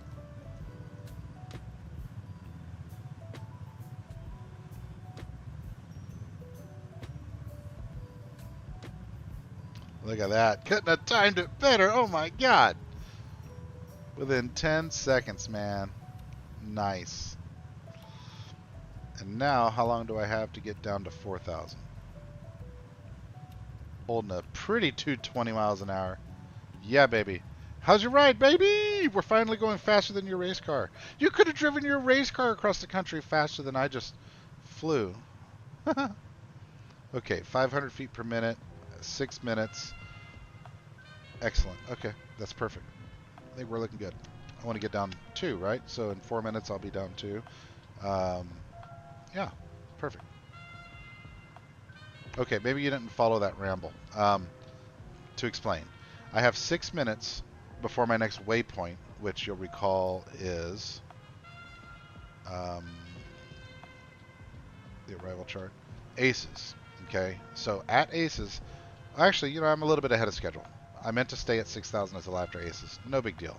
I'll continue my descent because after Aces, my next waypoint is Kopi or Cropi. I'll do this as an overlay real fast, actually, make more sense. So I've got this purple line here where I need to be at 4,000 at Cropi, as you can see here on the descent profile. I think we need to set direct Cropi here. Why did you not turn? I think I expect you to turn. Are you turning? Or are you just fighting some wind? Where are we at? Are you going off course, airplane?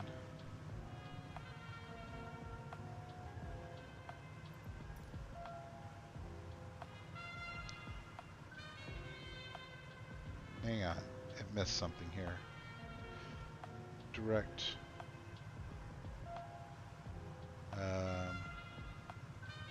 Flight plan. The things that already went to Cropi. Direct. Enter. Activate. There we go. Okay, there we go. Now we're back. Programmed it wrong somehow or another. Is that Tinker Air Force Base right there? I think so, because that should be Lake Stanley Draper. Yeah. Really great mountain biking ride in here. I used to ride up and down this fire trail over here. There's the, what is it, the green and red courses I think are over here. Or green and yellow are over here. and then red's over here. No, yellow's here. Anyway, whatever. There's some fantastic mountain biking right in that area. I spent a lot of miles there on the old carbon fiber mountain bike. So what are we coming up on here? Norman? Starting to see downtown off in the distance here. Should be able to see the Devon Tower by now. If I can see that stuff, I should be able to see the Devon Tower. Okay, so we're gonna go Cropey, Ovide. Excellent. Okay, we're back on mission here. Not sure what I programmed wrong before, but it thought we already got to Cropey and needed fixing. So, what's my airspeed? Still 210. It's kind of too fast. Look, my localizer's starting to tune in. Nice! Nice!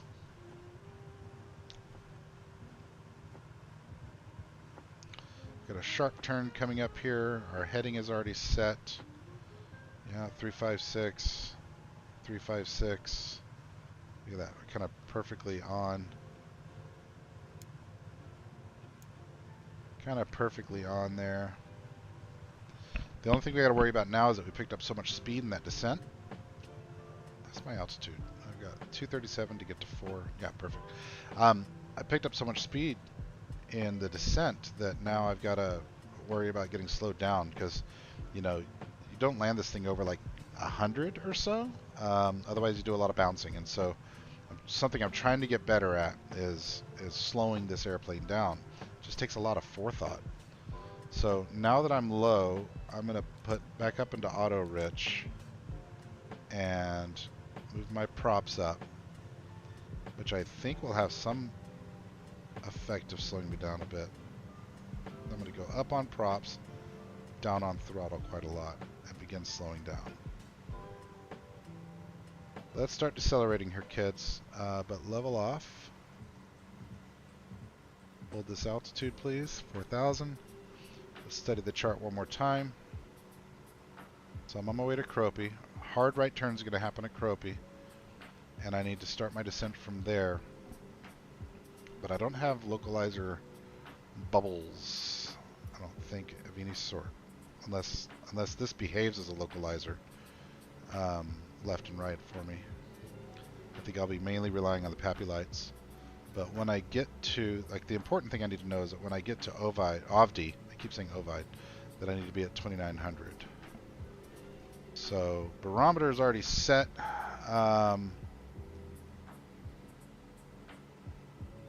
Make sure we're on altitude here. Okay, yeah, we're holding 3900. Which runway am I using? 35 right or left? 35 right.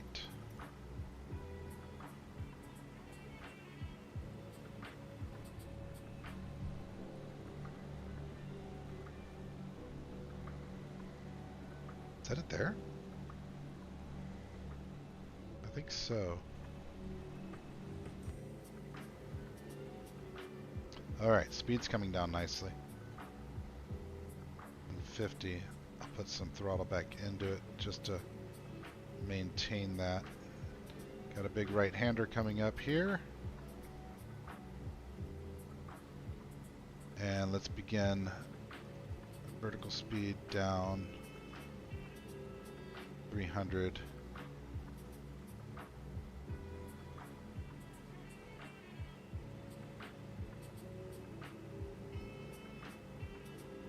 Ah, I've got a localizer built in here, at least horizontally.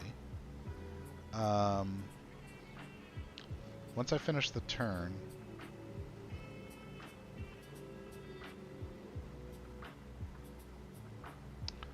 Oklahoma City traffic, Roush 617, type DC-3, turning right for 35 right arrival. OKC traffic.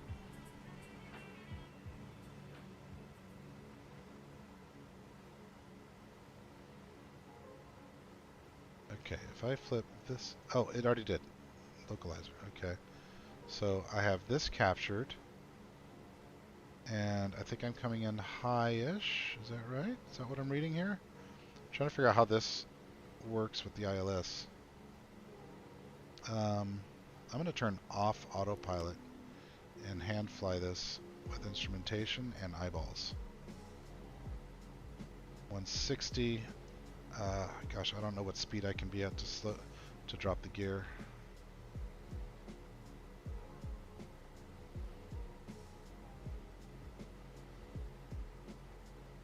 I think I want to get those evenly crossed for the glide slope indication, right? What it feels like. Which one is 3.5 right? Is it the big one? Okay, farthest to the right. Is that a runway right there?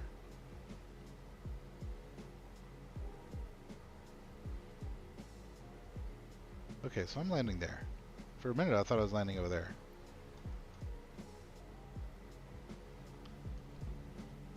Okay, where are we at?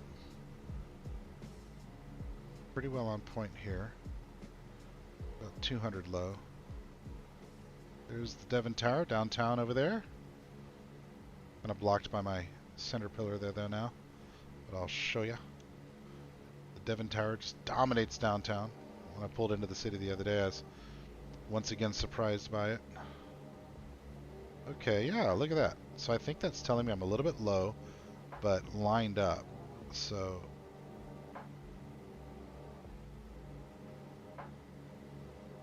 it's cool. It's in a bad position, but it's cool. Look at that. I know. Okay. Oh, look at that. Now I got a glide slope pretty well lined up.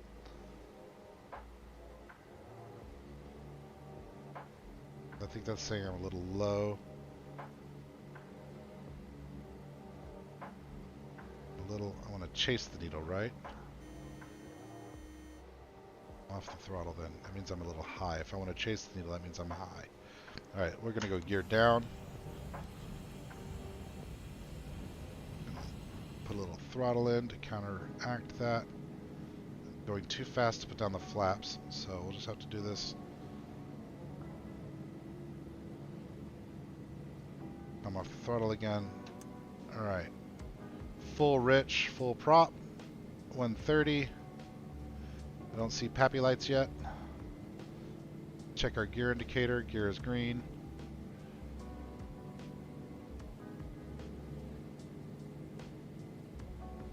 Come on, Ben. Do a good one today. Let's do a little rearward trim here. I don't have to fight it quite so hard. Still no pappy lights. Where are the no pappy lights? Well, what's my... that says I'm way too high. Let's check the glide slope again.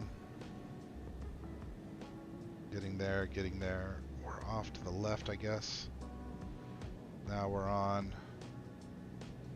Glide slope still says I'm still too high, but my eyeballs tell me otherwise. I'm going to trust my eyeballs. Alright, let's go a notch of flaps.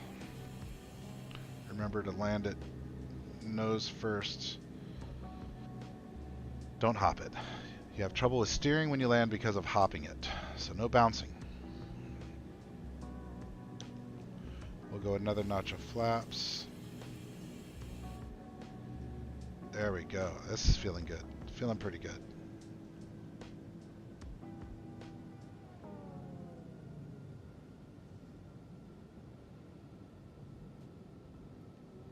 I'm already pretty much off the power almost entirely.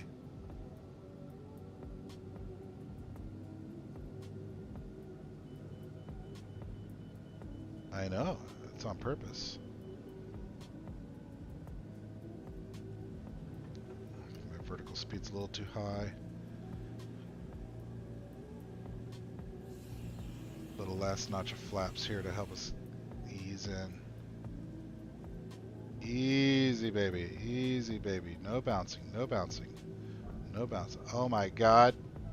That may have been the best DC-3 landing in the history of DC-3 landings.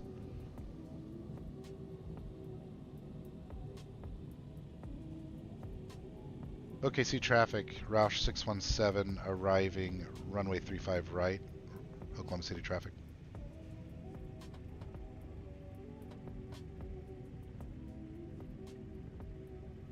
That was the best DC-3 landing, definitely that I've ever done. Maybe in the history of mankind.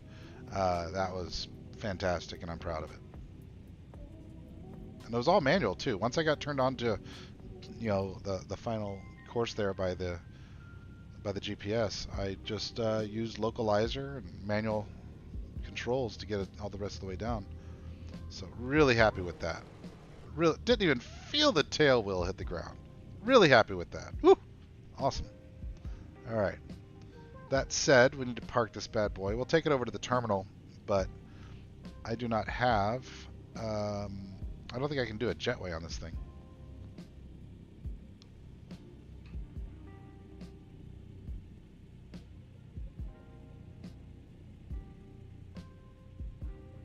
OKC traffic, Roush 617, clear runway 35 right, taxiing to the gates.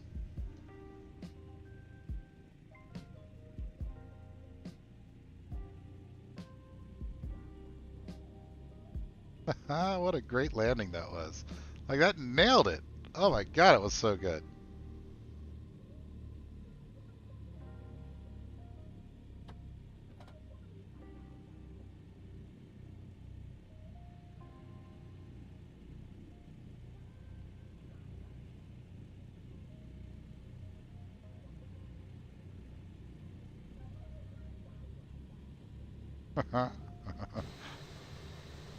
Dope. I love it when I get it just right, man.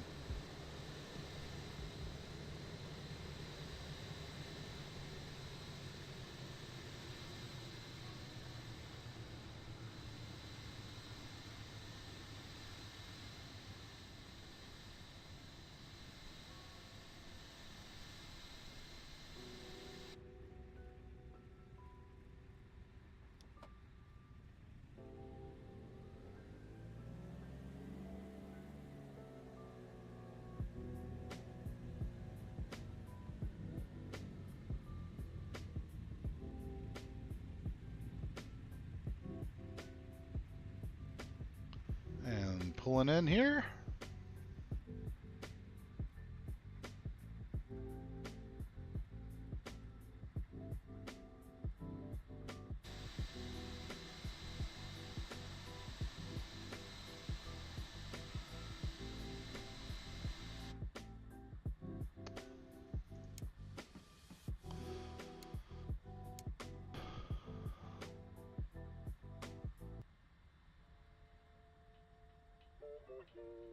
No, Oklahoma traffic, Delta 21, taxiing at 35 right via Echo.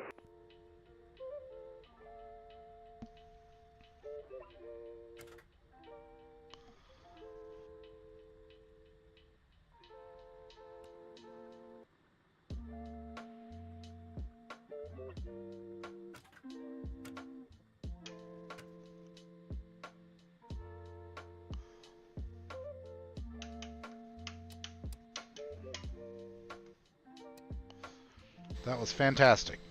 That was so much fun. Anyway, okay, well, listen, I'm going to stop the stream there, and then I'm not sure exactly when part 2 is going to happen. Maybe later today, maybe tomorrow morning, I don't know yet. But I hope you enjoyed this. I found this to be a lot of fun, if not a little bit drudging, just because of the airspeed that I had at 18,000 feet. But pretty proud of the trip, you know, just to kind of give you a quick reverse overview, a recap. We have flown nearly halfway across the country. Let me click myself again here. There we go. We have flown almost half the country, if not about half the country, from Atlanta Motor Speedway, where you can see here under the radar. It's kind of hard to see in there, but there's a race. Oh, there it is. The racetrack right there. And so there's a small airport right outside the racetrack that the real guys use. And so we departed runway 6 and did our turn all manual there up until about this point. And then we got onto this 270 heading and sort of just rode it out for a long time. And then over here, forever. And then we just came and did this right-hander and landed at 3.5 right in OKC. So pretty happy with the flight. Like I say, might pick this up later, and yeah, we might pick this up later and continue the game. But at coming up on almost 5 hours here on this stream, I want to take a break, do some other stuff. So expect to see me back on to finish this flight out to Vegas.